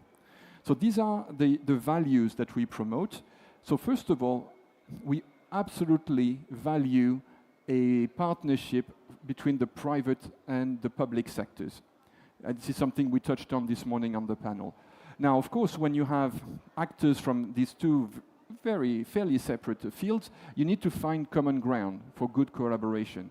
And the solution that we found was, let's focus our research and the applications of quantum computing on UN Sustainable Development Goals. As I said this morning, it's very hard to be against eradicating poverty, right? So when you have an application that is related to an SDG, normally this is very, let's say, non-confrontational when different actors work together. The other thing that are very important to CERN is that this is an open science type of initiative, which means that the technology and algorithm that is being designed inside the Open Quantum Institute be shared, and is going to be shared in particular in underserved countries. So we would not like quantum to contribute further to the digital divide. So we make a very conscious effort to reach out to the part of the world where quantum is not yet established. We also believe that when you are developing a technology, you can also drive the focus of your developers on the application side, not just develop the technology and then look for application. So the way it works at OQI is that you come up with a problem related to an SDG that you would like to solve, and when it's onboarded, we put together teams so that the solution to this problem can be found. But because we're talking about SDG, we can't just rely on industry, university, startup. We also need people to validate that the problem we're trying to solve is actually worth solving. And that implies NGOs, UN agencies, and governments. So the teams are very diverse. So how does it work in practice? Because what we do is we take an idea all the way to a proof of concept implemented on a quantum computer. So the idea of the problem to solve, or the idea of the use case for quantum computing, is entered through our website. The condition for an idea to be onboarded is that it has to be related to an SDG, and it has to have some quantum advantage. When this is met, then you have the possibility to work inside the Open Quantum Institute. 2 examples of the sort of project we are running right now. So on SDG climate action, with the UNDRR as endorser, if you like, we have a project running in Malaysia on providing better accuracy for the flood prediction, right? So very applicable end result for a particular problem that is related to an SDG. In Lebanon, we have also a project running on the simulation of weather patterns in the use of water resources. Lebanon is a country where there should not be water shortages because there's a mountain range and you've got the sea. However, this is a difficulty they are facing. So again, we are teaming these teams of developers with UN agencies, and when they are developing the code, we assign an in-house OQI expert to mentor these teams towards the point where they can deploy the algorithms on one of our partners. So, as a summary, these are the opportunities that we can offer to the Saudi scientific community.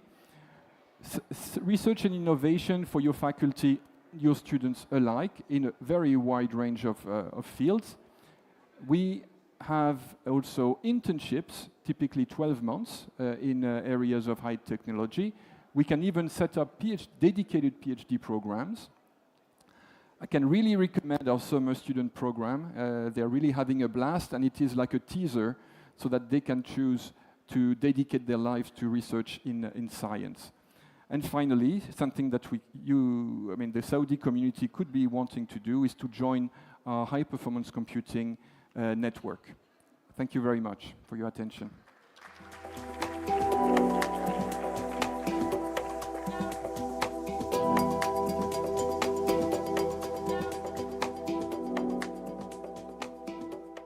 Thank you, Martin. Very interesting work. And now, please welcome Dr. Pat, the Assistant Professor of Department of Physics, Faculty of Science from Chulalongkorn University.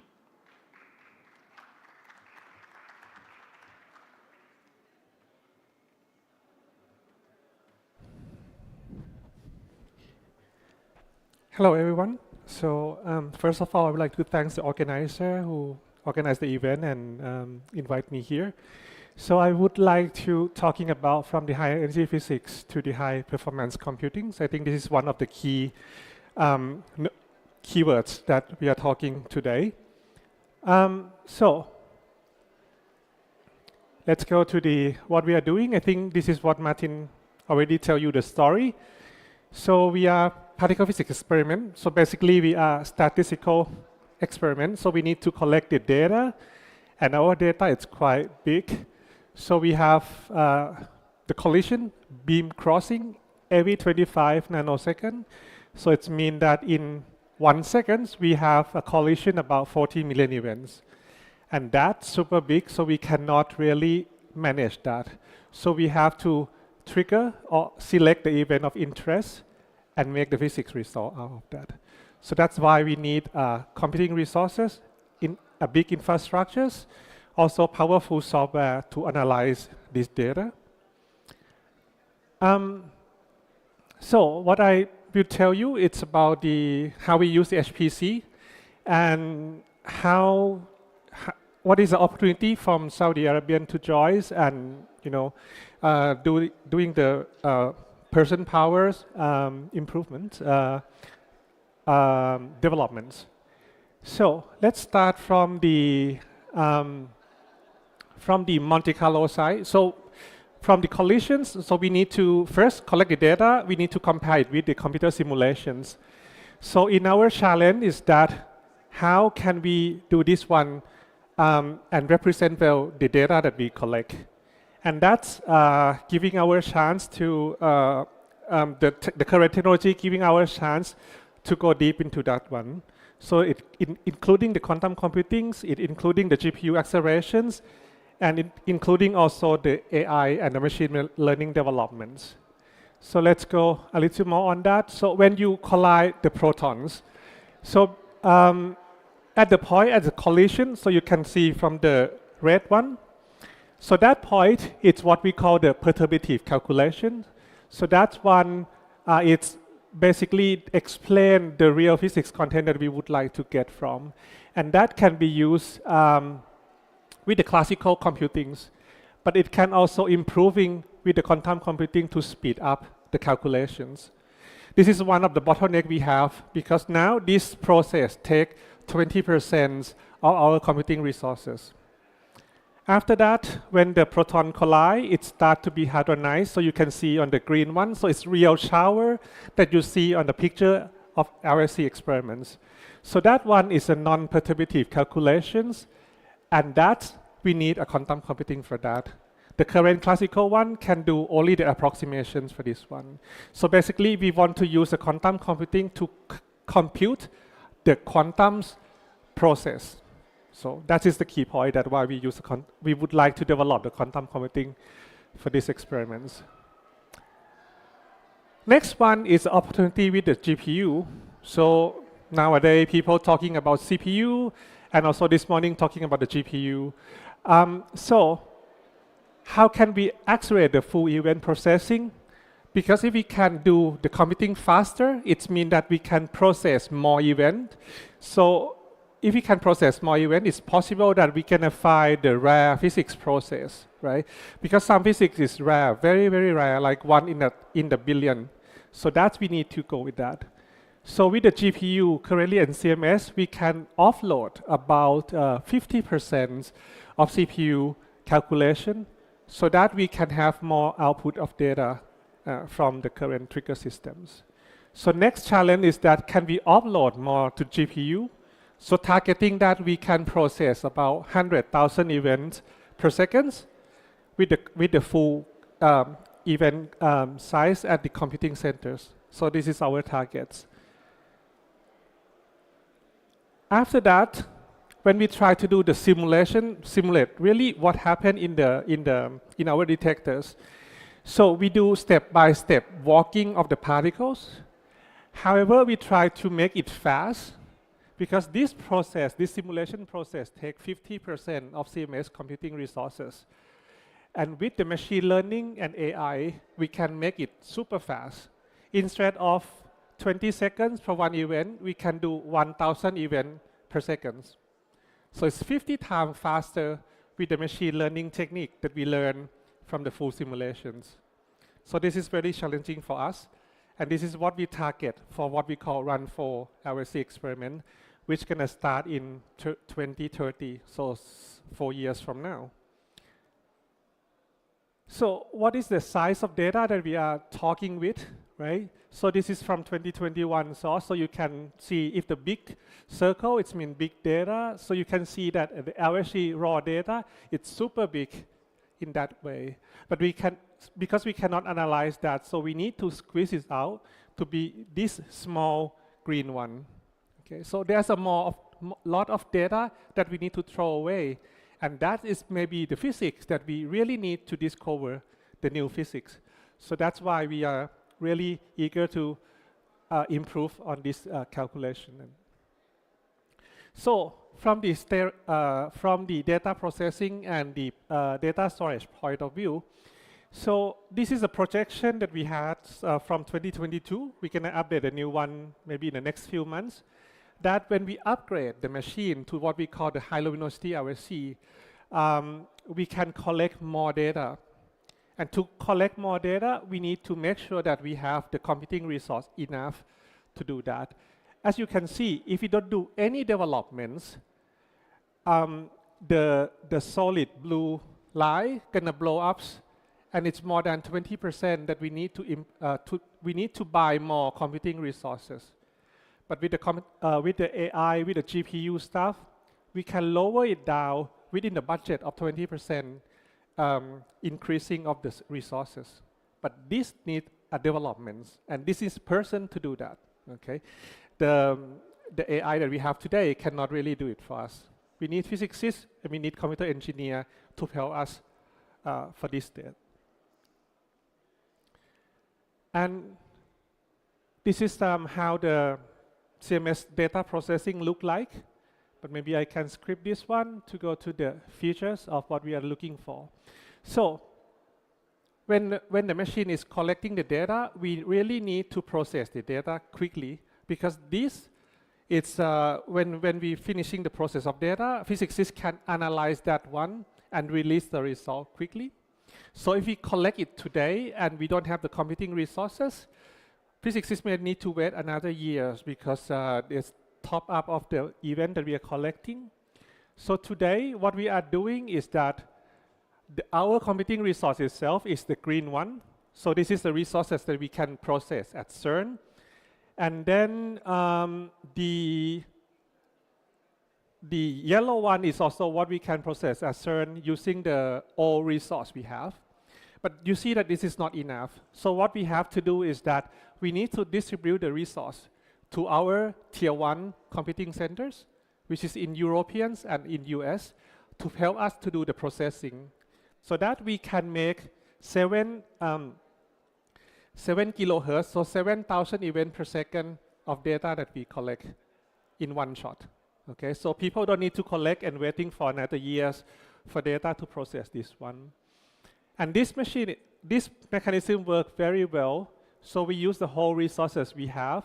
You can see that at maximums, we go to the 26.2 thousand core CPU to process this whole data. So in run 4, we would need more, so that we would need a contribution from all the countries, help us together, going together to study this physics. And then during the, let's say what we call the machine development period, so when we don't collect the data, so we use this computing power to make the Monte Carlo production for physicists so that they can compare between real one and the computer simulation one. So you can see that the whole years we quite stable with the CPU we use and the number of events we are processing. So that is help us to push for the physics results quicker. So running the big computing resources, what do you need to, what the country can get from you, right? I mean, what the country can get if you run this one. So this is the question that all the country asks us when they want to contribute, when they would like to contribute the resources to us. So basically, it's the technical, it's national technological leadership and innovation. You have a big computing resources, people come to use it, share that, and then you know, create a new things, create a new physics, new knowledge for that.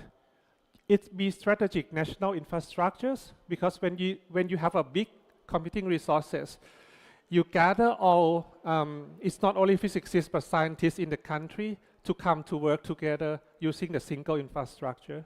CERN is the same, it's not just the particle physics, right? I mean, the resources that we use is sharing on different sides, biologies, and during the pandemic, we also use this one to unfold the structure of the COVID virus. So that you can see that the benefit to have a big computing resources. It can be scientific leadership and the global recognitions, because if you're hosting the big infrastructures, everyone can say, you are ready to that, you are ready to manage the big data, so that is the leadership you're gonna get. The most important one is the skill that you use, so you develop the person's skill on the high performance computing management, the distributed computing, the big data management, and also the cyber securities. So this is what we train for people to working for us. So when people finish the project from the RSC, that can continue on the academia, or they can move to the industry side. So because they are trained to prepare for this one. And the data set that we are talking about is petabyte scales, so it's quite large. With a global scientific network and the analysis facilities serving for the Asias or for the worldwide. Okay. So this is the I think this is Martin mentioned already. So in CMS collaboration, we have CAS that already member of the CMS and also efforts, right? So both are very focusing on the computer engineering, computer side, which is, I think this is perfect fit for us to contribute to the collaborations and even the project that already start with the CMS. Just to give you an idea, so this is based on my experience, so maybe we have better experience. So I was a summer student at CERN in 2004. That time, I'm only one at CERN. Maybe I'm the second one at CERN from Thailand. And after that, when I start to grow up on that, I start a PhD, moving to CERN, working there, and moving the country to the CERN things. So we start to join CMS. We create the ICA. More university in the country come to join different experiments. We start to doing the hardware also with the HP and also the computing HPC. And I grow up, and then I start to learn, maybe I'm fit well with the computing programming, so I become the CMS offline computing coordinator after 20 years. So I think this is what we're thinking about, I mean, for the new country. So I think that this is good fit for Saudi Arabians, that if you would like to move in, develop the person powers, and gather the people together for the countries. Yeah, I think this is the good thing that you should have a look on that. So yeah, I think this is all from my side. Thank you very much.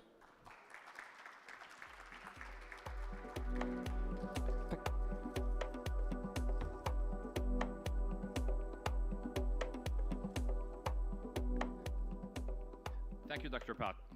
It's very interesting to see where high-performance computing is heading. And now, for the next segment, we'll be talking about semiconductors, challenges, and opportunities in chiplet standardization. We'll be having the Vice President of the Strategy and Semiconductor Business Unit at Alat, Dr. Ali Ibrahim. Please welcome Dr. Ali.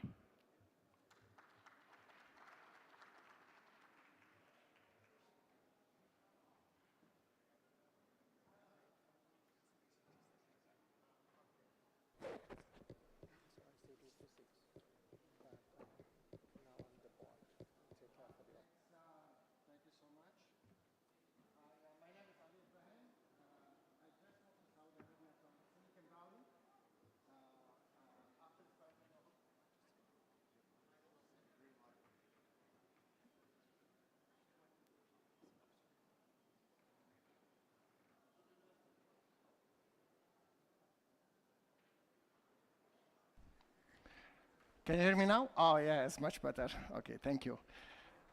Okay, my name is Ali Ibrahim. After spending over 2 decades in the Silicon Valley in California, I joined Alat. I moved to this beautiful city around a month ago, and I'm the VP of Strategy for Semiconductor Business Unit. Now, before delving into the subject of today, I'll give a high-level overview of what Alat is. So Alat was founded in 2023 with the headquarters here in Riyadh. Our mandate is really to create a manufacturing hub in Saudi Arabia for electronic and industrial products. It's 100% owned by the PIF, and we have 9 business units. And these business units really cover a wide range of product, from semiconductor to smart devices, to smart building, all the way to next generation infrastructure, as well as AI infrastructure.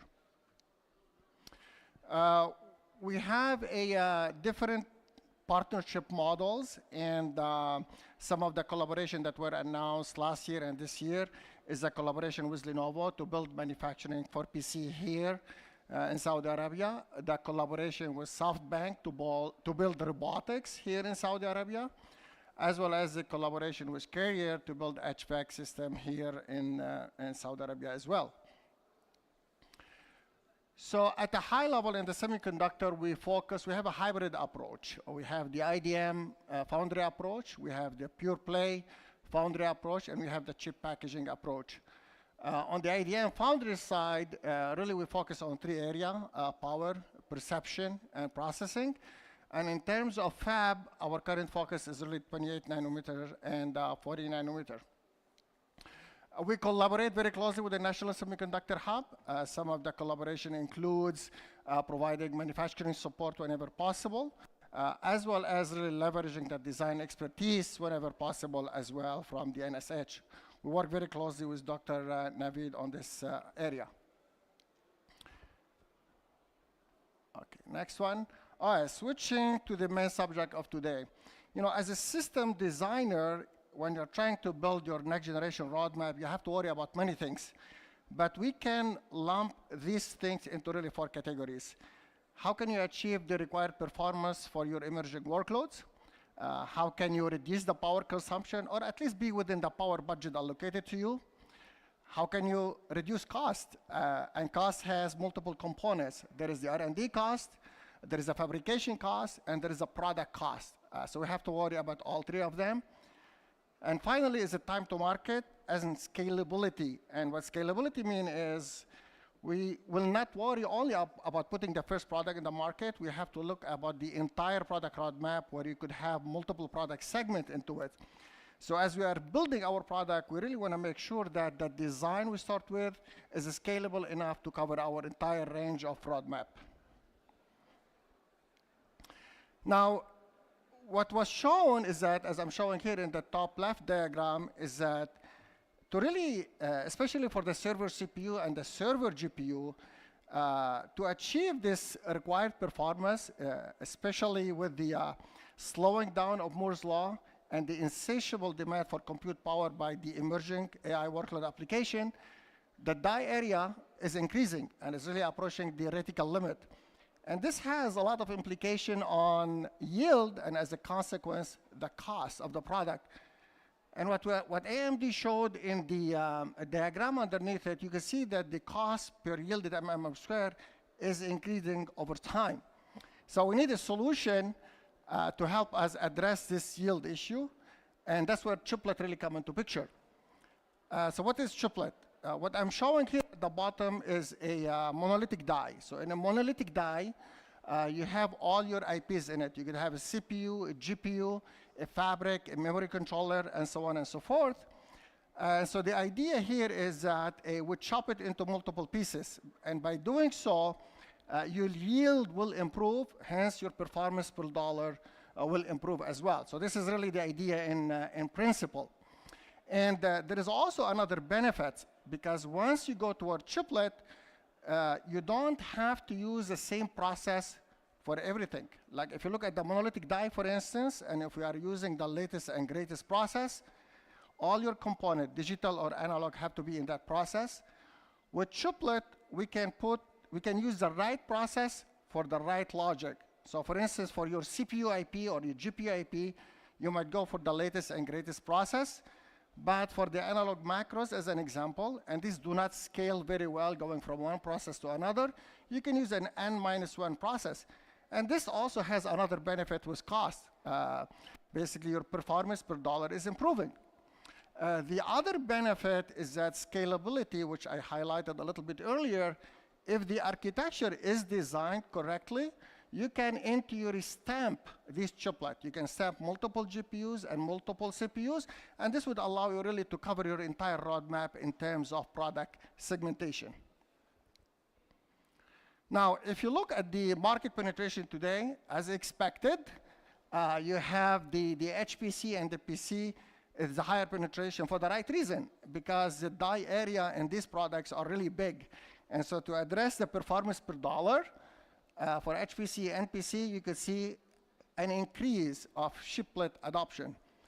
As far as the consumer and the automotive, it's right now it is slow, but we expect it to increase over time, especially as consumer products start using more and more expensive process over time. Okay.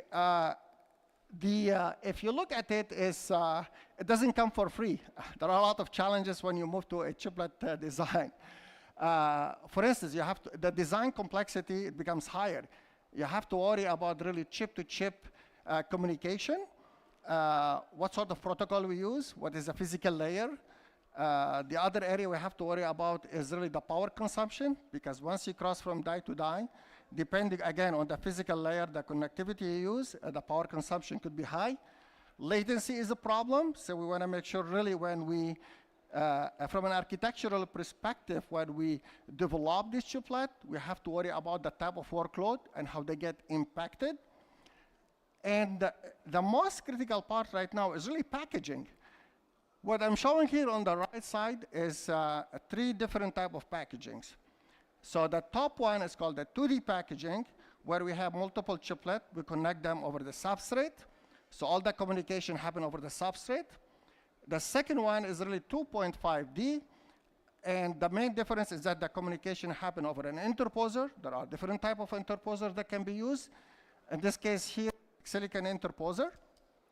Last one is this 3D packaging. And in this case, you stack multiple dies together. And the stacking could be really TSV, could be hybrid bonding. There are other technology as well.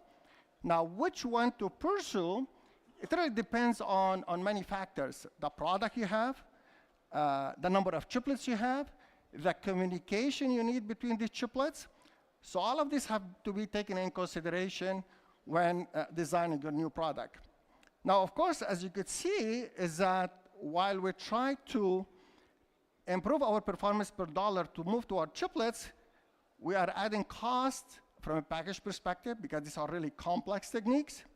And most importantly, we have to be really, really careful that our overall system yield doesn't offset the benefit we have from going through chiplets. So it's extremely critical. Now, from a system designer perspective, it's changing the way we do our roadmap. Right now, you are not just thinking about the silicon. Now you have to worry about the entire system level from a planning perspective. It's a co-design between IC and package. Okay, proprietary chiplets are out there. And in fact, if you look at AMD, for instance, they have AMD Ryzen, EPYC, the MI250, the MI300. My favorite one is the Intel Ponte Vecchio because I worked on it. And as I'm showing here, like two diagrams, you have the Intel Ponte Vecchio, which has 47 chiplets. They are 3D stacking using Intel Foveros technology. And the bottom one, we have the Intel Meteor Lake, which is for the PC side. By the way, the top one is for HPC. This is a high-performance GPU used in the Aurora supercomputer, if you are familiar with it. The bottom one is in the PC segment. And you can see really the differences between them, like 47 chiplet, 3D stacking versus the 4 chiplet on top of a passive interposer. So as you could see, really, there is a common theme in all these products. They are developed by single vendor product. What that really means is that the same company design everything, the same company own the end-to-end test, yield, supply chain, warranty. And of course, the side effect of this is that there is a higher R&D cost, limited in focus, because this company focuses on their products only. There's a time to market, custom interfaces, you're locked into a single vendor, and of course, limited customization. And that's why there is really an increased need for a chiplet ecosystem to help address many of these challenges that we are facing. But of course, to achieve this chiplet ecosystem, standardization is a must. And standardization really in many areas. So in the interfaces side, in the system side, manufacturing flow, business flow, and so on and so forth. Okay, so in the industry today, there are many efforts when it comes to standardization. I'm just highlighting some of them here. The Universal Chiplet Interconnect, or UCIe, this consortium really focuses on the die-to-die, both the physical and the protocol layers. And they have different type of interconnect depending on the packaging you are using, whether it's a 2D or 2.5D or a 3D. ARM chiplet system architecture, they just released actually their first spec around a month ago. They're focused really on the system partitioning and chiplet connectivity, and how can you reuse these chiplets into different product segments. This is really the focus there. Open compute, on the other hand, they go beyond the design side. They're also focusing on the design and manufacturing flow, which is extremely critical. And they're also focusing on the business workflow model. As I said earlier, when you have these different chiplets coming from different vendors, and you have a problem in yield, who pays for it? Does the chiplet provider pay for it? The company that's building the product pay for it? Or the manufacturing itself pay for it? So all of this issue from a design perspective, from a manufacturing flow perspective, as well as a business perspective, they have to be addressed to have an ecosystem for this chiplet. There is what I call is a hybrid model, or a partially open. And the one, for instance, proposed by AMD. And in this approach, really, it combined both proprietary chiplets as well as chiplets from the open ecosystem. However, it's a single vendor, and the system architecture is owned by that particular single vendor. It's a hybrid approach.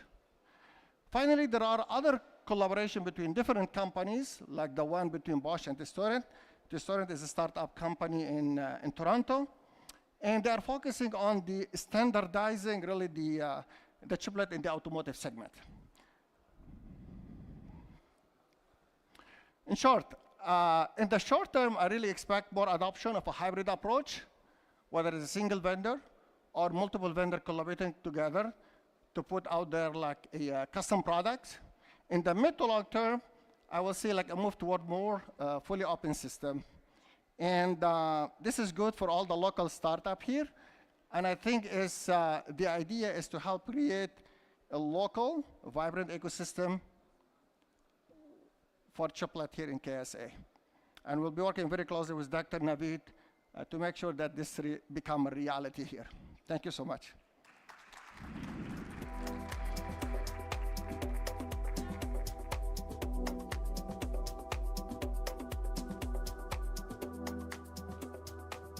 Thank you, Dr. Ali. I'm sure this will open a lot of opportunities in the future. And now we'll move to space with Dr. Mohammed Alwani, Al-Khwarizmi Distinguished Professor, Electrical and Computer Engineering at KAUST. He'll be talking about the near space and overlooks race with great potential. Please welcome Dr. Mohammed.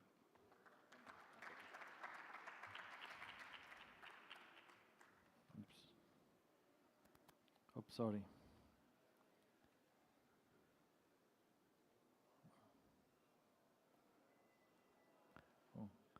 Okay, thank you, RDIA, for the invitation and for giving me this opportunity to share with you some of our work in the area of space.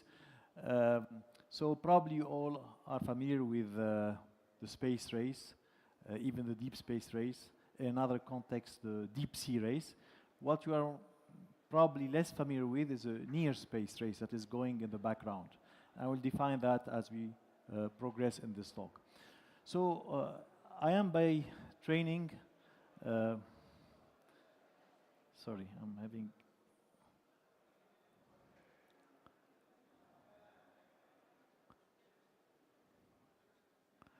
it's not working.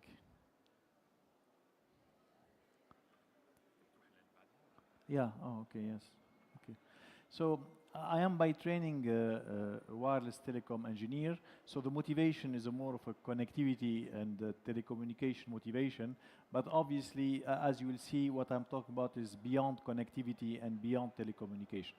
So, as you know, we are at a time where 6G is at the last stage of being designed. Actually, next month, in March, in Korea, 6G vision will be finalized, and we all know what 6G will be about.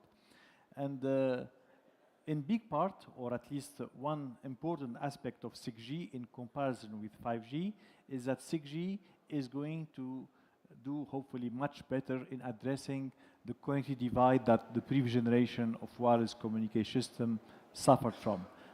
As you know, now we live in a world where still we have about 1/3 of world population that are unconnected or underconnected.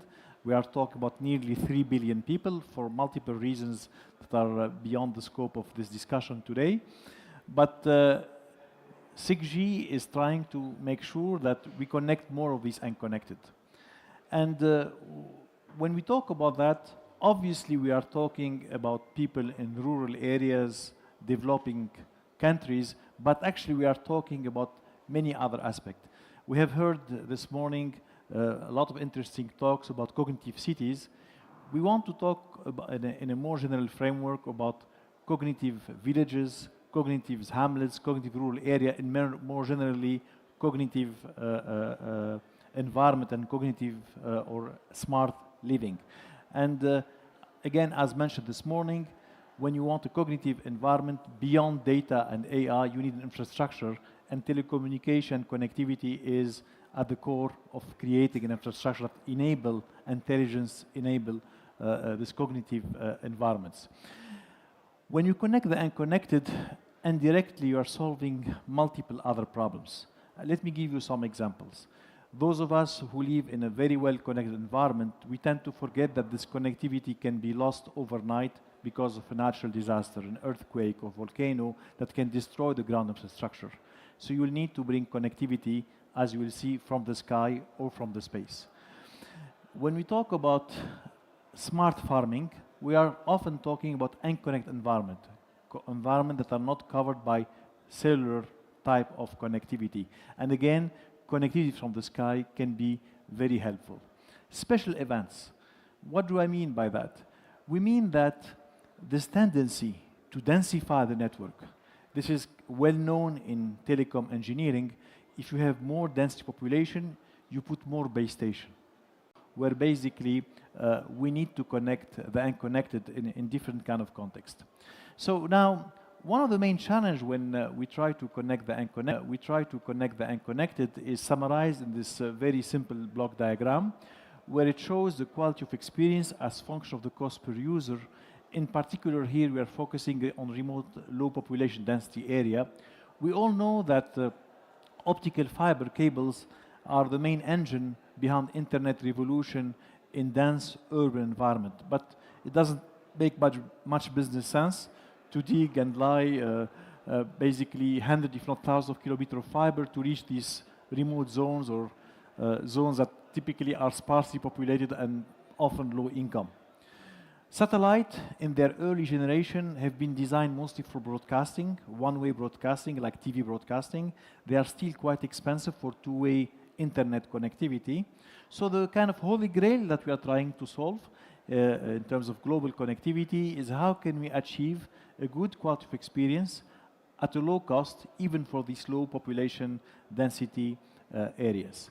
Now, and with that, what you need to do, you need to bring connectivity from a high altitude to gain in coverage.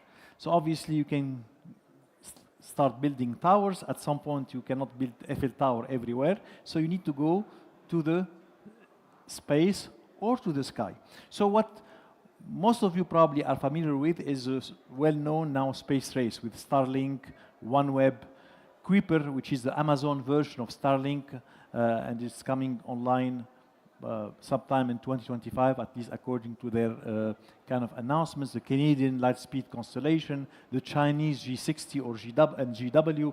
There are plenty of basically satellite constellations that are being launched and that will constitute this umbrella that will bring connectivity. And that's what's well known. What is less known is the near space, where basically this connectivity that we are all after can be brought from platforms that are active at 20-kilometer altitude. For calibration purpose, the airplane that we use to fly around are flying at altitude of roughly 10 to 12 kilometers. These are platforms operating in the stratosphere, way above airplanes. They can come in different form, balloons, airships, or actually aircraft in the form of gliders or just standard aircraft. They are either solar powered, but people are looking, and that's where the race is going, how to create power in the stratosphere, for example, using hydrogen fuel cell. This is an active research field, and actually not only research, but I would say industrial development field, where multiple companies and big players are trying to build this infrastructure. So why I'm talking about infrastructure? Because I would like to highlight, although I am a telecom engineer, that we are talking here about an infrastructure project in the stratosphere where applications are beyond telecommunication. Telecommunication is one popular, basically, of course, application. For instance, here in this infographics, what we are showing an area that is subject to a disaster, like a flood. Some people have been moved to this refugee camp, so you can connect them with these green beams. You can also use another HAPS. So HAPS stand for High Altitude Platform Station. Sometimes it's also known as High Altitude Pseudosatellite. They are, again, the stratosphere. They are not on orbit. They are still within air or sky. They are not in the space, so they are not on an orbit. So you can have multiple of these HAPS. Each one of them can have tens, if not hundreds of kilometers of coverage. So you can use them for IoT applications. But again, re-emphasizing the fact that we are talking about an infrastructure in the near space. You can put a camera attached to this HAPS for border control. You can attach a LiDAR for environment monitoring. You can have a radar for disaster impact. At the end of the day, a HAPS has a payload. This payload will have a certain swap parameter, size, weight, and power, and will be kind of sent for not only a mission, multiple mission. Some of them are communication mission. Some of them are sensing mission. There are actually even some startup looking at power transfer missions. And we can talk about that if you're interested offline, how you can use HAPS for connectivity, for sensing, and for power transfer. So I can spend, like the full hour telling you why HAPS are interesting and why they do present a clear advantage. But I will give you two examples where really HAPS have an advantage and why their potential is great. Number one of the key features that everyone is after when we talk about satellite communication is direct-to-phone communication. When we talk about direct-to-phone, we are not talking about old Thuraya type of generation of satellite where you have direct-to-phone, but that's a special phone. When you read in the news about direct-to-phone is how can your 5G phone, the same phone that you're using for your Wi-Fi connection, your 5G, eventually 6G connection, can be automatically used without any change from your side to connect to a satellite. That's what we are calling direct-to-phone. As of now, Starlink actually is offering basically direct-to-phone, but it's just texting. They really recently announced voice. But what is the capacity? Can you really offer it at a big scale? Can we do broadband? That's a challenging proposition. Just because the best satellite from a budget link is at 100 kilometer cannot just offer the right SNR to basically close the link and offer the kind of data rate that you would like to have to be able to have a broadband communication.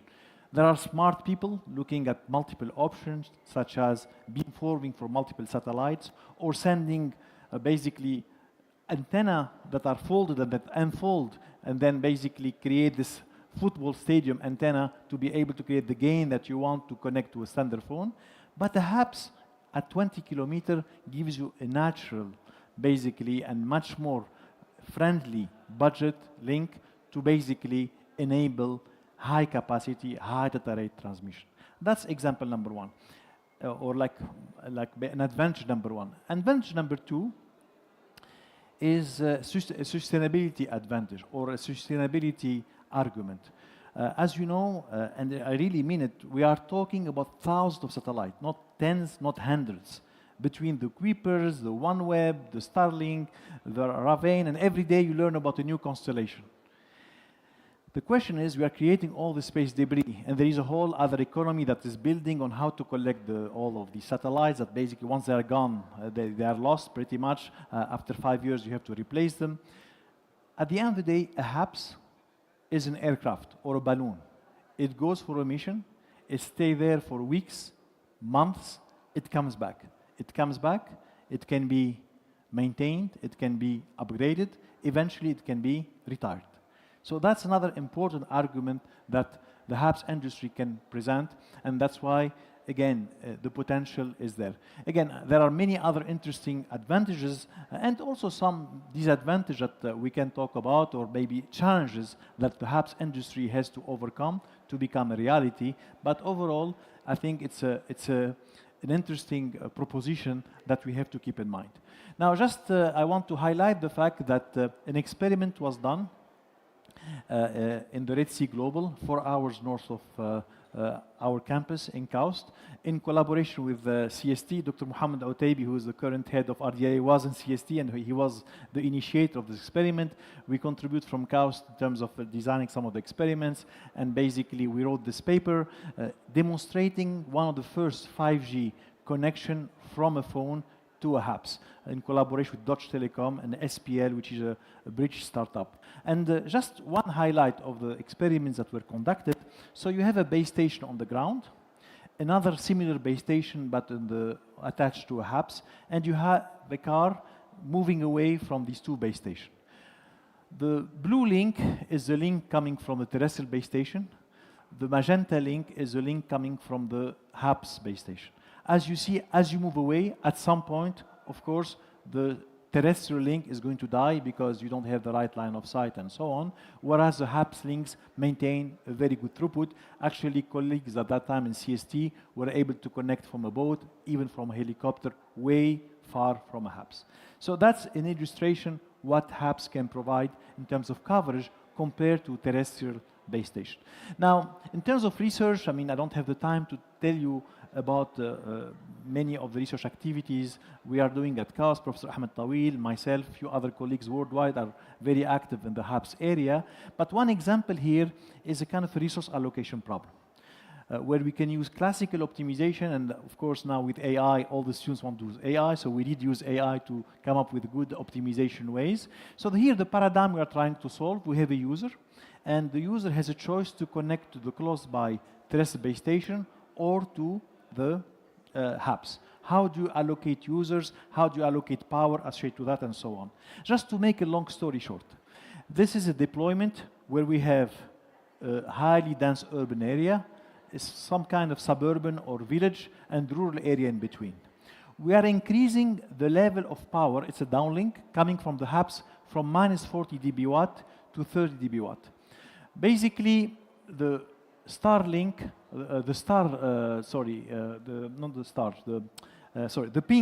the pink here circles denote connectivity to terrestrial base station. So you see here, of course, in downtown, that's what you do, in village also. In some rural area close to base station, you are able to connect to this base station, but you have multiple unconnected users here. The blue rural users are unconnected because the level of power coming from the hubs is not enough.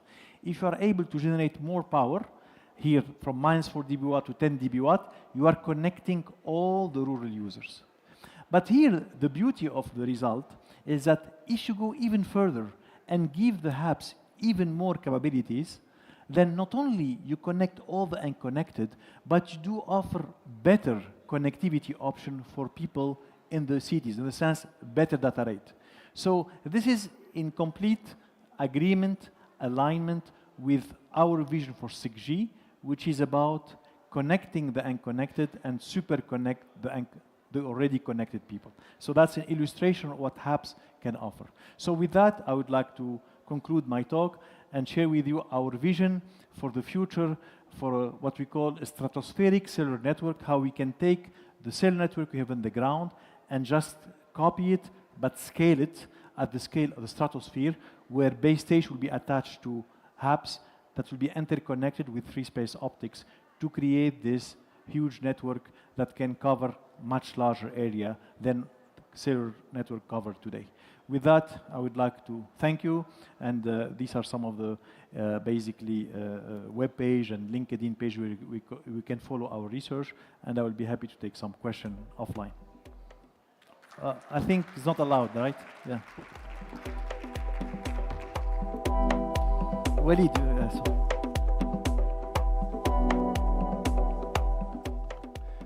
Thank you, Dr. Mohammed. That definitely has great potential. And now we come to the conclusion of our sessions. Before we close, I would like to invite everyone to participate in the breakthrough exhibition, which will be here at the same location from 6 to 9.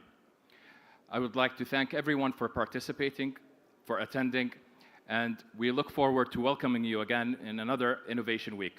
Thank you very much.